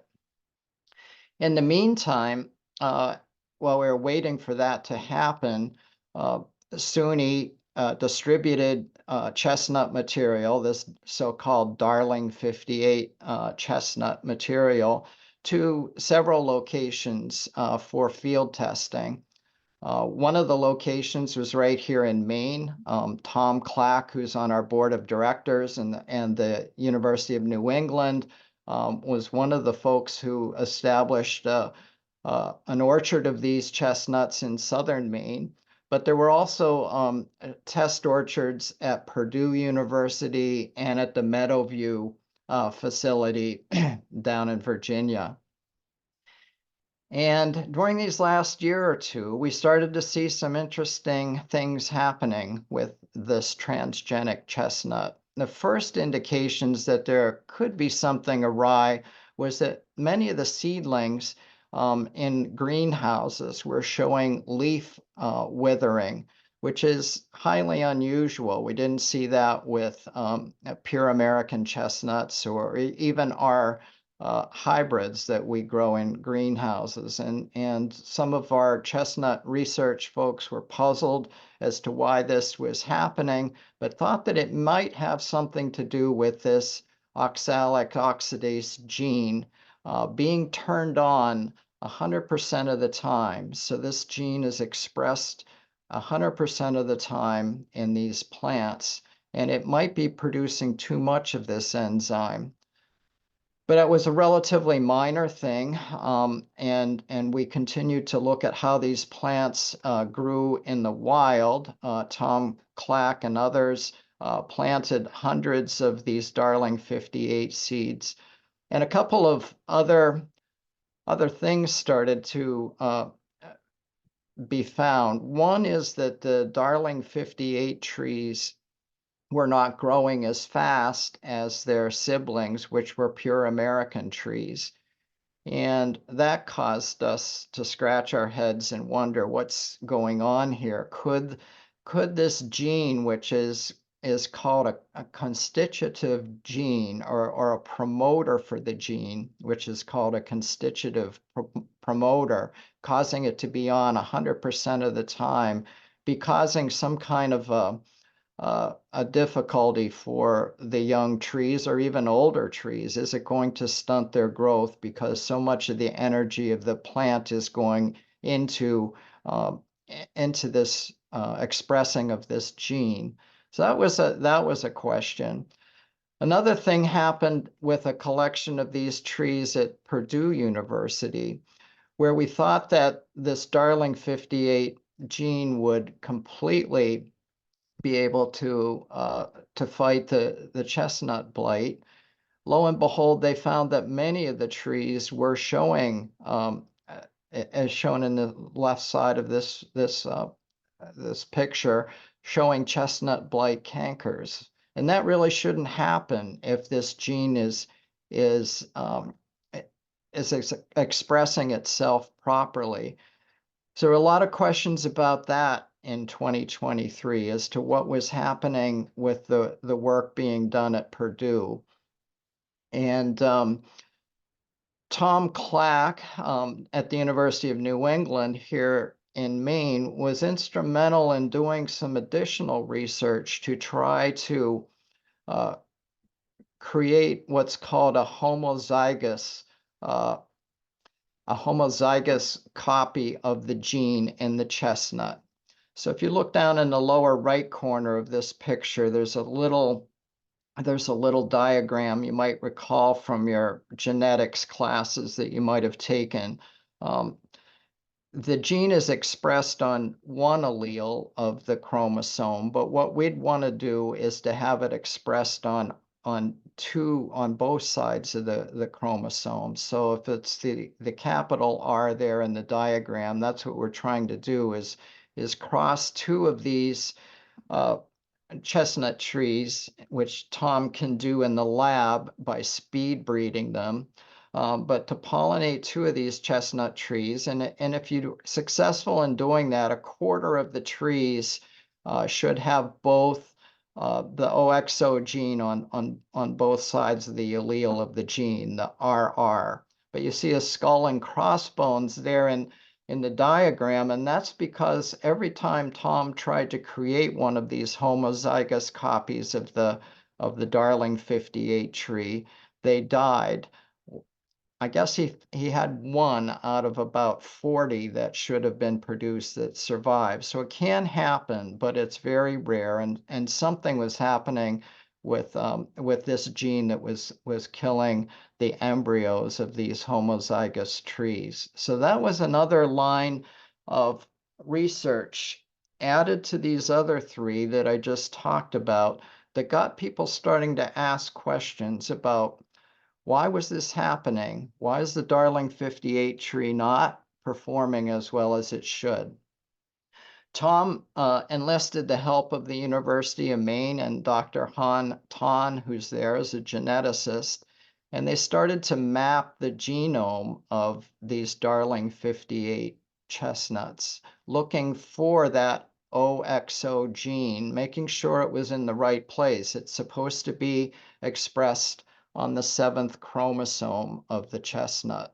They looked and couldn't find the gene on the 7th chromosome and found it instead on the 5th chromosome. And that's down at the bottom of this slide, showing that the gene, instead of the trees that Tom was experimenting with, the trees that Meadowview was experimenting with, the trees that Purdue was experimenting with, were really the wrong trees, that the State University of New York had distributed the wrong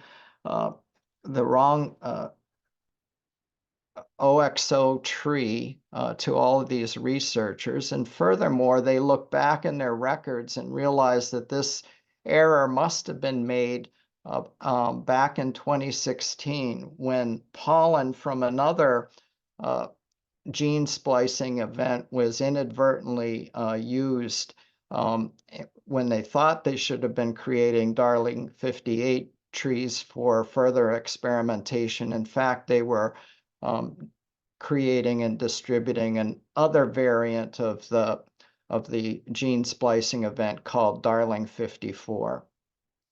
So a lot of different problems began to be discussed within the American Chestnut Foundation and with SUNY. And as a result of a lot of these different concerns and questions about the tree that was being distributed, the problem that all of the research that was done for the USDA consideration was done with the wrong tree. In effect, it was done with the Darling 54 variant, not the Darling 58 variant. And the American Chestnut Foundation made the decision to withdraw their support for the Darling 58 application to USDA. So many of the problems associated with this oxalic oxidase gene expression is because of something called a promoter that comes before the gene. And in the case of the Darling line of chestnuts from SUNY, is something that causes the gene to be on 100% of the time.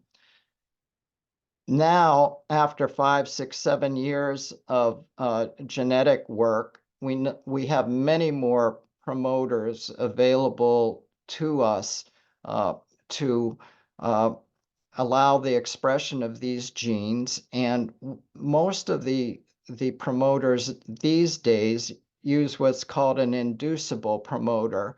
And that means that the gene only comes on when the tree is wounded and there's a wound to the tree. So in other words, the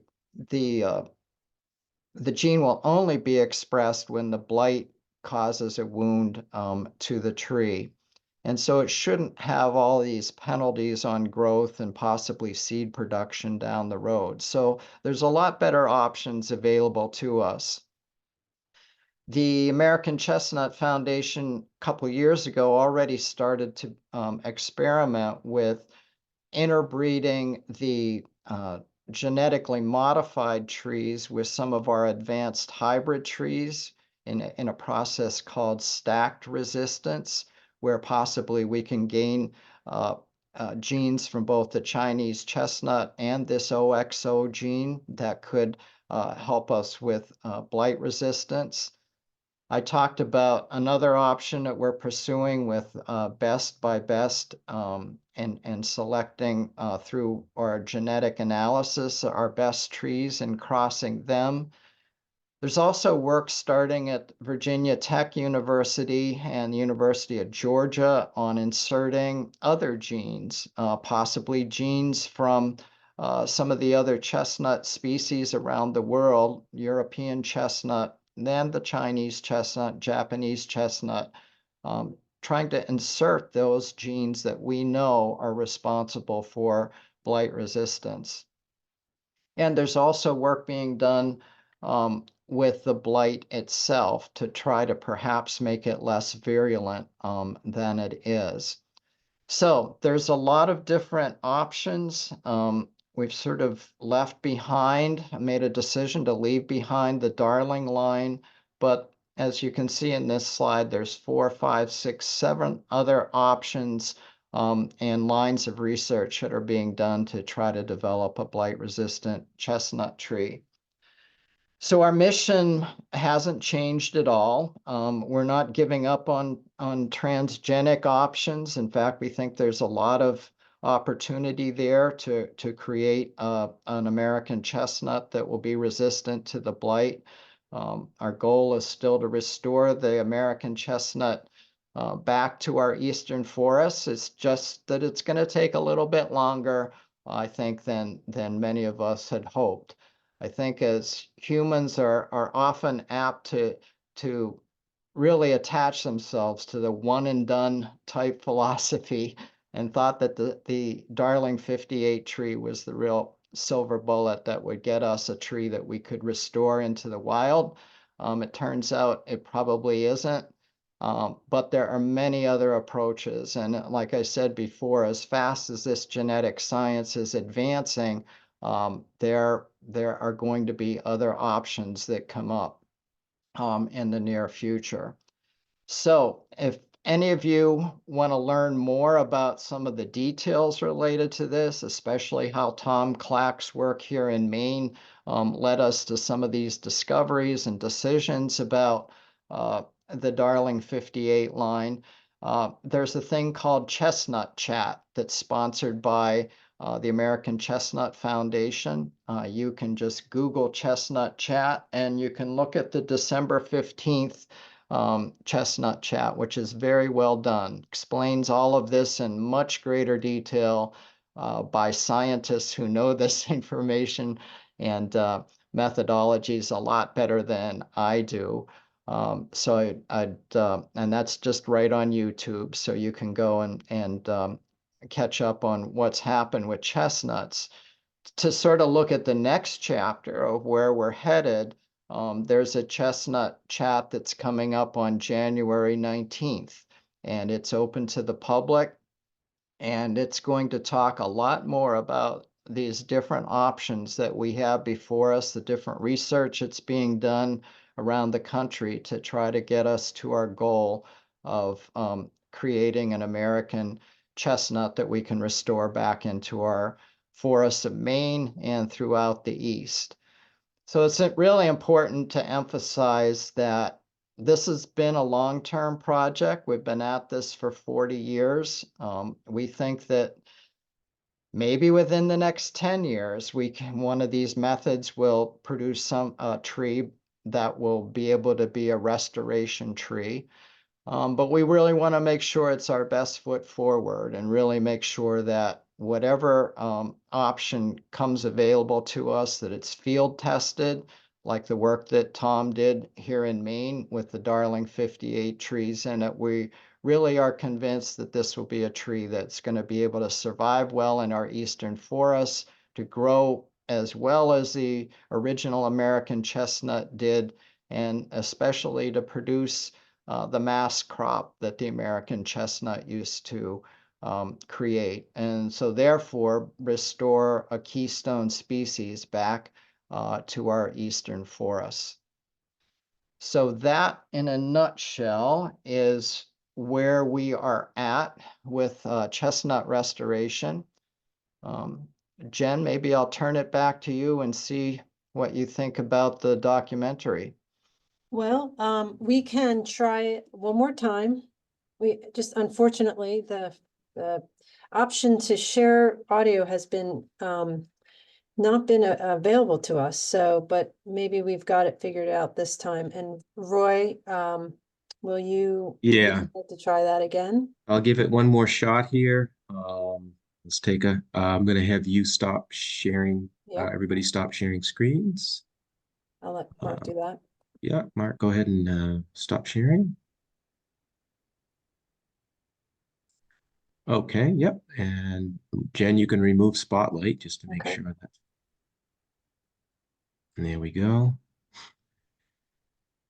And I'm not able to share sound. It's grayed out. Unfortunately, it's not allowing me. We've checked all the things, so Let me I see won't what I even can do see here. if you can fire it on your end. Try one more time.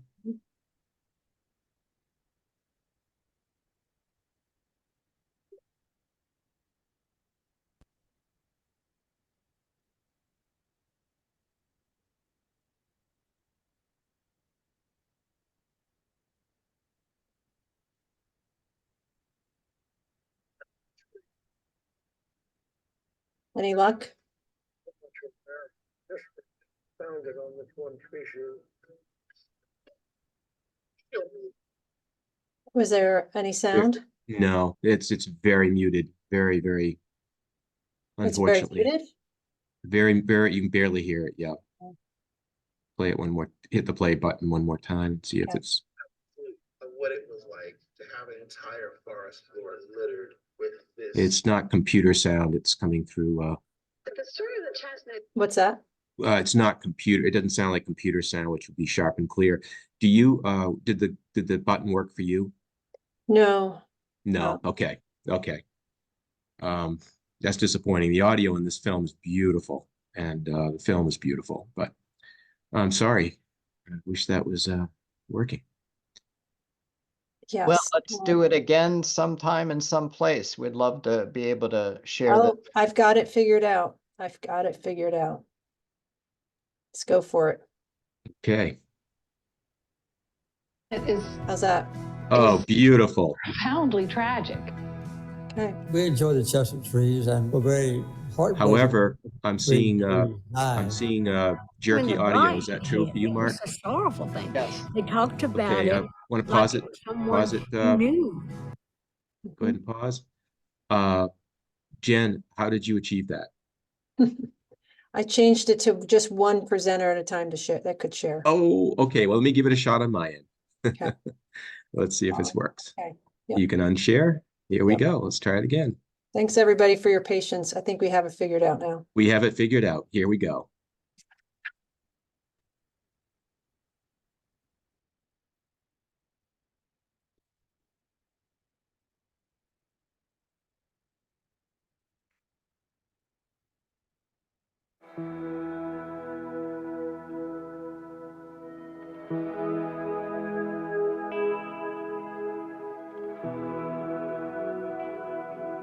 The American chestnut tree was more important to the development of this country than the Liberty Bell or the bald eagle.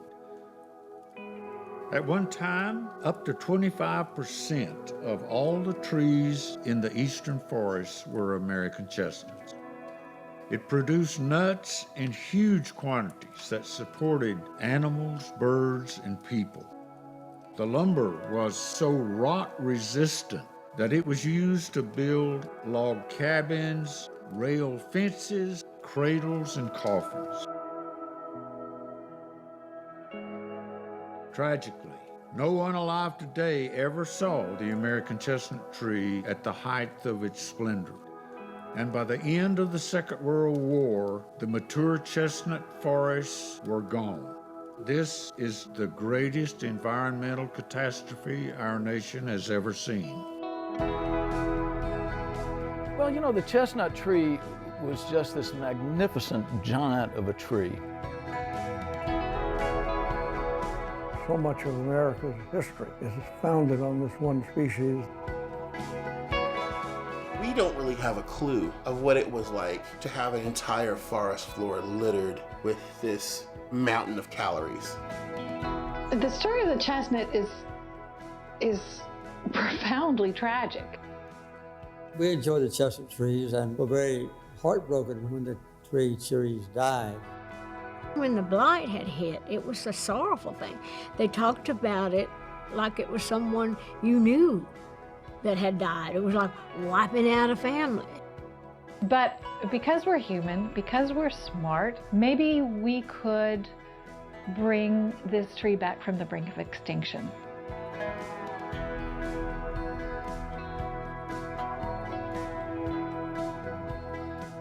Almost as soon as the blight appeared and all these iconic trees began dying off, people have been working passionately to bring back the American chestnut.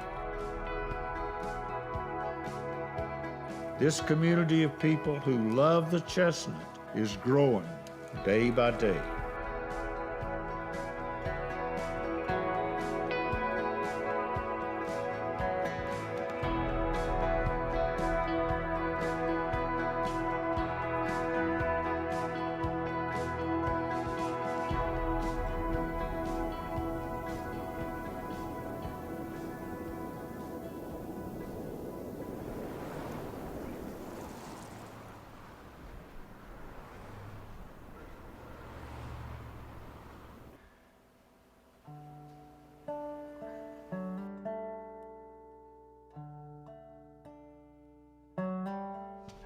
I don't think they'll bother anything of yours.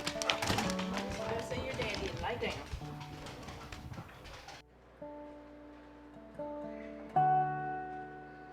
My name's Rex Mann.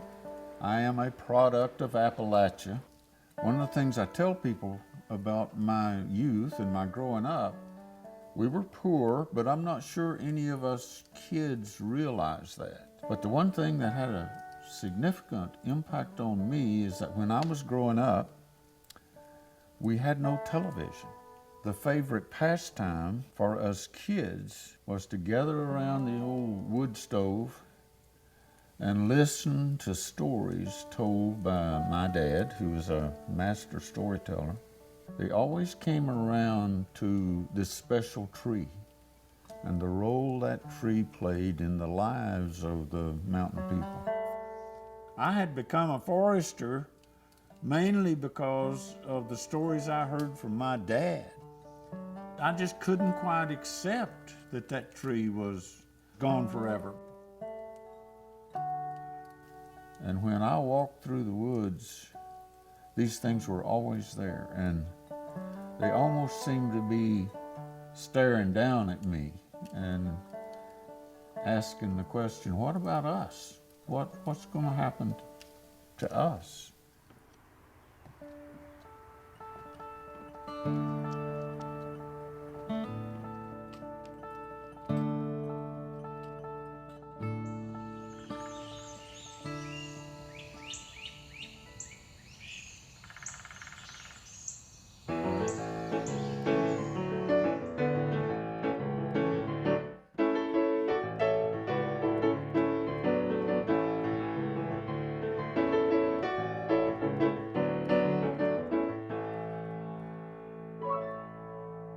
Hi, I'm Chuck Lavelle. If you know who I am, it's probably because of my 50-year career in rock and roll with artists like the Rolling Stones, the Allman Brothers Band, and many others. But you may not know that I also have a degree in forestry. Yes, I took a correspondence course while on tour back in the day, which is where my love of the American chestnut tree began. I truly love the American chestnut tree, and I think the work being done by scientists to bring it back is really amazing stuff. But I'll admit, it can be a little complicated. Now don't be afraid, if an old rocker like me can wrap my mind around this stuff, you can too. Okay, the American chestnut blight that came over in 1904 was actually a fungus called Cryphonectria parasitica. And this fungus attacks American chestnut trees by producing an acid that kills the tree's cell walls, and then it eats the dead tissue. That's pretty gnarly stuff. Within a couple of decades, the vast majority of American chestnuts were wiped out. But people noticed that the Chinese chestnuts, which had evolved alongside the fungus over in Asia, survived just fine. These were orchard trees. They were not as tall or straight or as beautiful as the American chestnut, but they had something in their genes that allowed them to survive. Researchers began breeding these Chinese chestnuts with surviving Americans with the hope of producing a tree that would have the best characteristics of the American chestnut and the blight resistance of the Chinese variety. Breeding trees is hard work. You have to take great care in pollinating them so you're sure which trees you are breeding. And then you have to wait. A chestnut tree in the wild might get to be 20 years old before the blight catches up with it. And that's why chestnuts in this breeding program are often grown in greenhouses, and they get intentionally inoculated with the blight fungus so researchers can see which of these little guys handles it best.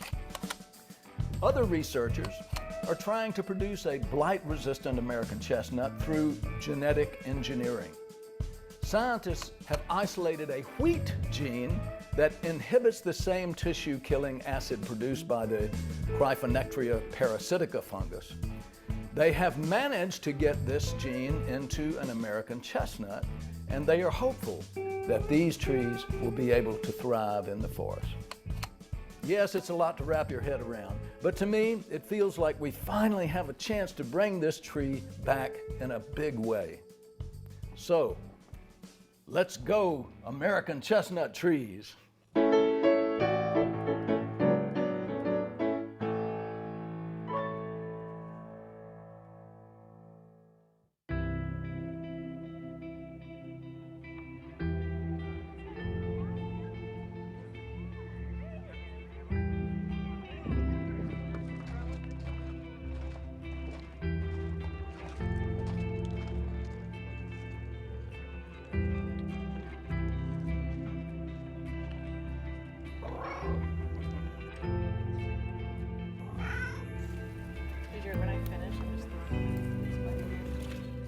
Okay, as long as you keep the randomization.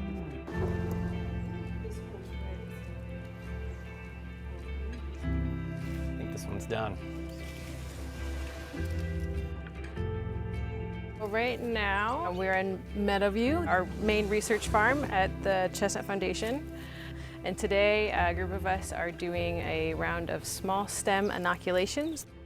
This is one of 3 areas that is doing this experiment this year, so it's also going to be done at Penn State and then SUNY ES up in New York. In order to be able to restore the chestnut, we have to have trees that don't get blight out in the woods and die. And in order to do that, we have to test them here at Meadowview before they make it out into the forest. And the way we have to do that is not wait 20 years for a tree to get blight, is we give them the disease early on and see how they react. And that just tells us whether they're worthy of being out in the forest or not for restoration. You know, when you produce cars and you have crash test dummy tests, that's what Meadowview is. So we have a whole lot of trees and they're going through a crash test, and if they survive here, they can make it out in the woods potentially. This is where we've been doing breeding since 1989. With back crossing, they have characteristics mostly like American chestnut, but they retain some of the genes for resistance from Chinese. And so we've been doing that for 7 generations of trees here. And this is the latest iteration where we're also breeding in this wheat gene to make them even more resistant. I think what we're doing today is incredibly cool. Just to be able to say, hey, we've been working on this back cross program since, you know, since we started, and now we have this transgenic tree, then to say, hey, we're now going to be combining and seeing how these 2 very intensive programs combine together and see if there is this additive effect of blight resistance. I think it's so exciting because both programs have these trees that are coming out that look great. And imagine if we can add them together and get an even more superior chestnut. Like it's very exciting. Is this the first time? Yeah, to my knowledge. For the stack resistance? This is the first stack resistance, right? Yep, that's it.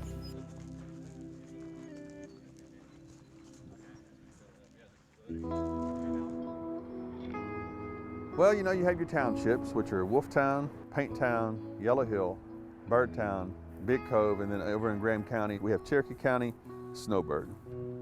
I think we have a little over 15,000 enrolled members. They all receive services from the tribe. Everyone over 18 has the right to vote. We have a democratically elected government. You know, we have a tribal council, that's our legislative. We have a chief and a vice chief who are the executive, and then we have a judicial branch. We have had a massive injection of revenue. We're able to build like these apartments that you see right here, and our gymnasiums, our community centers. There's been massive improvements. But one of the things that comes with progress is sometimes you lose that small field and you come back and say, well, people don't do these things anymore. With all the success we have, there's still socioeconomic problems of being an American Indian tribe. So as we get away from that, we're blessed and cursed.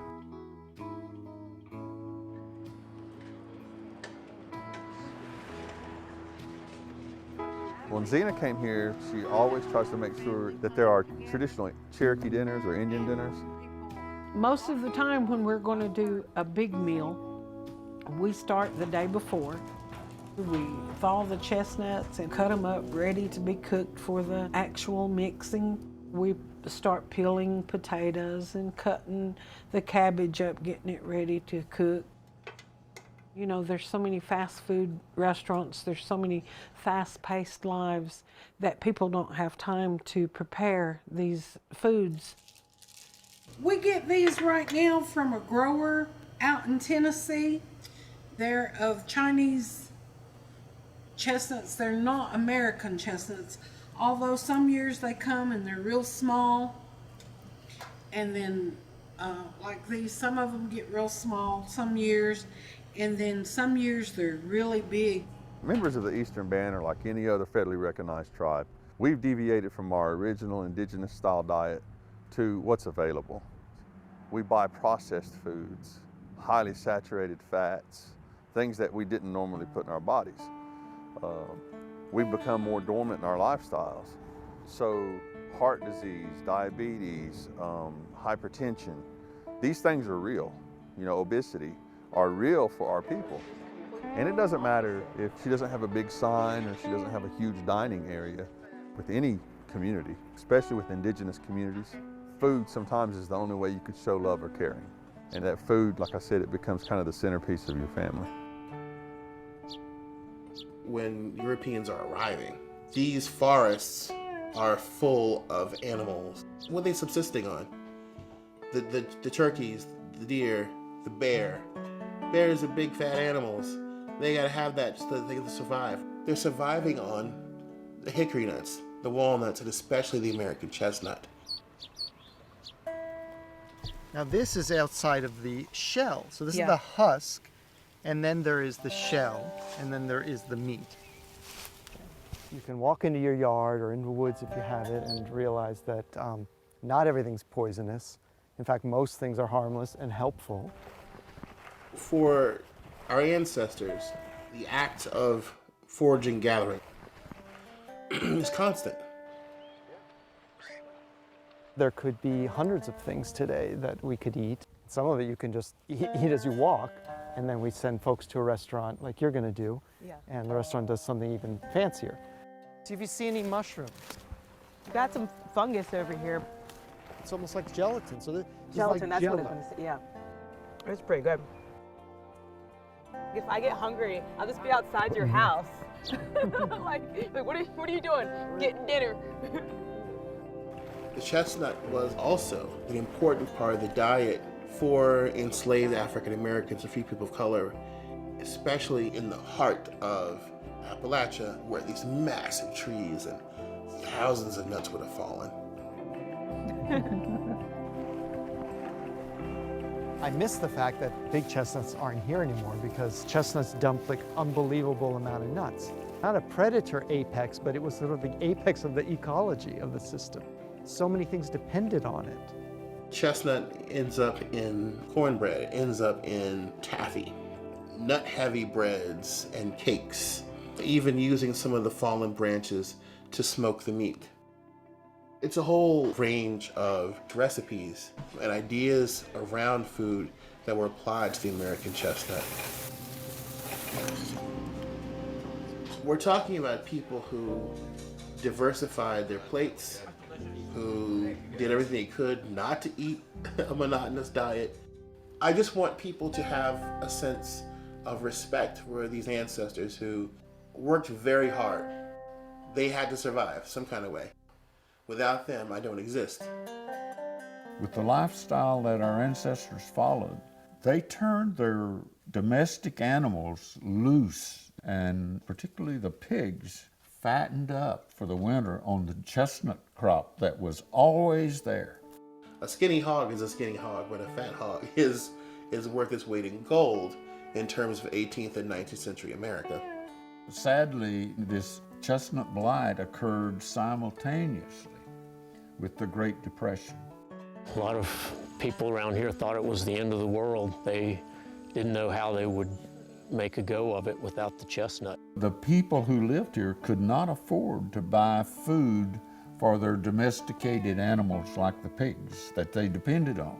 So they left. They left by the thousands, left these mountains going to any city all the way to the West Coast looking for work of any kind.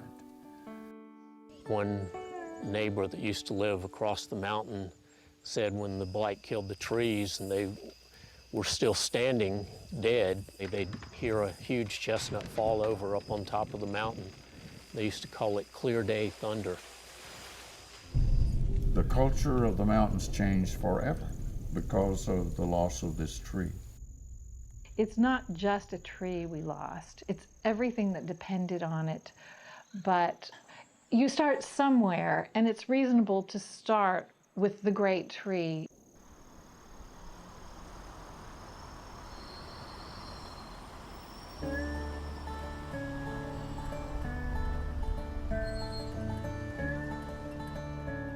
Put these chairs down and put your backpacks out of the middle aisle. Well, I'm going to be talking about restoring the American chestnut. If you guys have heard of the song, Chestnuts Roasting on Open Fire, it is alluding to this nut right there. That we have the American, the Chinese, the European, and the Japanese chestnuts. Which one do you guys think is the American nut? We are focused on bringing back the American chestnut because that's filling in a niche into our East Coast forest that the Chinese and European trees just can't fill. These trees were incredibly tall. They had their own layer in the canopy. They used to be over 100 feet tall. And a lot of the folks who go, hey, I've actually had a chestnut. I saw some in the grocery store. What you might actually be buying is Chinese or European chestnuts that were imported. But at some point, if we are able to actually bring back the American chestnut, maybe one day you'll see these smaller chestnuts on the open flame, and then you'll know that it's the American chestnut. I'm the regional scientist in the South, but there are 4 of us in this role trying to tackle this problem from Alabama to Maine. And we're all running around planting trees with our volunteers to try and really bring this tree back. It's a huge effort.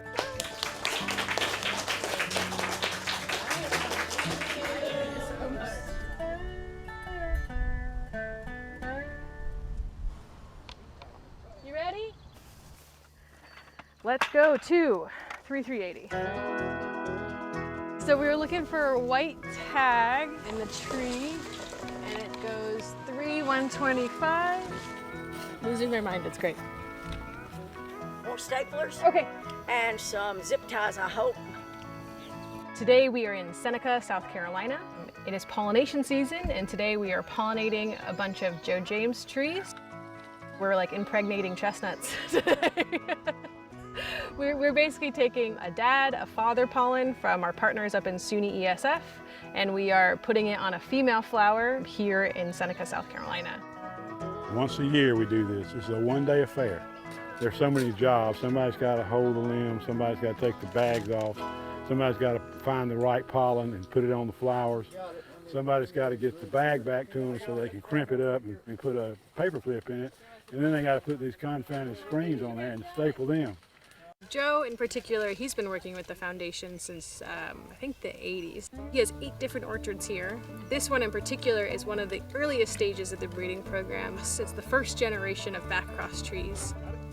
These trees are over 50, 60 feet tall in this orchard, so they're pretty incredible. It's hot on this ladder, you know you're closer to the sun. There you go. We finished all those. On that tall tree? Yeah. When did you do that? When you were busy blabbing, Joe. You didn't break any limbs? So far we've only broken 1 limb in about 40 trees, and I broke it, so that was probably good that I did it. I was about 8 or 9 years old. My father was a traveling salesman. So we were going through the mountains, and we stopped at the overlook, and we were looking out over the hills, and there were a lot of dead trees scattered all through the woods. And I said, what happened to those dead trees? What killed them, Daddy? He said, well, that's probably chestnut trees. The blight killed them. I said, the what? What's a chestnut tree? And he told me how wonderful the tree was, and that the blight had killed them all out. I thought to myself, somebody needs to do something about that. Then fast forward about 50 years. These trees were planted, 2 decades ago. If someone hadn't planted these trees, we wouldn't be able to do it today. But it just takes a long time, and I am so grateful for the patience and the perseverance of the people before me. Hey, I need to re-net this one. Walt, are you over there? Come over here, Walt. This is Walt Predmore. He's my grandson, lives in Greenville, and he was kind enough to come out and help us today. He's getting his first foray into chestnut breeding, okay? You got to start somewhere. The youth is where the answer is. Thank you, sir. You can retire. They got to be carried over to the next generation, because today people are dying out that actually ever gathered wild nuts and really knew the importance of the tree. As important as it is to man, it's all that much more important to the wild, or the fauna of the forest. A lot of younger people never saw a chestnut tree in the top of a woods anywhere. They're rare to find. You can find them, but they're very rare.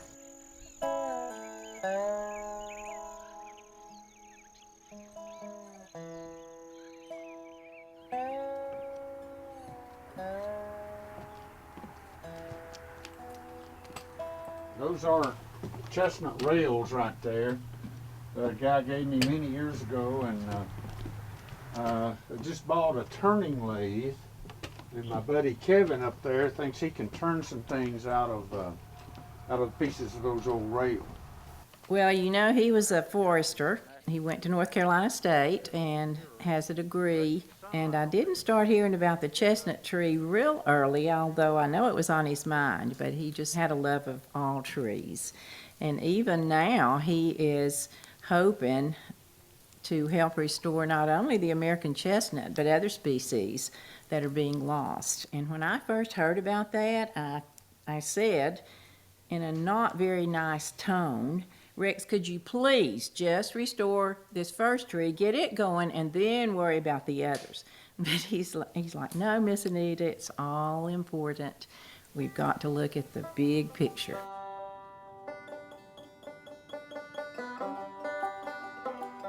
A chestnutter is, I think it's probably somebody kind of like myself that have devoted their energy to bringing back this tree.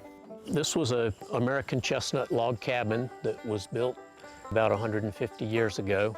We had it dismantled and reconstructed on a concrete slab here and a new roof on it, and it should last another 150 years. Houses, fences, posts and boxes, food for critters, food for you. Grandest of the mountain range, children knew that tree by name. I only know how to talk about two things. It's working here on the chestnut orchard and playing guitar. And so when people get tired of hearing me talk about guitar, I get to speak about chestnut trees. She was the queen of the forest, taller than the others. Queen of the forest, the American chestnut tree. I was one of these people that, as I grew up, I had no idea what a chestnut tree was. I never saw one, as far as I know, until I went to graduate school. I heard about it, I think, in a high school environmental science class. We were learning about trees, and he mentioned, oh, well, you won't see this anymore. When I first started, when I was an intern, I slept for the summer on the futon, traveled around Pennsylvania, meeting all the volunteers who had planted trees on their properties, slept on their couches. In my church, people call me Mr. Chestnut, which is kind of a strange thing, but I've just learned to wear it as like a badge of honor, you know? Chestnut is the only tree that has a fan club. When I first heard about the Chestnut Project, I thought that was just a great idea. It was inspiriting. She was the queen of the forest, taller than the others. Queen of the forest, the American chestnut tree. It has pulled at the heartstrings of, famous people who found the story kind of uplifting and inspiring enough to give support. I remember my Uncle Bill was passionate about trying to bring back the chestnut tree because he had all the memories that most mountain folks did, and he took that on as his passion. We all need a passion if you're going to be involved in something. It needs to be personal. I was very eager to help, and so ever since it began, I've been helping to raise money and helping to promote the knowledge among people about the Chestnut Foundation. A chestnutter? Well, I guess I'm a chestnutter because I've got a few chestnut trees. He got involved with the Chestnut Foundation, and he and his wife Sandy, they planted thousands of trees. We are replanting them, as you know, here on the Carter Center grounds, and also have some in my yard now. I'm looking forward to getting some good chestnuts from them. He really was totally devoted to that. It meant something to him. I think all Americans should be aware of this tree and the importance of the history of the tree and the importance of bringing this tree back. The American Chestnut Project is a beautiful example of creating a community of people who can give something to a dream that they won't see, that we won't see, but that our kids could see and that their kids could see. There's so much doom and gloom, and to have this amazing mission that's so positive. I mean, there's this common cause that everyone's working towards, and there's just this like really great community that's been built around restoring the chestnuts. The heart of these people is very interesting because a lot of these dudes are in their 60s, their 70s, and they're out here working, planting trees and going hard. I'm pretty much at like the lowest level of authority in all of this. I just show up, I pull weeds, I water the trees, I treat for ambrosia beetles and things like that, but I still get to see all of the factors that work into this. Like a lot of people have stories of their granddad or their father, and I have no connection to that personally, but I do love these mountains. To see their, servant leadership in that is really interesting because they're gonna be gone before they see these trees grow, And odds are I'll be gone before these trees even make it. I think it's because they're selfless. They care more about something that's bigger than them. A project like this requires science, it requires mathematics, it requires genetics. It also requires a kind of faith because we're working for something that we ourselves will never see. The passion for conservation that we see springing up around the world whenever there was a target and a motivation speak to what we could call the better angels of our nature. He is just so committed that sometimes I worry about him and sometimes I get aggravated. I'm like, could you just think about something else? But I love him to death and I'm just happy that I can support him.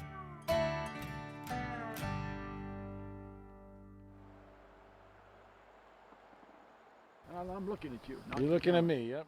Yeah. All right. My Uncle Nas, have you met him yet? You haven't met him yet? He's a character, one of a kind. I really feel like I'm 21 with 69 years of experience. Tells a great story, very educated, loves people, and he loves Roseburg. He's definitely a true West Virginian.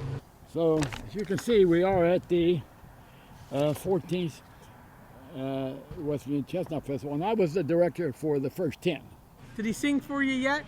A foggy day in London town, you know. Such a beautiful place to have a festival, and they enjoy coming to the park, and especially there are chestnuts that they can see and they can taste. You take the raw ones and you score them, because when they cook, they build up steam. See ya. They build up steam and they'll blow up if you don't score them, let the steam out. Then you soak them in water for a few minutes and then roast them till they come open like that. And then eat them. It's one of the easiest things that you'll ever work with. It's easy to solve. It does not burn up tools. You can even take the firewood. Them little baskets over there is made out of worth less firewood. People just love them. This is a non-releasable American kestrel. That's our smallest and most colorful North American falcon. Their classic call that you can hear if you're out in an open meadow or farm field here in West Virginia. Click, click, click, click, click, click, click, click, click, click, click, click. I think it's one of the most beautiful birds in the world. But if you think about the way the food web works, you got chestnuts on the ground, small rodents eating chestnuts, birds eating small rodents. So without a doubt, changes in habitat such as the loss of the American chestnut impacted American kestrels. There's no doubt about it. There's not a whole lot here, but there's not a lot of crime here either. You know, you can leave your doors unlocked. You don't have to worry about the neighbors too much. I happen to be the mayor. I retired from full-time work 4 years ago. A month later, I'm the mayor. Last night there was a dance. Today, the American Chestnut Foundation has meetings upstairs on the second floor. Later on this evening, there is a banquet. Well, tonight we have the gala banquet. The dishes are chestnut-flavored dishes. And we always have a wine that normally is donated, so it's on the table. It's the best $17 you can spend. We start off with the Madrigals from Preston High School, dressed in period costume. Each year we have a Mr. and Ms. Chestnut.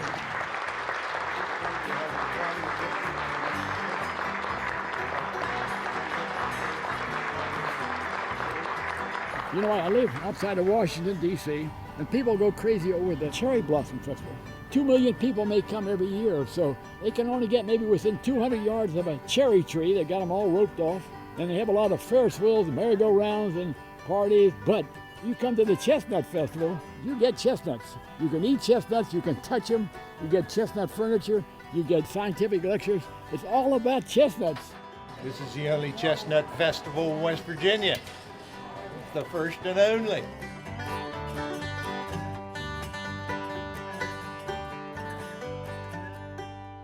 I viewed the weather with alarm. Suddenly, the sun appeared. Da da da da da da in.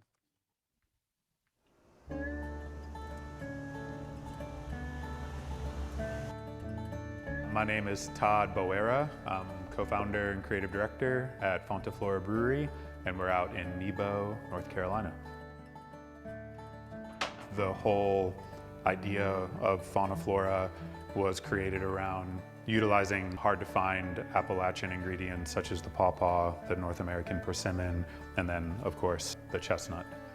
We get the chestnuts in, peel the husks back, roast them, and the beer really takes on, a lot of those sweet, nutty, almost like figgy aromatic and flavor profiles in the beer.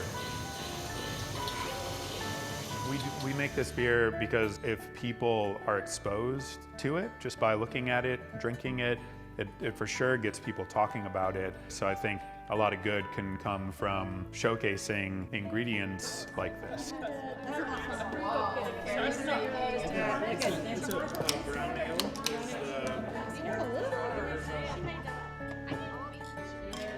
Thinking about what the forest would have looked like is pretty romantic for me. I would truly love to be able to experience an Appalachian forest that the American chestnut was able to once again thrive in. It would be an incredible thing if the chestnut was able to take hold again as an actual staple food source.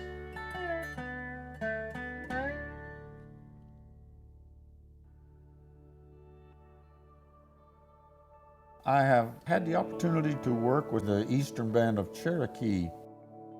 These folks had a different view of the American chestnut and the land that it grew on. Their approach is, we use this land, we use this tree to take care of ourselves, but we have an obligation to give back to the land. And the gift we give back is this knowledge that we can acquire to bring back the species that we're losing. There has been a project to bring chestnut trees back to Cherokee Tribal Trust lands. We've dedicated a spot back in the mountains where we're going to have our own chestnut tree orchard. Prior use was for relocating white-tailed deer back into the area. And it's kind of a open cut field on the side of a mountain that was fenced in. We've done good with the deer and the elk, so now we're going to bring the chestnut tree back. We belong in these mountains, and part of that connection is if you don't get out in these mountains and you don't see where the food comes from and you don't see the resources around you, then you become disconnected.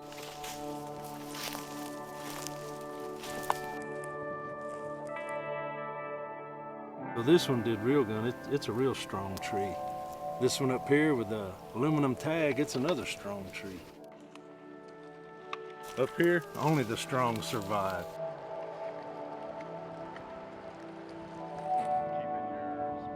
If you go visit the Eastern Band of the Cherokee, you can't leave that place without tasting chestnut bread, which is a huge part of their culture.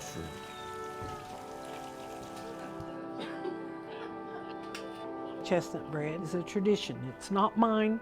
I didn't come up with it. It's something that our forefathers gave us.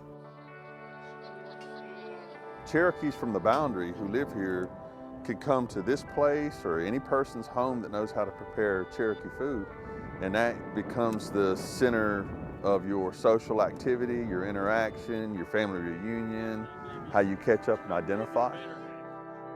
I've been here a couple of times because we are working on establishing a chestnut orchard here on the Koala boundary. There was a signing that took place, I believe it was in 2021, and we broke ground on the orchard last year. I've known Zena all my life. Me and her's about the same age, and we went all the way through school together, and she's just an outstanding individual. She's got this little store here where people congregate.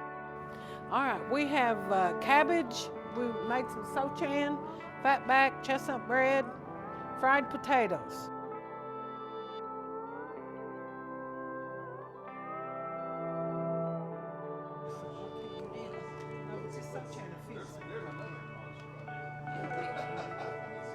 This has such a significant cultural impact, so to be able to see it and talk about it and get to taste it, I was thrilled to be able to come. The biggest thing about a Cherokee gathering is the food. When you have an impoverished people, people who have had to deal with, like we had with the U.S. government, the ability to feed everyone is probably like a paramount identifier in our cultural identity. We had a great meal today. Some of the local dignitaries were here. We had our vice chief and some of the council members. And it was a typical day of celebration.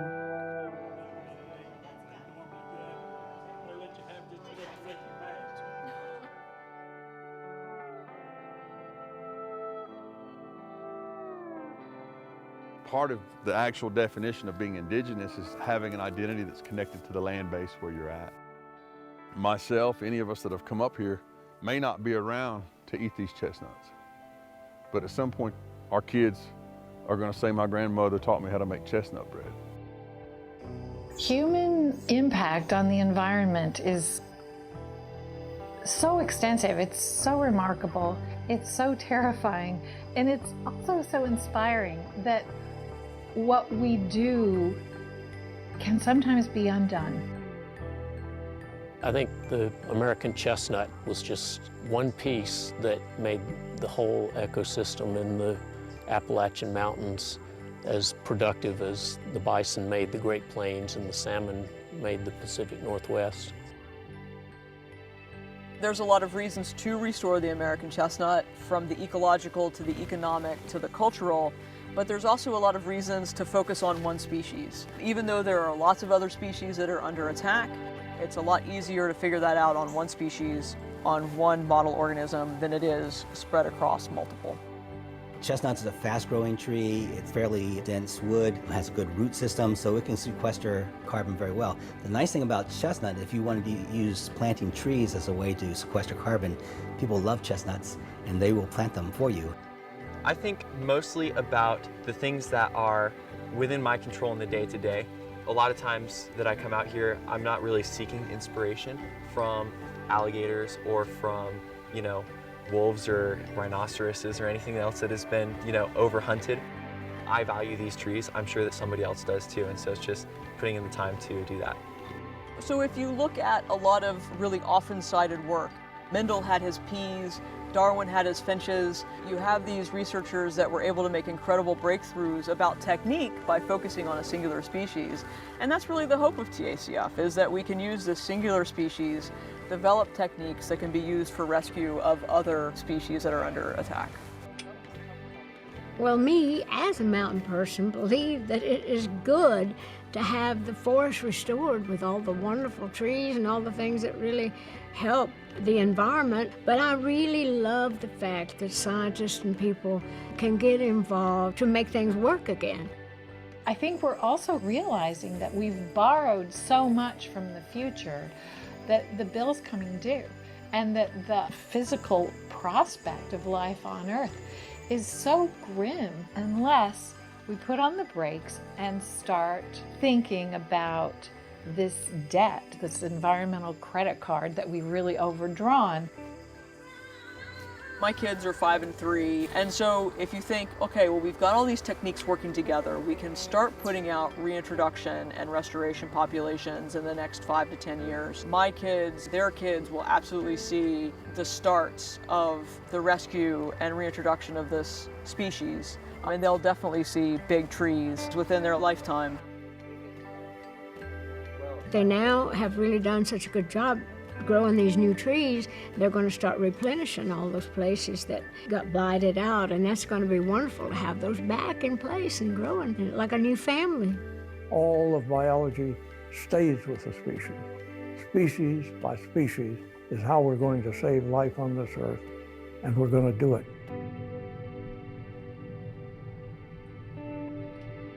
Today we're going to be going out with a group of local enthusiasts, and we're going to be trying to find some wild chestnuts. Chestnuts used to dominate this area, and because of that there's a lot of survivors out here. For those of you who don't know, before the invasive blight/fungus came, there was an estimated population of 4 billion American chestnuts. So our mission to bring them back is no small effort. Sure.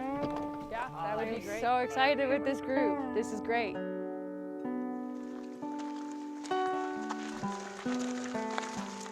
Outreach is one of the core principles and missions of our organization. the more people that are excited about chestnuts, the more likely we are going to be able to actually restore this tree. We found our first American chestnut. Kind of a classic leaf, a little bit eaten, a little bit loved. We only get a couple thousand, maybe, trees that actually are able to live long enough to reproduce. So to find a wild tree that has another American chestnut nearby to pollinate it is incredibly rare, and those trees are going to be incorporated into our breeding program to help make a healthier, more diverse American chestnut population. I think one of the most powerful tools we have in any effort we undertake is the ability to tell a story. Thank you, guys. Oh my goodness. Yeah. One of the most useful things we can do, and what I try to do, is to tell the chestnut story. Oh, amazing. Kind of like people, each chestnut has its unique characteristics, and each of those characteristics can help it adapt and survive in different environments. So as we are trying to reintroduce the chestnut tree, we are trying to reintroduce a very diverse, healthy population that's able to survive things like hotter climates or more rain and things of that nature. So that's why we always are trying to find chestnuts and incorporate them into our breeding program.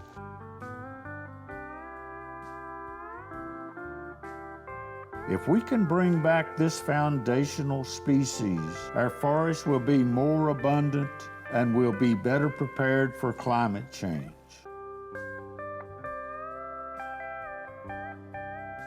If we are successful, not only will we recover this magnificent tree, but we'll be able to use the lessons we have learned to protect and restore other trees and other species of wildlife that we're currently losing. We'll have new tools and knowledge that will help us restore some balance to our environment.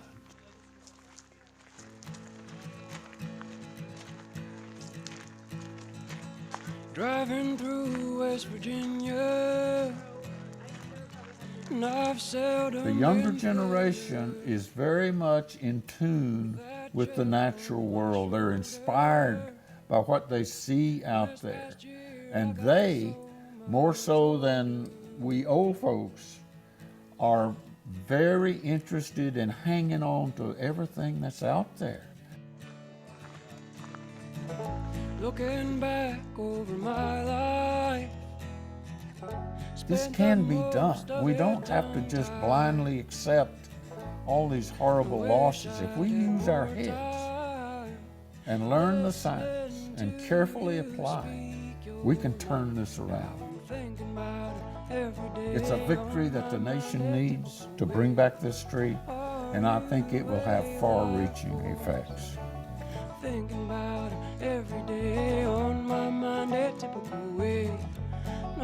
I kind of joke sometimes that we always are trying to like beat the squirrels and the blue jays to the chestnuts, but at the same time when they win, it's also makes me happy because it's a reminder that we're doing this for more than just us. We're doing this to improve the environment and help the wildlife.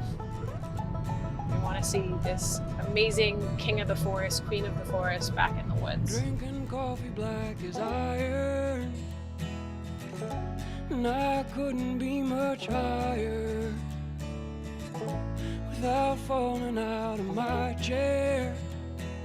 I've been so numb for so many years. Now I'm thinking about it every day on my mind, a typical way. Are you a life force? Thinking about her every day on my mind, a typical way. Are you a life force? And it's so easy to be blinded by the light, to feel lonely in the night. And it's blowing in the breeze, babe. I got dust in my eyes and rust in my mind. I'll be home come next spring. Won't you say you love me later, by and by?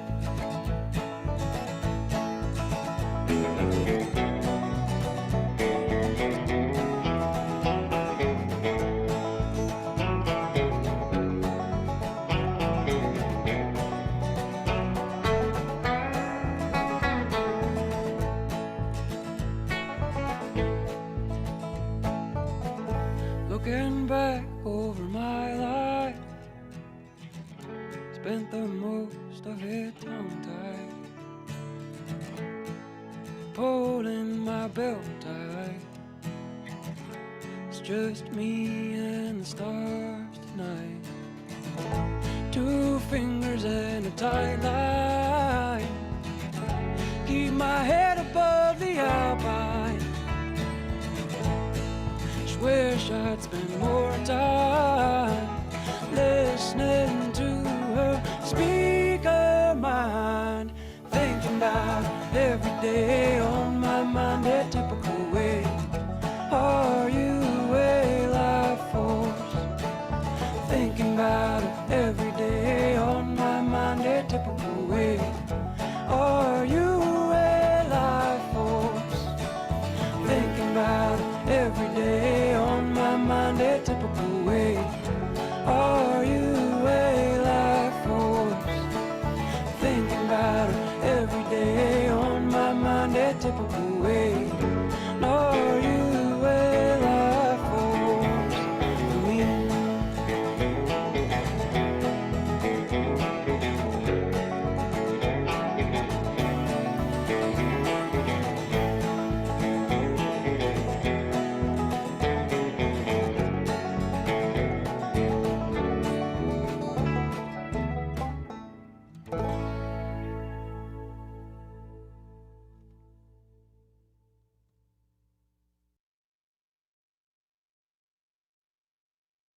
Well, I'm so glad we got that to work. Mark, well, this time, 2 things. Anybody who has questions, please send them along in the Q&A. And then the other is, Mark, if there's anything else you wanted to mention now that we've seen that documentary. We have a few more minutes before we move on to our next panel. So I'd love to answer questions and hear maybe a couple final thoughts from you, Mark. Yeah, I guess what I'd say is we're not giving up. We're here for the long term, just like many of you. We plant trees and we're never going to see them mature, but we're doing it for future generations. And, you know, we really believe strongly in what we're doing and bringing back the American chestnut.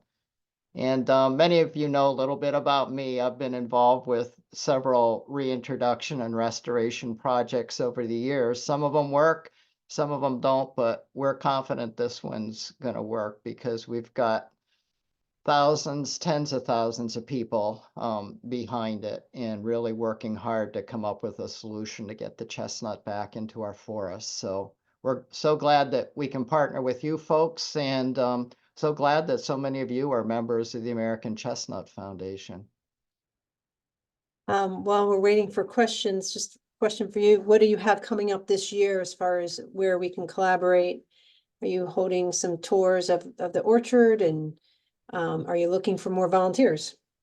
Yeah, we're always looking for volunteers. We're going to do more work in our orchards, continue that process of winnowing out our collections of chestnuts, inoculating them with the blight, evaluating them, thinning out the ones that don't make the grade. And that's all done with volunteers.